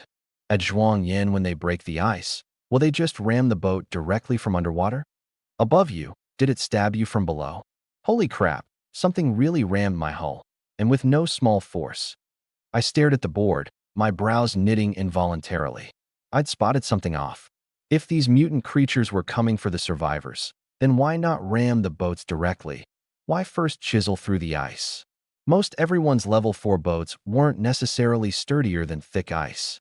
Yet per the board, some were ramming ice, some ramming hull bottoms, all over the place, with no unified target at all. Seen this way, the mutant creatures attacking survivors Shang Musin spoke of was maybe just incidental? Like a brand new couple agreeing to dinner and a movie. What they're really after is hardly the dinner and movie. These monsters attacking people was maybe the same. Seeing a bite of food at their lips, they just took a casual taste. As for what they actually wanted, there was no answer for now. I wasn't dead set on chewing this over. It was unavoidable. Having fallen into this world, how could I treat the strange phenomena before me as if I saw nothing? Put plainly, I was quite satisfied with my current life, and it would only get better. So who'd want a pile of unknown factors messing it up? These I only turned over in my mind, not telling the three girls. Time inched forward notch by notch, and past 23 hours, 59 minutes, and 59 seconds, the new day's midnight arrived. Sis Shang, by your foresight, the monsters should be out? I turned my head to look at her. I saw her lovely head dip slightly, dark brows faintly knit, phoenix eyes half closed, her mind as if drifting elsewhere. After about half a minute, she lifted her head again and looked at me. They're here. She paused, then added, what I saw is here. The words weren't even finished when a string of crisp gunshots suddenly cracked outside. Rat-a-tat-tat. The strike recon drones had opened fire. Go! I sprang up off the sofa, my head nearly smacking into Zhang Xinyue's chest. The three girls followed close behind, and the four of us charged up onto the deck. But what met our eyes was boundless black. To avoid becoming an immediate target of all eyes, the boat's big lights had been off for ages. Relying only on the bit of light leaking from the cabin, you couldn't see far. The drones had night vision and could catch monsters in the dark. Our eyes had no such function. Need to figure out a way to mount lighting on the drones later, I said offhandedly, staring ahead. My constitution was several times theirs, my dynamic vision sharper, but I still couldn't see any further. In the dark, I was like them, seeing nothing. But by the near and far of the gunshots, I could estimate roughly how far the monsters were from the boat. You wait, I'll go take a look first. Not waiting for their objections, I flipped over and dropped off the deck, landing lightly on the ice. I stamped twice underfoot. The ice was fairly solid. Reassured, just as I was about to step out. Captain, wait, take this. Shang Musin tossed down a flashlight. Meant to buy a high-power one, but the market had none. Make do. Good, thanks. Just as I was about to go, Zhang Xinyue, leaning half her body out over the railing, shouted again. Honey, do be careful. If you hit danger, run right back. Yiqing nodded fervently too. Right, don't take risks. Got it. I waved at them, drew the long blade from my inventory, and walked into the darkness, blade in one hand, light in the other. Actually, I didn't think I'd be in danger. The reasoning was simple. The strength of the mutant creatures in this special event couldn't possibly be absurdly high. If even I could be greatly threatened, then for ordinary survivors it'd be a near certain death. And how would that count as surviving? Might as well rename it rushing to die. The flashlight shone toward the direction of the drone gunfire, and where the light was about to fade, a few corpses lay faintly, too far to make out their shapes. The gunfire had stopped. That patch of ice held no new monsters. Rat-a-tat-tat. To my right, a drone fired again. I whipped around and jogged briskly over. 50 meters, 100 meters, same direction, the gunfire rang again. The flashlight's beam wobbled as I ran, but it was enough for me to see them clearly. Two fish-shaped creatures standing upright on the ice by mutated tail fins. Just as Shang Musin said, with mutated tail fins they could walk on flat ground. As for whether the pectoral fins could grip, I hadn't had a chance to see. The drone's bullets struck them, splattering little bursts of blood, and the two monsters toppled, unwilling. These things weren't as tough as I'd thought, because the drone's bullets actually had little stopping power. I checked. It used .22 LR 5.6mm round-nose rounds, with kinetic energy of only about 80 joules, less than Yi Cheng's repeating crossbow, let alone her specially made triangular refined steel poison bolts. With my current build at roughly 4 times an ordinary person's, a round-nose round like that hitting me probably couldn't even pierce the skin. Clearly this batch of sea-born mutant creatures was only SOSO at taking hits. Thud. Mid-sprint, a dull boom suddenly came from the ice beneath my feet. I braked at once, and momentum still carried me sliding forward over a meter before I stopped. Thud. Under the ice, another dull boom. I simply aimed the flashlight at the point of impact. The milky white ice was nearly opaque. I couldn't see the thing below clearly, only faintly making out three figures taking turns ramming hard at the same spot of ice. Ramming the ice open by sheer force. I frowned, staring fixedly at the spot, wanting to see exactly how they'd break through ice this thick. The three blurry shadows under the ice slammed the same spot again and again. After about 2 minutes, with a crack, a thin fissure split the ice. They didn't stop. 2 more minutes, and the ice at the crack heaved up entirely. Finally, the three shadows swam off far, then accelerated together, ramming at that spot as one. Crash! The ice shattered, and three mutant creatures burst through. This moment I'd waited too long for, and without even waiting to see their forms clearly, my long blade had already swung out at full force. Thunk! Thunk! Thunk! Three soft sounds. Three monsters each split in two, severed limbs falling on the ice, red blood spattering everywhere. Phew! I let out a long breath. By now I finally understood why they could chisel through thick ice, yet be easily dropped by a single small bullet from a drone. This kind of mutant creature was textbook: high attack, low defense. I say high attack, low defense because this kind of mutant fish, whose original form was unrecognizable, had a special structure.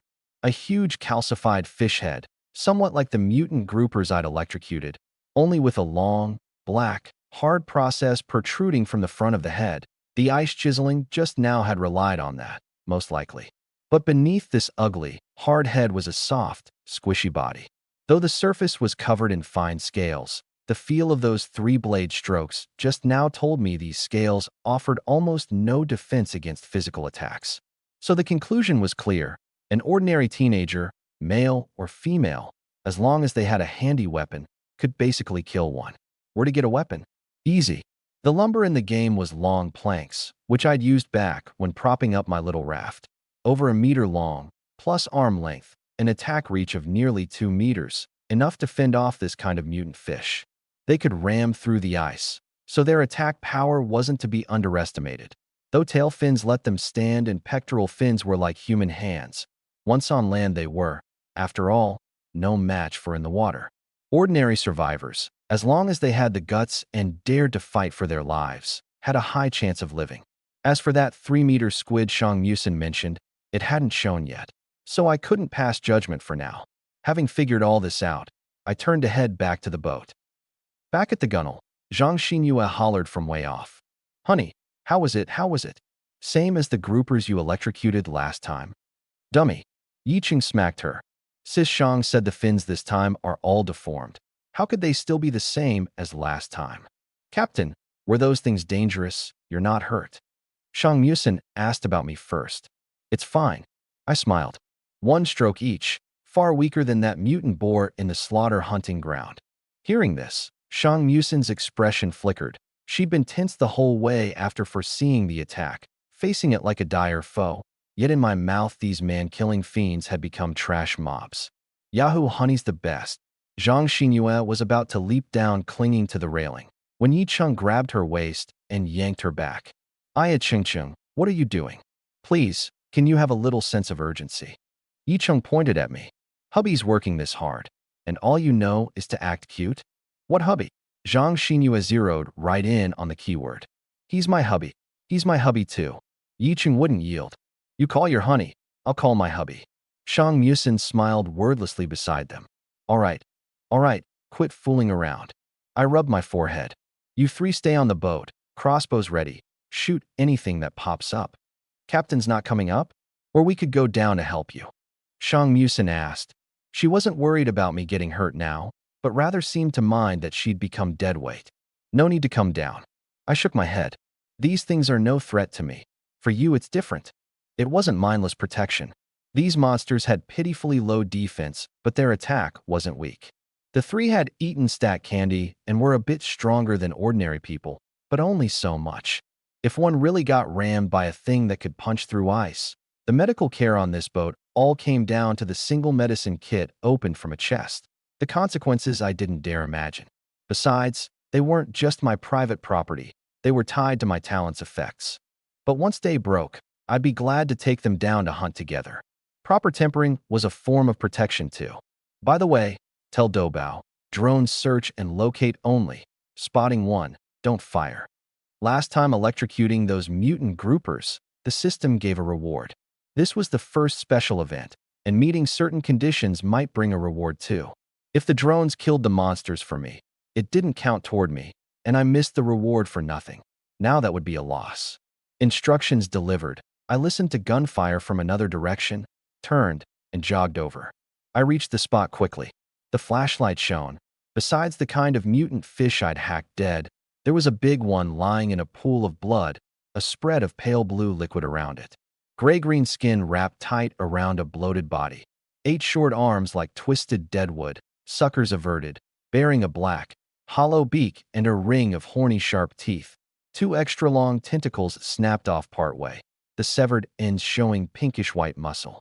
A flat head, 2 palm-sized murky giant eyes glaring, filmed over with a frost-white membrane. A long description, but to keep it simple, in one line. A but-ugly gray-green big squid. This ugly squid had been killed by the drones. It didn't have the kind of obviously menacing hard process the mutant fish had. I guessed it attacked with its tentacles. The only thing that gave me pause was whether its ink was poisonous. As far as I knew, the vast majority of squid ink is non-toxic, a few mildly irritating, but after mutation, who could say? There was no way to test it now, so to be safe, the next time I ran into a squid, I'd just drop it from range with the crossbow, sparing myself any mishap. After that, taking the pleasure boat as the center, I ran back and forth across a few hundred meters, blade in one hand and crossbow in the other, dealing with any monster that popped up on the spot. Over 2 hours later, the ice was strewn with corpses, red and blue blood spattered everywhere. I'd worried the bloody smell would draw sharks, but the temperature was so low the blood froze before it could flow into the sea. Besides, sharks didn't tolerate cold and wouldn't come near these ice holes at all. Back during those clear-skied days of the adaptation period, this stretch of sea would have long since become a shark paradise. Under the ice, no more monsters broke through. I made another round and returned to the pleasure boat. The 3 girls, each hugging a repeating crossbow, were still waiting for me on deck. Honey, I killed a mutant fish just now, shot it dead with the crossbow.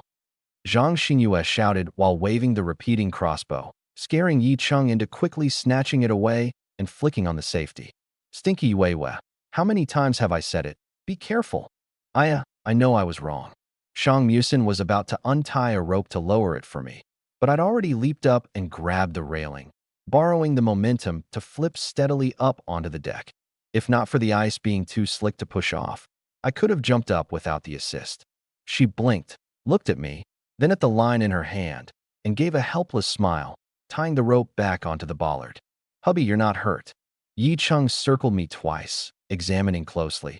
She always felt that compared to killing boars in the slaughter hunting ground, I seemed to have grown a fair bit stronger again. I rubbed her hair. It's fine. And you all? Honey, look at me, look at me. Zhang Xinyue hugged my arm. I killed one, killed it myself. Did you? Not bad. I patted her head. Xinyue did great, keep it up. Her beautiful eyes curved into crescents with her smile. Dummy, you wasted dozens of bolts to hit just once. Yi Cheng was merciless. Sis Shang killed 2 with 3 bolts. It's mainly that Chengqing's crossbow is handy. Shang Musin smiled gently. Zhang Xinyue wasn't annoyed, just stubborn. It's my first time using it. Off form is normal. Come on, let's go back and rest. I led one in each hand toward the cabin and called out an order. Dobao, drones keep patrolling. If any more mutant creatures appear, wake me. Yes, master. Dobao answered sweetly. Should I take watch next? Shang Musin followed behind. I can sell goods at the same time.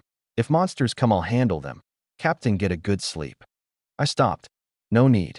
There shouldn't be any more monsters out tonight, and others probably won't have the time to come by from you either. After thinking it over, I explained a line anyway. Remember, when we first came to this world, the system said it's a survival game. I looked at her. Since it's a game, there's no sense in setting up a certain death scenario. She blanked, then it dawned on her. That's right. I'd had it easy the whole time because I was strong. But for most people, These mutant creatures were deadly, and meeting them meant fighting for your life. If they kept boring out endlessly, what way out would ordinary people have? Then the game might as well be renamed Wait to Die Game. Actually, I had a feeling. This monster attack had no clear purpose at all.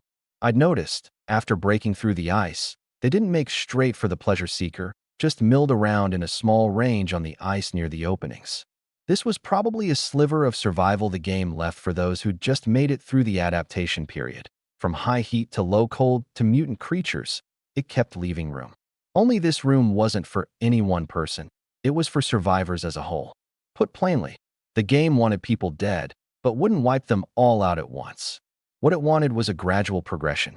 By the death rates of the past few days, by the time this special event ended, K1 District's remainder would be around 500,000. That night, rare full crew sound sleep. I actually wasn't tired. The effort spent on those mutant creatures was less than what I'd usually spend on Zhang Xinyue at night. I just felt like giving myself a rare break. Events proved my guess right. The whole night, the alarm never sounded. At 9 in the morning, I woke, didn't wash up or eat, and went up on deck first. The snow had stopped, the sky still gray, the temperature unchanged. Those killed monster corpses hadn't moved or changed. I nodded to myself, more assured inside. Back in the cabin, I opened the board. Damn it, I'm hurt. Who's got iodophore and bandages? Trading bread. These fish became spirits, or what? They can even walk upright. Good thing they can't run fast, or I'd have been done last night. Spirits my ass. Just a bunch of idiots, milling around 200 some meters from me. Not nearly as fierce as you all say. At G Chintzy CC, where are you? I can't hold on much longer. Didn't make it to see you one last time. Bro, it's been 10 days. If she's in this district and willing to acknowledge you, she'd have replied long ago. How come you all get mutant fish and I get mutant octopuses? Above, that's not an octopus, it's a squid. Whatever it is, anyway, lots of people died last night. Now what's left is just a little over half. I glanced at the regional count. 523,456/1 million. One night of low temperatures plus mutant creatures, and K1 District lost another several tens of thousands. As expected, when I came out of my living cabin, the door next door happened to open too. Shang Musin. After the cool down, the three girls had long swapped out swimwear for long sleeves, with 3 thick down jackets often hung by the cabin door as backup. Today she wore an apricot-fitted knit top, coffee-colored high-waisted straight-leg trousers below, tracing that full figure of hers clear as day. Her hair, undone for the first time, simply draped down, the whole of her composed and capable, yet exuding a mature charm. Captain, good morning. She gave a charming smile that lit up the whole cabin. First time seeing her with her hair down, my eyes lit up too. Hairstyle, for a woman, really does matter. Sis Shang, morning. I greeted her. Let's go eat breakfast. Not waking Yuewe and Chengqing. Let them be, sleep if they want to sleep. I led the way up. We'll eat first. We'd slept late last night anyway, and those two had slept so little lately. Rare for them to sleep soundly, so catching up was only right. At the restaurant, we each got food. Before eating, I took 2 stack candies from my inventory and handed them to Shang Musin. These 2 came from the earlier 2 sharing packs. Each pack took effect only once per person, and Zhang Xinyue, Yi Cheng, and I had all eaten ours. She'd joined late and missed out. Before bed last night, I'd eaten the remaining single candy too, so now I was strength 40, agility 41, endurance 43, further and further from an ordinary person. Even Yi Cheng, whose starting 3 were all 6, was now all stats 9. Zhang Xinyue, with a slightly better base, was agility 11, strength 9, endurance 10. An ordinary man peaks at only 10. These 2 girls had already reached the level of top-tier males. The weak one among the 3 now was just Shang Musin. Her starting strength 7, agility 8, endurance 7, plus 1 each after contracting, came to 8/9/8, still a bit behind Zhang and Yi, who'd eaten candy twice. But with these 2 down, she'd be October 11th, 10, in turn edging out Yi Cheng. Seeing this thing for the first time, she read the description and froze, her red lips parting into an O, phoenix, eyes wide and round. This is too precious. Eat it. I dug into my food. They both ate theirs. She still hesitated, probably feeling she was different from those two girls, not qualified. I added a line. Chengqing ate hers before she gave her body to me. Ah, okay. She said no more, tossing the two candies into her mouth and chewing. Decent chew to it. As the candy went down, a newborn strength spread through her body, tuning her whole self to peak condition. Better, by far, than the spirit rallying of paying out of pocket for black coffee at work. Breakfast had no explosive topics. We chatted casually about the game, then left the restaurant together. When I left, I was still clutching an apple I'd eaten 2/3 of. Food from the restaurant couldn't be taken out, which I'd tested long ago. Hold something in hand, cross the door, and it, along with any juice on your hand, instantly vanished clean, as if it had never existed. It'd be nice if someday we could eat fruit outside the restaurant too. Shang Musin glanced at the apple in my hand, then regretted saying it. Asking for this much, why not reach for the sky? But this sentiment, I deeply agreed with. People are just like that. One desire satisfied, a new one pops up at once. Said that way it sounds insatiable, but isn't that exactly the drive to keep pushing forward? For me, the drive to bank contracted crew. I want that too. Watching the apple core vanish in my hand, I instinctively closed it on empty air. But seeds are hard to come by. From the start until now, I've banked a total of 3 kinds of plant seeds: watermelon, toxic sea vine, and cherry tomato. The cherry tomato seeds were auto-fished up by the level 9 rod, mixed in among a pile of odds and ends, and I'd only found them the past couple of days clearing the inventory, which meant I now had 2 kinds of fruit seeds I could plant. I've heard people say chests and fishing can yield plant seeds too, but the odds are very low, Shang Musin said. And even if they get them, they've no conditions to plant. Soil and water are both big problems, and the maturation cycle is long, with no telling whether an ordinary person can live that long. In saying this, she automatically excluded the pleasure seeker. Others were others. Our own people were our own. I settled on a plan right then. Once this special event passes, find an island and bring back some soil, and we'll grow fruit right on the deck. With Xinyue's talent, fast growth won't be a problem. A watermelon, from sprout to ripe, is 80-some days at the fastest. Add Zhang Xinyue's daily acceleration and her once-a-day boost, and I reckon in about a month, we'd be gnawing on fresh watermelon outside the restaurant. Is a month long? Not long. The game had run to now, and it had only been 10 days. That'd be great. Shang Musin beamed. What woman doesn't love fruit? Keep this in mind for now. If I forget once the special event ends, remind me. Okay. She agreed readily, then turned and gave an order to the air. Dobao, remind me at noon the day after tomorrow to remind the captain to find an island together. By foresight, she'd already seen. This afternoon, the mutant creatures still alive on the ice would return to the sea. Afterward, the temperature would slowly rise. The sun would show tomorrow at noon, and the day after at noon the intensity would recover to opening day levels, the solid ice melting fast. That would be the time to set out to find the next island. Okay, Dobao's remembered. The speaker answered sweetly. Me? Subcontracting the job out just like that? A businesswoman through and through. By the way, how's the cold weather goods coming along? Sold quite a bit. Almost all traded for materials. Not many willing to part with blueprints. She opened her inventory and counted item by item. Folding boat ladder blueprint, catch preservation box blueprint, simple condenser blueprint, rainwater collection device blueprint. Wait, I cut in. Anything that sounds high-end, the kind ordinary people don't normally come across. There is, she answered crisply. Small sonar sensor blueprint. How's that? Sonar sensor? That name. Why does it sound familiar? Oh, that early warning repulsion module from before. Back then I couldn't get a sonar for a while, and then opened the toxic sea vine, so the matter got shelved. Not bad, Sis Shang scores this time. With it, the early warning repulsion module could pair with the toxic sea vine for double insurance. Come to think of it, ever since we got the toxic sea vine, we hadn't heard a single mutant creature ram the boat again. Being able to sleep soundly these past days was all it's doing. Add an early warning module, even steadier. Seeing that what she'd collected was useful, she was happy too, and traded the blueprint to me right away. Anything else? I asked, full of expectation. For now, that's it. The remaining blueprints were of no great use to us. But that was because the pleasure seeker's conditions were too good. In others' hands, a simple condenser could build a fridge, and a rainwater collector could bank more fresh water when it rained. Every one of them was a treasure. Fine, I'll make the sonar first. You finish clearing the rest of the cold weather goods as fast as you can. Okay, Captain. I'd assumed that with the blueprint I could whip up a sonar right away, but it took some doing. A few materials had no stock on the trade channel. Piezoelectric ceramic transducer disc, microcontrol chip, small PCB circuit board.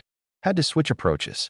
A piezoelectric ceramic transducer disc, put plainly, is a round ceramic chip that vibrates when charged and generates power when vibrated. A speaker has one. Buy a speaker and disassemble it. The microchip and circuit board weren't on the trade channel either, but I had ready-made ones. The automatic rod had reeled up an old TV remote, which I'd nearly tossed clearing the inventory before, but figuring I might fish up a same-brand TV someday, I'd kept it. Now it would never wait for its matching TV. Take it apart, and the chip and circuit board could be used directly. The system's installation requirements never specified a model or that it must be new. So why wouldn't second-hand goods from somewhere work just the same? After some disassembling and assembling, the pleasure seeker gained another module, the Marine Early Warning Repulsion Module. Having finished this, I got off the boat again. First, for a bottle of water, a bottle of cola, and a box of instant noodles, I scrounged a pair of ice cleat shoes off the trade channel for steady walking on ice. Last night, with poor visibility and monsters boring out non-stop, I'd only cleared a few hundred meters around the boat. Now in broad daylight, I planned to clean out the mutant creatures within a radius of 2 or 3 kilometers. For what? For that possible reward. No reward, and I'd treat it as crossbow practice. Several hundred poison bolts in my inventory, picked back up and reused, were plenty. Shang Musin stayed on the boat to clear the remaining stock. This batch of cold weather goods sold cheap, and for those in genuine difficulty, sold on an IOU. The one sold on credit I had no hope of collecting, and I didn't care about those scraps anyway. The aim was a good name and leaving more roots. No snow, good visibility. After Zhang Xinyue and Yi Cheng got up, standing on deck, they could see me toiling away harvesting in the distance. Mutant squid were far fewer than fish, about 1 squid mixed in every 50 fish, but in my hands, fish or squid, all 1 bolt's work. Later Zhang Xinyue came to me too, hauling a repeating crossbow. Yi Cheng didn't come down, head buried in working her crossbows. Her crossbow wasn't perfect yet. For one, a magazine held 10 bolts max. To boost capacity, you had to sacrifice other performance. She figured out a method. 1 crossbow holds 10, so make several more, preload them all, stuff them in the inventory, and pull one out when needed. The inventory being infinite anyway. 10 crossbows, that's 100. Around 2 in the afternoon, Zhang Xinyue, who'd been trailing happily at my side, suddenly tugged my sleeve hard. "Honey, look quick, they're running." I looked up, glanced, and pulled my gaze back. Run, then, they couldn't stay on the ice forever. These things had loitered until now. The other survivors were probably going numb. Time for them to head back to their sea, conveniently ending this first special event. The mutant creatures entered the sea one after another, and a few minutes later, nothing alive remained on the ice. "Come on, back to the boat." Zhang Xinyue answered and caught up, stuffing her little hand into mine, then pulling it back just before contact, yanking off the pink fleece glove on her right hand in a few quick motions before offering her hand. Her hand was cold, mine wasn't. The two of us walked back hand in hand like this, her face all homeward bound with a full haul sweetness.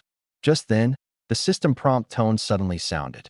"Surviving survivors, congratulations on making it through the first special event. For this event, all survivors receive rewards corresponding to their points.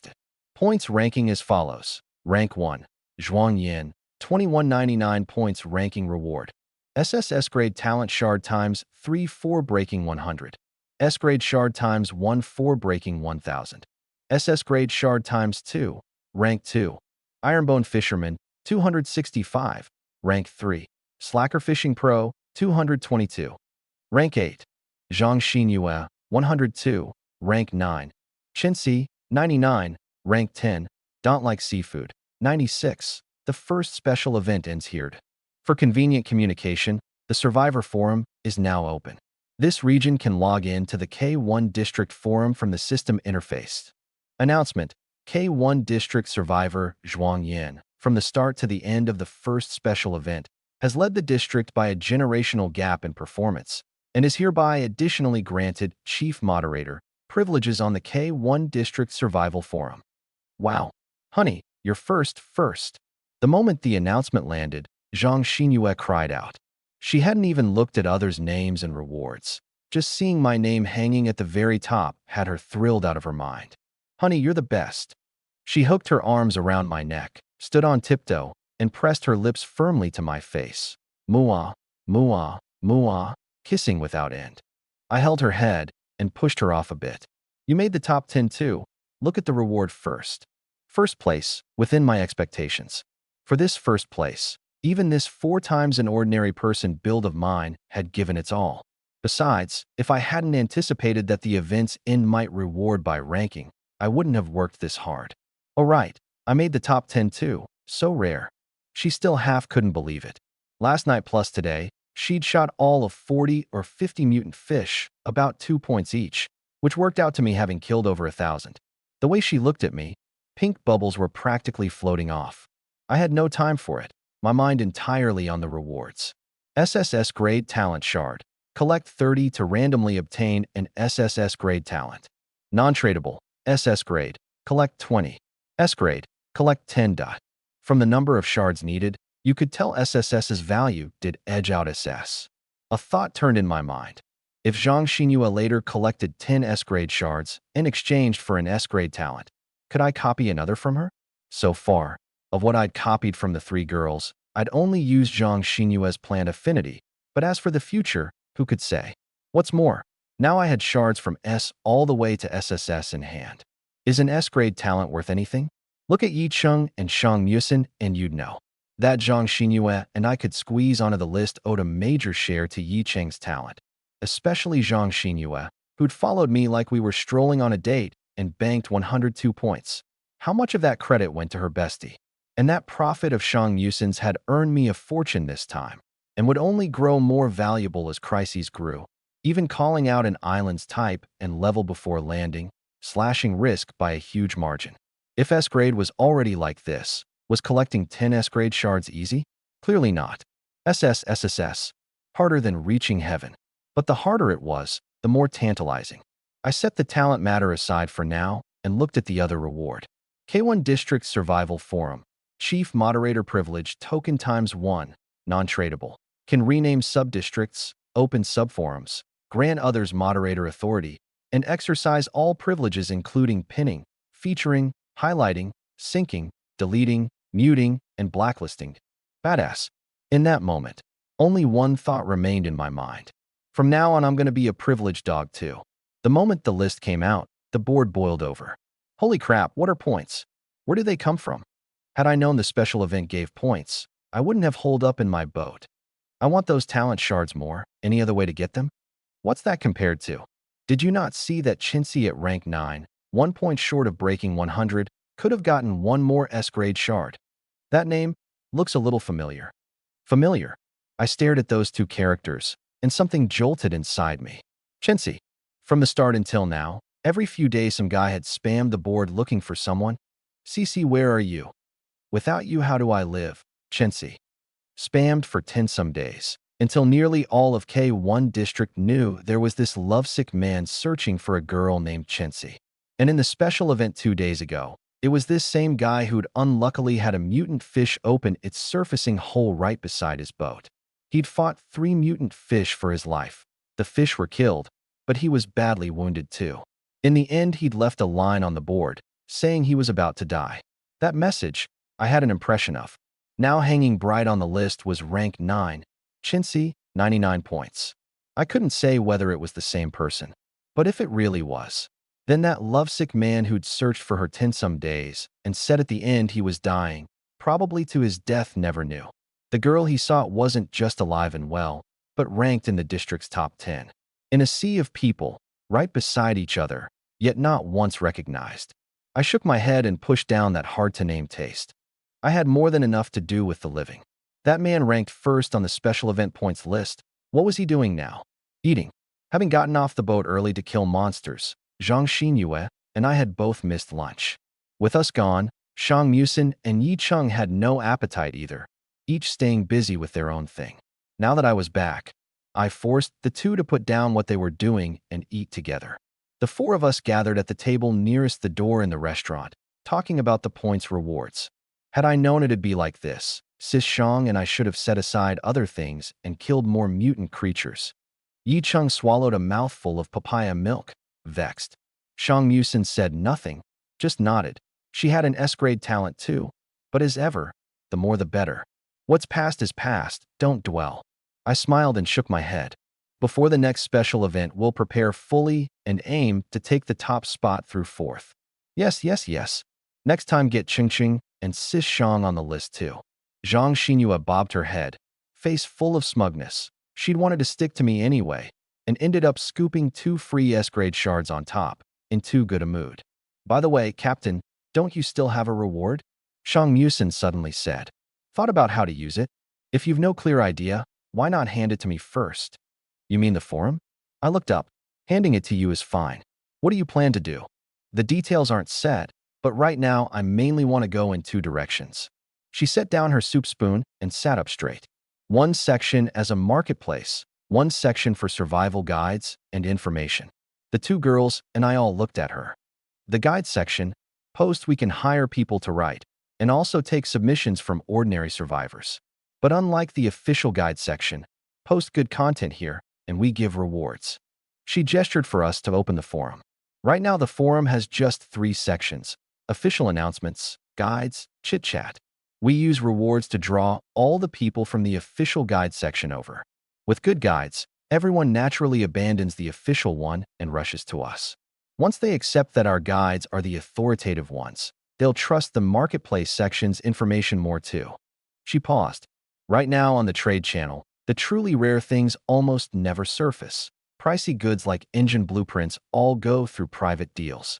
But private deals are where cheating and swindling happen most easily. Zhang Xinyue still looked blank. Yi Cheng was thoughtful, and I'd already understood. So Sis Shang wants to use the guide forum's credibility as backing to seize the trade in valuable goods into our hands too? My eyes lit up. Great idea. No, honey, Sis Shang. What riddle are you 2 playing? Zhang Xinyue pouted, hating that her mind couldn't make the turn. Yuewe, don't fret. Hubby and Sis Shang will explain. Yi Cheng took her hand. She'd actually guessed it too, but seeing Zhang Xinyue deflated, played dumb to keep her company. I rubbed Zhang Xinyue's head and gestured for Shang Musin to continue. She tucked a stray strand behind her ear. Our biggest asset isn't the prestige the guide section banks. It's your massive supplies, Captain. Her approach was, first act as the middleman, bank enough recognition from both buyers and sellers, then use supplies as guarantee. Quote the seller a price directly and take the goods in. Goods in hand, whether to keep or sell, the initiative came to me. To establish a reputation as fast as possible, I suggest giving away a portion of water and food free each day. This she didn't dare decide on her own, needing my nod. Fine, you handle it. Even if she hadn't brought it up, I'd planned to do this. K1 district had only just over 500,000 left. But these 500,000 were sifted out over 10 days. Being able to survive proved they were better adapted to this world. Banking this group's recognition, when the districts merged later, which was nearly inevitable, and we ran into strong players from other districts, I'd hold the first mover edge. If nothing else, just being the first these people thought of when they had good goods was something others couldn't buy. I'm confident that after the forum runs a while, the survivors will know only Zhuang Yan.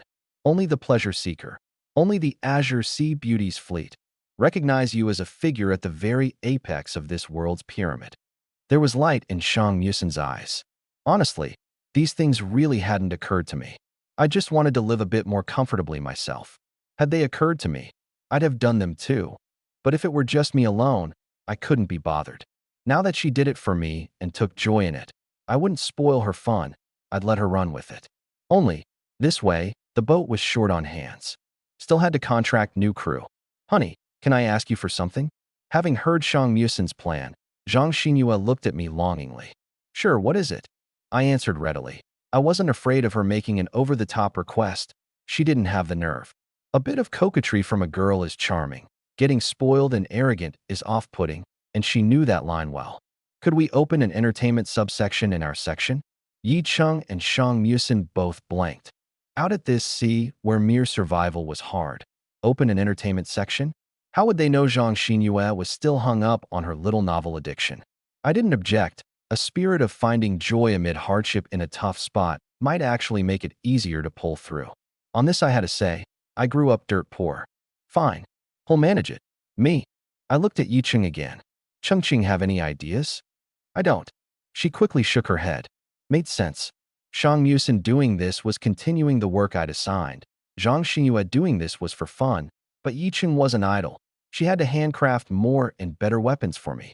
No time to play along.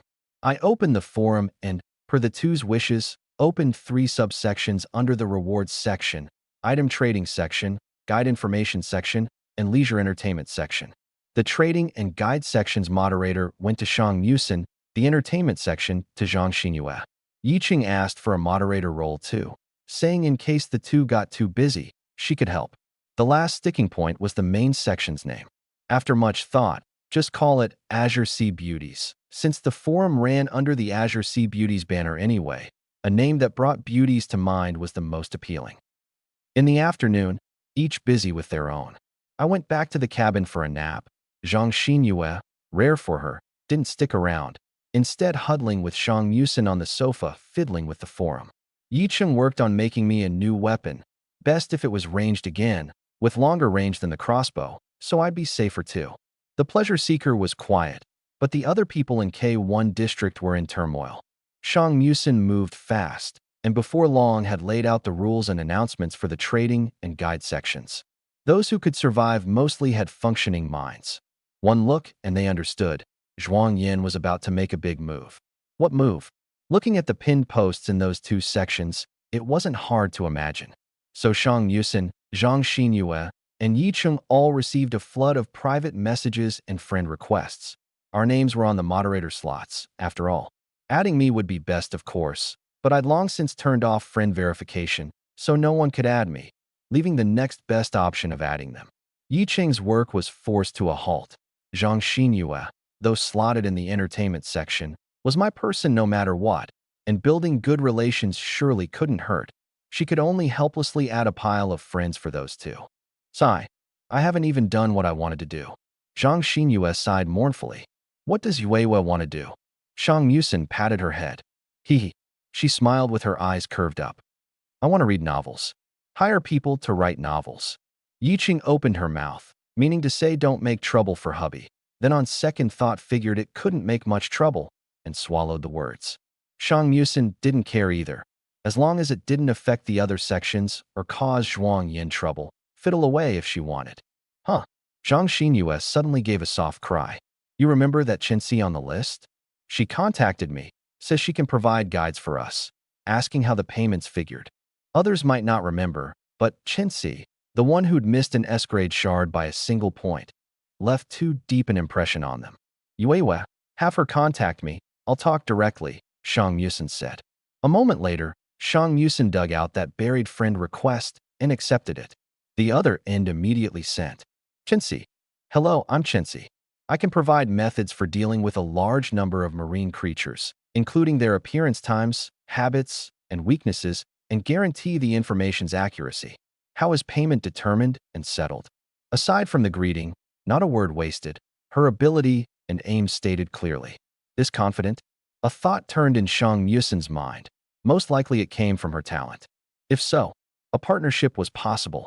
Zhang Xinyue put up a pinned post in the entertainment section, gist being that the captain had massive supplies and encouraged survivors to post novels, women's channel romance only. With the high readership, high praise once heavily rewarded. As for commissioned novels, that was the next step. The next morning, past 11, when Yi Cheng and I got up, the way Shang Musin and Zhang Xinyue looked at Yi Cheng was odd, full of admiration. Why are you two looking at me like that? Yi Cheng was bewildered. Nothing, nothing. The two shook their heads in unison. Shang Musin didn't belabor it, turning to me. Captain, have you talked with Chintzy? Yesterday afternoon, she'd already suggested I add Chintzy as a friend. For one, she might have useful information. For two, maybe she could be pulled into our camp. Someone who knew marine creatures inside out was a treasure to any fleet. Yes, she had it in mind. I was the captain of the Azure Sea Beauties fleet. I added her. Chintzy only knew marine creatures, clueless about things on islands. But even so, she was of great value to me. Because she was the fourth woman I'd met, after Zhang Xinyue, Yi Cheng, and Shang Musin, who met the contract conditions. Ji Chintzy 19 rating 93, talent. Master of the language upon the azure waves, A grade. Effect 1. Sense the emotions and rough needs of specified marine animals within 50 meters.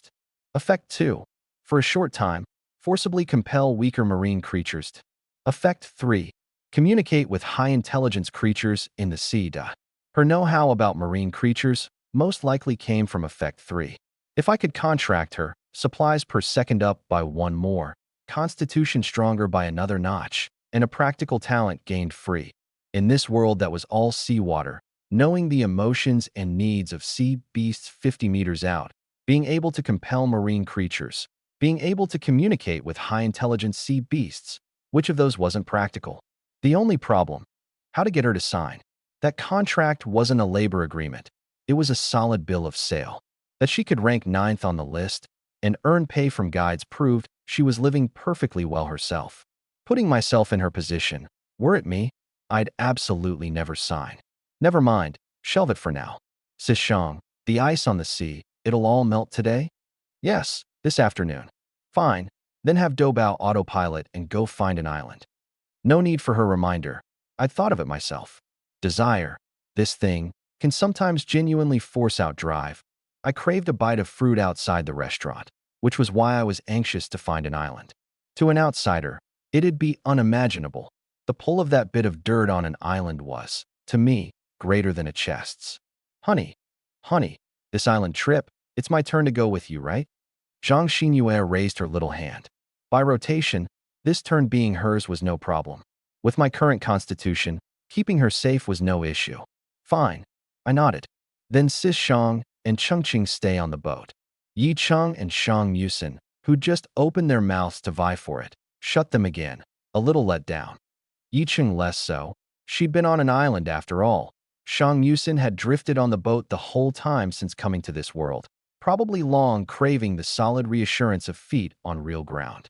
The level 6 pleasure seeker in front, the size smaller level 5 lady tycoon behind, just like a stern father leading a young child. Finding an island didn't go smoothly. From midday to dusk, not even a shadow appeared. I stood at the bow, the slanting sun stretching my shadow long. Captain, you're dressed so lightly. Aren't you cold? Shang Musin walked over with light steps.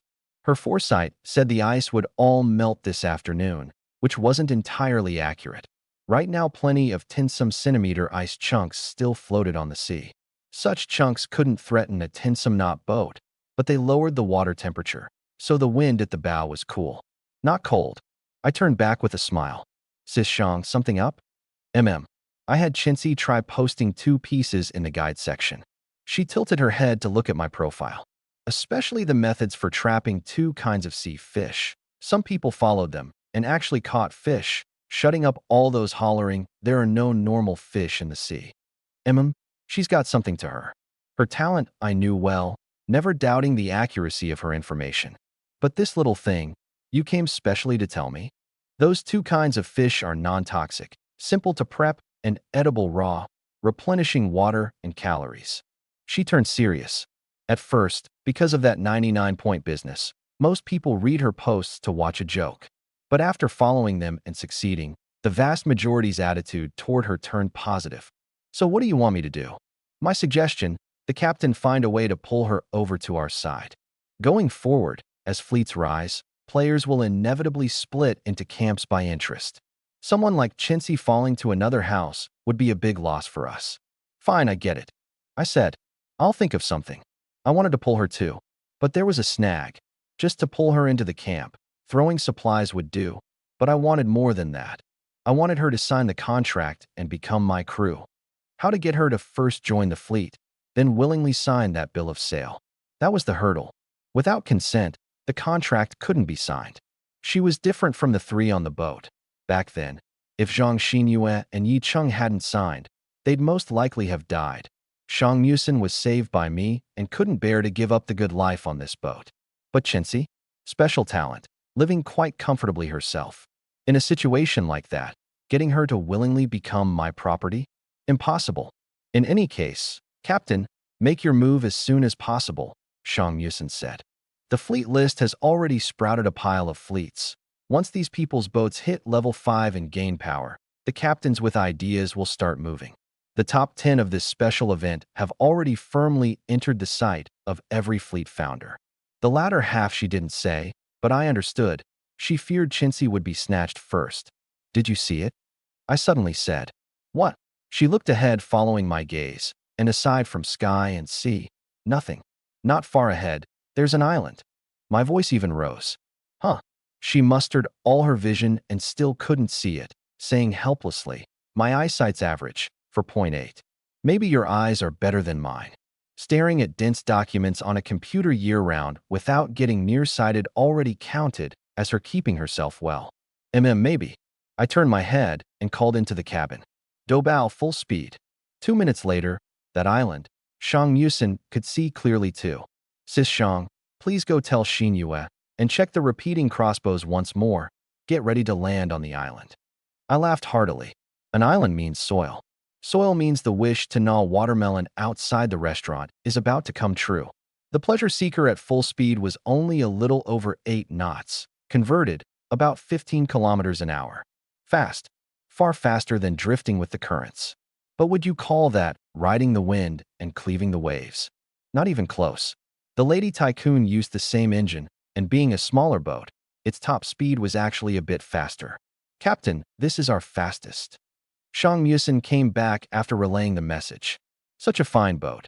Paired with this cruising speed, it just feels a bit mismatched. Ahem. I gave a strategic cough, unable to explain, and could only say, I was busy upgrading and grabbing rewards at the time. Didn't account for engine power. Next upgrade, I'll swap in a fiercer one. Then how big are you planning to swap in next time? It's not how big I want. It's how big conditions allow. I was helpless. A level 7 boat is bigger and needs more power. But right now on the market, how many high-horsepower engines are being produced? How many people were stuck at level 4, unable to reach 5? The root was that diesel engine blueprints were produced too scarcely. There weren't even enough low-power ones to go around, and high-power ones I genuinely had no confidence of collecting. Captain, just tell me directly. I'll put up a pinned post on the forum. Zhang Musin smiled. A pinned post's exposure beat the lightning-fast scrolling board and the dizzying trade channel by a mile. Click in, and it's the first thing you see. Impossible to avoid. Fine. Engine no lower than 250 horsepower. The more the better. Anything under 200 horsepower, I couldn't look at anymore. Did 250 count as high horsepower? No. But whatever it was, it beat this current small horse pulling a big cart. The engine the system required for a boat upgrade was just the minimum line to get the boat moving. Okay, Zhang Musin agreed. A few minutes later, the boat reached the island's outer edge, and while Dobao looked for a berth, Zhang Xinyue and Yi Cheng came out too. Zhang Xinyue had changed into athletic wear, with a yellow hard hat clamped on her head, the whole combination a bit comical. Seeing the odd looks from me and Zhang Musin, she said bashfully, "Don't look at me like that. I know it's not cute, but it's safe." Safe? You think you're brawling and the opponent's aiming for your head? That I didn't say aloud. Being able to think of a hard hat showed decent awareness, better than nothing at all. I myself didn't need any of that. This island was different from the one I'd landed on with Yi Cheng last time, with no natural berth, so we could only stop far off and get off the boat ourselves. But Zhang Musin ran ahead to the gangway door, took something from her inventory, and tossed it into the water, then lowered the gangway. A kayak, just bought it. Seats only 2. Perfect for you two to use. She smiled. I paused, a bit moved. Women are sometimes more thoughtful than men. I hadn't even thought of a kayak, yet she'd prepared one in advance. This island is a level 1 slaughter hunting ground. 2 kinds of mutant creatures, she continued. One is level 1, the mutant forest rat, originally omnivorous, gaining aggression after contamination, but small, 30-some centimeters, in packs, but only a dozen or so total. Nothing to the captain. She glanced at Zhang Xinyue. Yuewe, mind your safety. Don't make trouble for the captain. The other is level 2, the mutant forest lizard, originally a small insect-eating lizard on the island, fiercer after contamination, with a strong sense of territory, about a meter too, also few in number, shouldn't be a threat to you all. Once again I was struck. Shang Musin's talent was absurdly targeted, usually of little use, but at the critical moment, figure out the hunting grounds level and what monsters are on the island before landing, sparing you from foolishly charging into a high-level hunting ground. A pity I hadn't copied her talent yet, or I'd really love to try what using this foresight felt like. Come to think of it, special events or hunting grounds, the system could have told survivors in advance, but it deliberately wouldn't. It just wouldn't let you prepare, just had to eliminate people step by step according to probability. Fine, Sishang and Chengqing stay on the big boat, Xinyue and I land on the island. I grabbed the gangway and climbed down onto the kayak.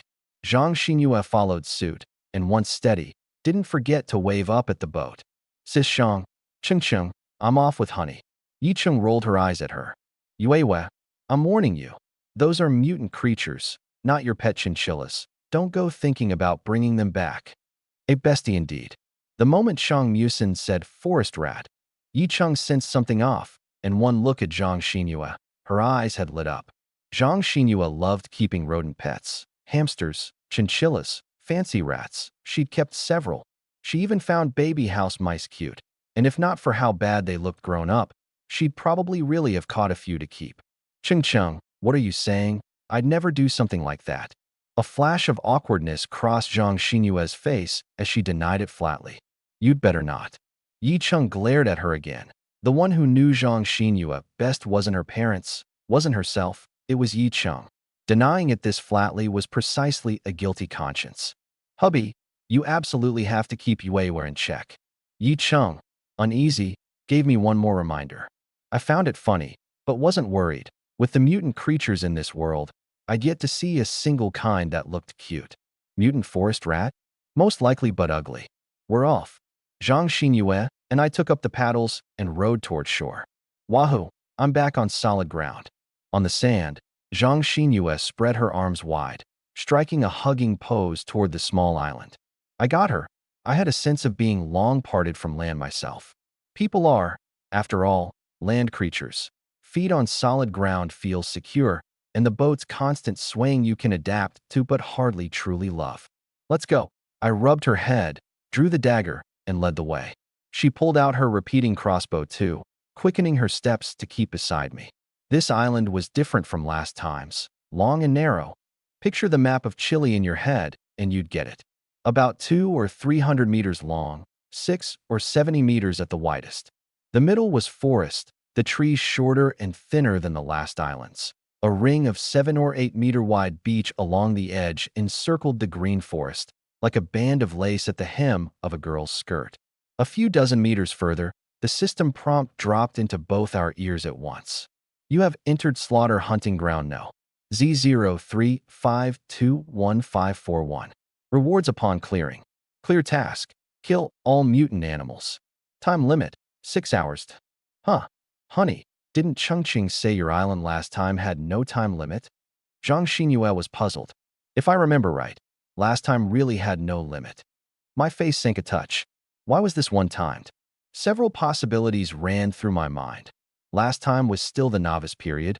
Was the system going easy on newcomers? A level 1 hunting ground was too simple, 6 hours more than enough. Or was this hunting ground itself different? Whichever it was, to me it was small fry. I'd cleared a level 3 hunting ground. Could I capsize on a level 1? But business first. Clearing the hunting ground and grabbing rewards was just incidental. I hadn't forgotten my original purpose in coming. Xinyue, lend a hand. Let's load up on soil. I led her into the woods, took out 4 big flower pots and 2 iron spades, 1 each, and toiled away shoveling soil into the pots. This forest soil was blackish, rich in humus, perfect for growing watermelon, and loose. With that adult male constitution of hers, Zhang Xinyue found the work effortless. In no time, A big pit was dug into the ground, the 4 pots loaded to overflowing. Honey, is that enough? She wiped sweat, her little face flushed pink and smudged with dirt, rather cute. Enough. I pressed the soil firm and stowed all 4 pots into my inventory. Set, we pressed on. This time I had her walk behind me, gripping the dagger anew, eyes ahead. You couldn't walk fast in the woods, and night fell fast. Shinua, flashlight, light the ground. I watched the ground the whole way, seeing neither mutant forest rat burrows nor any shadow of the other kind, the mutant forest lizard. Just then, a system announcement suddenly sounded. Congratulations to player Heelon of District K1, first to clear Level 1 Slaughter, Hunting Ground Z03521541. Reward, Silver Chest ×1. It sounded 3 times. Zhang Xinyue and I both blanked. Xinyue, our hunting grounds number, what was it again? Seems like exactly the one in the announcement. Fine, someone beat us to it. Come on, back to the boat. I shrugged and turned to leave. A sea island had plenty of places to land. That someone else came up from elsewhere first and cleared those dozen-some mutant forest rats and lizards was no surprise. The soil was in hand, so whether or not I took that silver chest didn't matter. This, Heelon, was a bit interesting, though. Being able to clear it showed some skill. Once off the island, I'd contact her through the system. Just then, a scream came from far off, startling a flock of seabirds in the woods. I whipped my head around. Shinua, go wait for me back at the kayak. The words weren't finished when I'd already charged toward where the sound came from. The woods were dense. However high your agility, you'd easily hit trees. I simply ran along the forest's edge, and the few hundred-meter stretch took a little over a minute. I'd come to save someone, not entirely out of meddling. Whoever screamed was most likely that Elon from the announcement. I'd planned to contact her after leaving the island anyway, and now she'd delivered an opportunity right to my face. How could I not seize it? A trap? Not worried. That scream was urgent and terrified, impossible to fake. Besides, if someone could really out-scheme me, the special event rank 1 shouldn't have been me. The flashlight swept the woods, and a woman's voice burst out amid hurried steps and snapping branches. Help! Save me! A woman, in a sorry state. Long hair disheveled, white top covered in black mud, light blue yoga pants no better, a gash split open on her right knee, the shoe gone from her left foot, the white socks seeping blood from sole to toe, limping. I frowned. This was an already cleared Level 1 hunting ground. By rights, there shouldn't be anything that could chase her into such a state. A person? The thought had just risen when a pitch-black shadow wriggled out of the woods. The instant I saw it clearly, my pupils shrank, and a thick, rank, rotten stench washed over with it. A snake. An absurdly large snake, no less than 9 meters head to tail, thicker than my waist at the thickest. I'd only seen something comparable in AI-generated videos. The woman rushed to within 2 meters of me. Her legs gave out, and she pitched over. I caught her with my free left hand. Python, it's a python, she said, gasping. Python. The giant python twisted its body and ringed the two of us in, leaving only a stretch of pitch-black sea at our backs. It cocked its head, probably unable to figure it out. It had clearly been chasing one prey, so how, out of the woods, had it become 2? But it quickly let it go. Couldn't figure it out. No matter. Eat both at once, just as well. Confirming it was a python and not a snake, I actually relaxed. Snakes on sea islands often carry deadly venom. Pythons aren't venomous. But if it really coiled around me, with my build I'd still die for sure, fiercer than that mutant boar in the Level 3 hunting ground. But you can run from what you can't beat. Pythons are slow to begin with. It could keep chasing this woman because she wasn't fast either and was still in the woods. For me, even carrying her, I could get away. But after my eyes caught her talent info, I instantly changed my mind. This woman not only had to be saved, but absolutely had to be contracted. Heenan 28 rating 97 talent. Chest tour, SS grade. Effect 1. Synthesize 10 chests into 1 chest 1 tier higher. 5% success rate. The highest tier can't be used as material. Effect 2. Split 1 chest into 2 chests 1 tier lower. 10% success rate. The lowest tier can't be used as material. Effect 3. Each hour, 50% chance to obtain a random grade chest, higher grades at lower odds. Effect 4. Each use of Effect 1 or 2 has a chance to additionally yield a random chest. SS grade, rating 97. This python is at least a level 4 to 5 mutant creature, I said in a low voice. It sealed us in, no running. If you don't want to die, I have a way for us both to live. These words were like a beam of light shining into her world. What way? Tell me, she cried in delighted surprise, loud enough to make the giant python flinch its head back. You're hurt, can't run. I'm fast, but carrying you, we'd both die. I coaxed her along, deliberately speeding up so she'd just catch it but have no time to think it through. My talent is recruiting crew. Contract 1 crew member, and my constitution strengthens. Then I can take you along and still get away. As I spoke, I sent the contract straight over. Look quick, sign now if you don't want to die. At a crunch like this, where would she have time to scrutinize it? She glanced at it, saw that line, for the duration of the contract. Crew member He Nan is the private property of Captain Zhuang Yan, with ownership of body and mind belonging entirely to Zhuang Yan. Her heart instinctively recoiled, but that sliver of hope of living did, in the end, override everything else. She'd probably recognized it too. This young man before her was Zhuang Yan, K1 District's top big shot. If he said he could save her, then he definitely could. Compared to losing her life here, being this big shot's private property seemed, perhaps, not so hard to accept. She didn't waste words, quickly signing her name on the contract. The instant the contract took effect, she visibly relaxed, both because of the weight of Zhuang Yan's name and because the moment it formed, her constitution was instantly raised a notch. This benefit she couldn't have anticipated, but I knew full well. And on my end the change was bigger.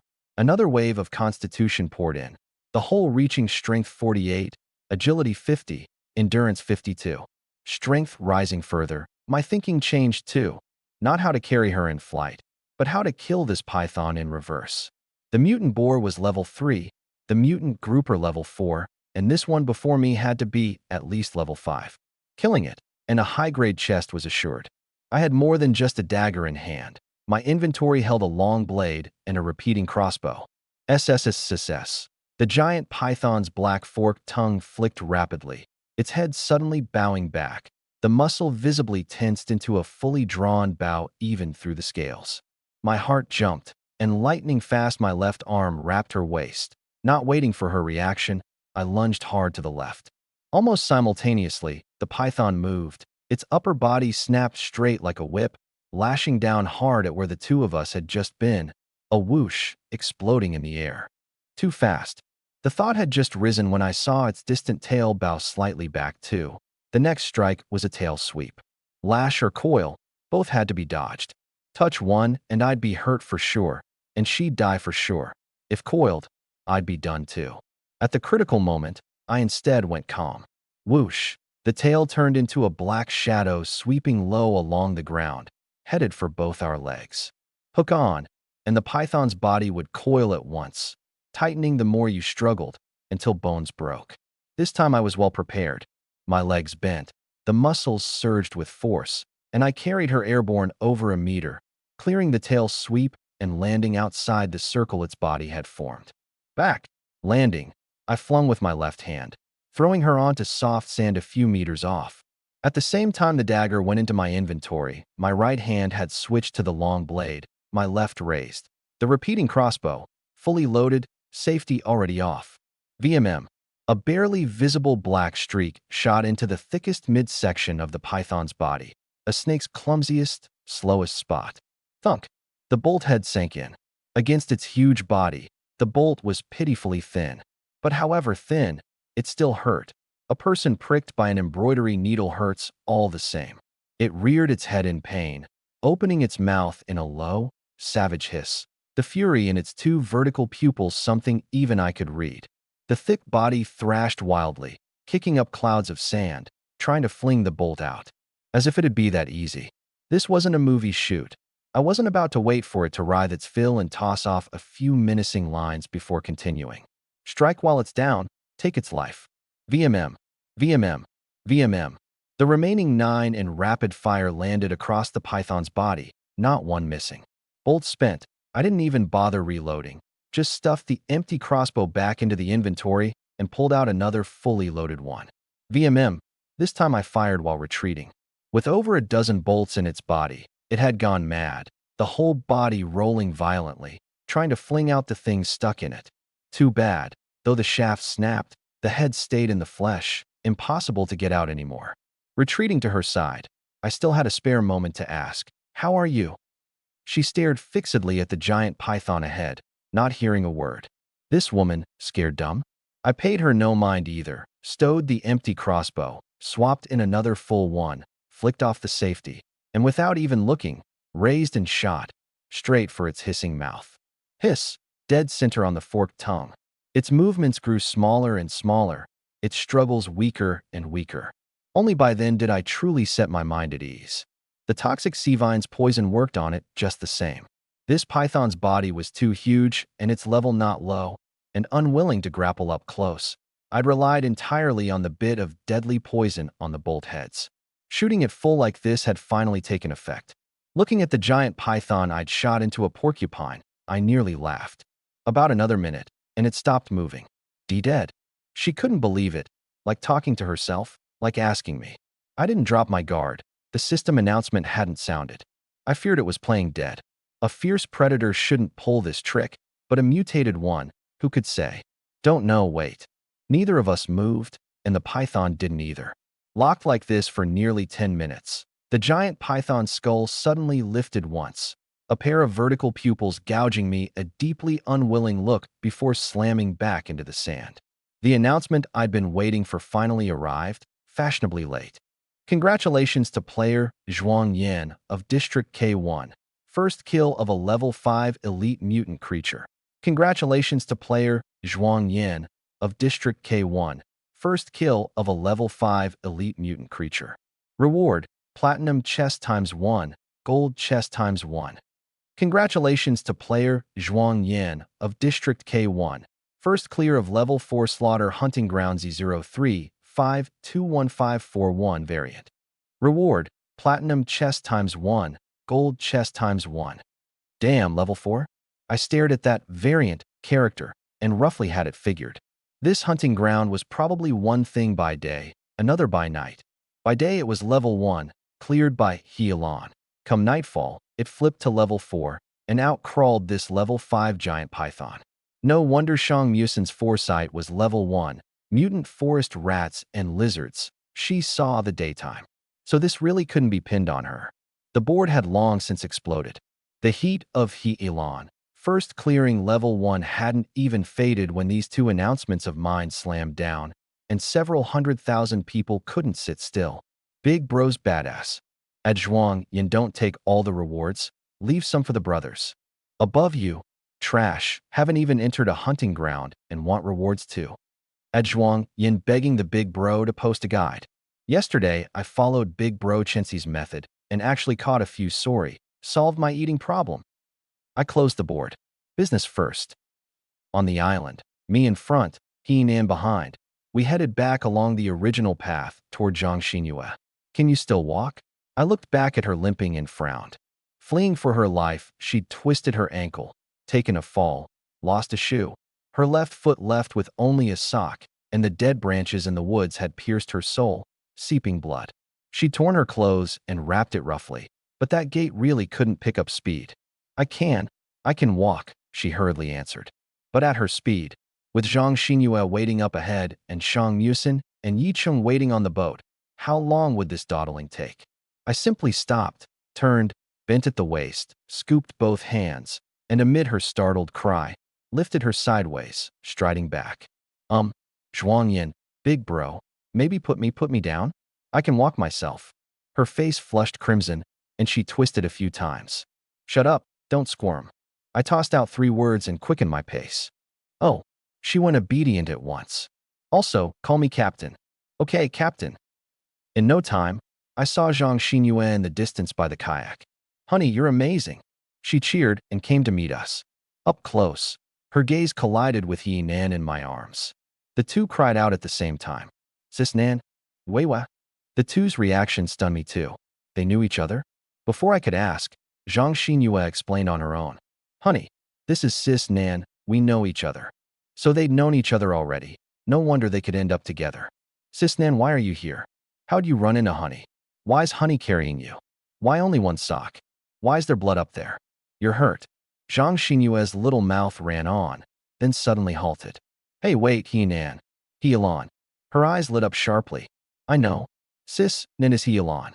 No wonder you two could meet. The one who cleared the level 1 hunting ground was you. He-Nan, peppered by the rapid-fire questions, wore an odd expression, and hearing that Honey probably caught on too. I got a splitting headache listening and quickly cut in. All right, you two knowing each other is a good thing. Save it for the boat. He-Nan, in my arms, nodded repeatedly. Being carried by Honey and running into Zhang Xinyue like this, she was embarrassed too. Honey, did Sis Nan sign a contract with you too? Zhang Xinyue asked again. Yep. I admitted it openly, nothing to hide. That too was as good as spelling it out to He-Nan for me. She gave an oh and lowered her head, the expression on her face growing odder. Neither I nor He-Nan noticed she was secretly delighted inside, waiting to watch a good show. I carried He-Nan onto the kayak. Zhang Xinyue climbed on, and we paddled hard toward the pleasure seeker. By the way, Captain, as we neared, the long silent He-Nan suddenly spoke up. What about my boat? It's level 5 too, fitted with a 60 horsepower engine. A shame to lose it. Wow, Sis Nan's so impressive. Zhang Xinyue exclaimed. These days, how many people couldn't even meet the 25 horsepower threshold? 60 horsepower counted as high spec. I wasn't surprised. With that talent of hers, even if she'd said 160 horsepower, I'd believe it. Synthesizing chests to bump up a tier outright. How broken was that talent? In theory, feed it enough common chests and she could conjure up mythic grade ones for me. Mythic grade, no less. Where's your boat parked? We'll swing by it in a bit. I answered offhandedly. The boat drew closer and closer, and Yi Cheng and Shang Musin on the deck could see us clearly too. Captain, hubby, the two waved in greeting. Hey, am I not in your eyes? Zhang Xinyue hollered as she paddled. Yes, yes, yes, Yuewe, keep it up. Push hard. Yuewe, you're the chubbiest. You're the chubbiest. But the instant He-Nan heard Yi Cheng's voice, the body in my arms suddenly stiffened. This voice, this build, this short hair, why so familiar? The boat's lights were on, the two backlit, faces unclear, but she was 7 or 8 parts sure inside. Yuewe, that girl couldn't be. Hee, Zhang Xinyue smirked. Sis Nan, see for yourself in a bit. I swept the expressions on the two's faces and reckoned. The one on the boat who also knew He-Nan was most likely Yi Cheng. Shang Musin had only met us aboard, no old ties with Zhang Xinyue. The kayak reached the boat. Yi Cheng on the deck went wide-eyed, staring fixedly at He-Nan. He-Nan stared at her too, frozen in place. I wasn't in a rush to board either, waiting to see what the two of them would play out. Luckily, I didn't wait long. Yi Cheng's lips trembled a few times. Then she suddenly shouted at He-Nan a form of address I'd never have anticipated. Auntie, how is it you? Auntie. Chung. He-Nan, knowing she couldn't dodge it, could only answer with a stiff upper lip. Auntie, why are you being carried by hubby? You're hurt. Yi Cheng asked anxiously. Nothing major. A little accident after clearing the hunting ground. Hurt my foot. Thanks to the captain for saving me. He-Nan forced composure. Now Yi Cheng understood too why those 3 characters He-Lan in the announcement had sounded so familiar earlier. That was a homophone for her own auntie's name. Several of them helped He-Nan onto the boat and into the cabin. It was still a bit chilly outside the cabin, and He-Nan had meant to find a spot to sit and put on more clothes. But the moment she stepped in, she froze. The temperature inside was unreasonably comfortable, with a faint fresh scent floating in the air. It's so comfortable in here. She marveled. Not like my junk boat. Cold outside, cold inside. Hot outside, hotter inside. And stuffy. That's right. Yi Cheng's face was full of pride. Annie, you don't know. Our boat's got a climate control unit installed, auto-adjusting to the most comfortable temperature. I, off to the side, still hadn't quite snapped out of it. Could things in the world really be this coincidental? Save someone offhand, and it's Yi Cheng's auntie.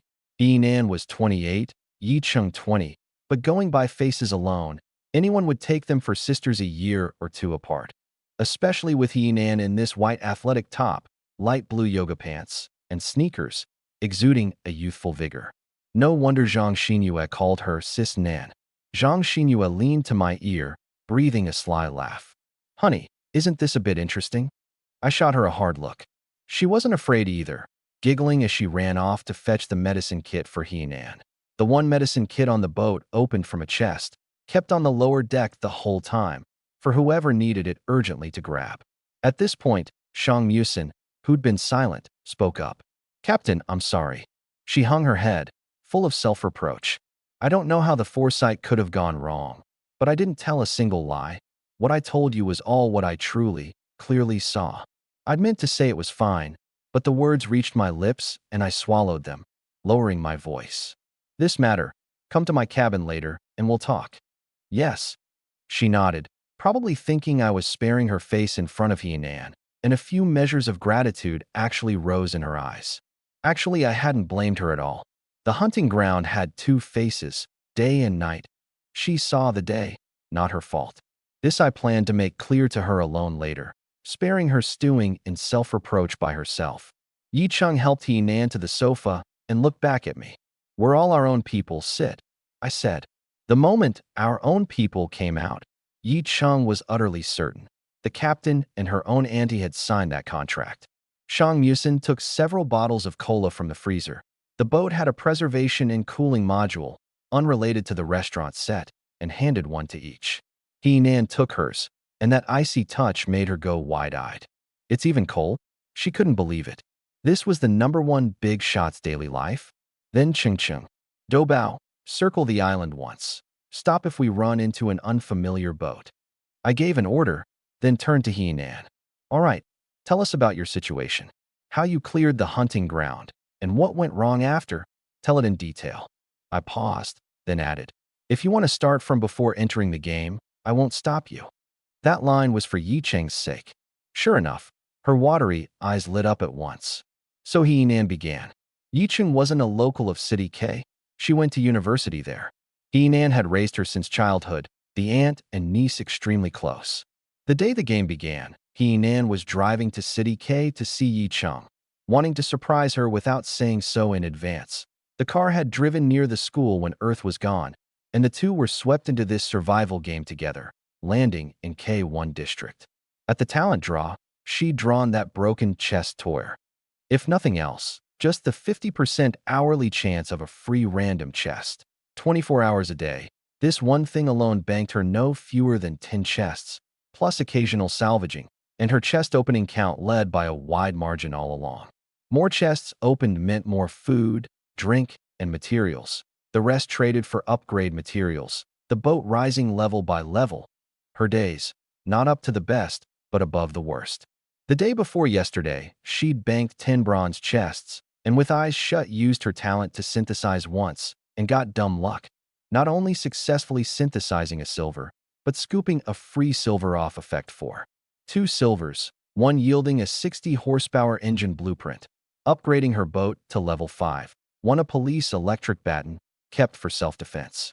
This afternoon, cruising her boat around aimlessly, she'd run into this island. Curiosity got the better of her, and as if led by ghosts she'd gotten off and landed on it.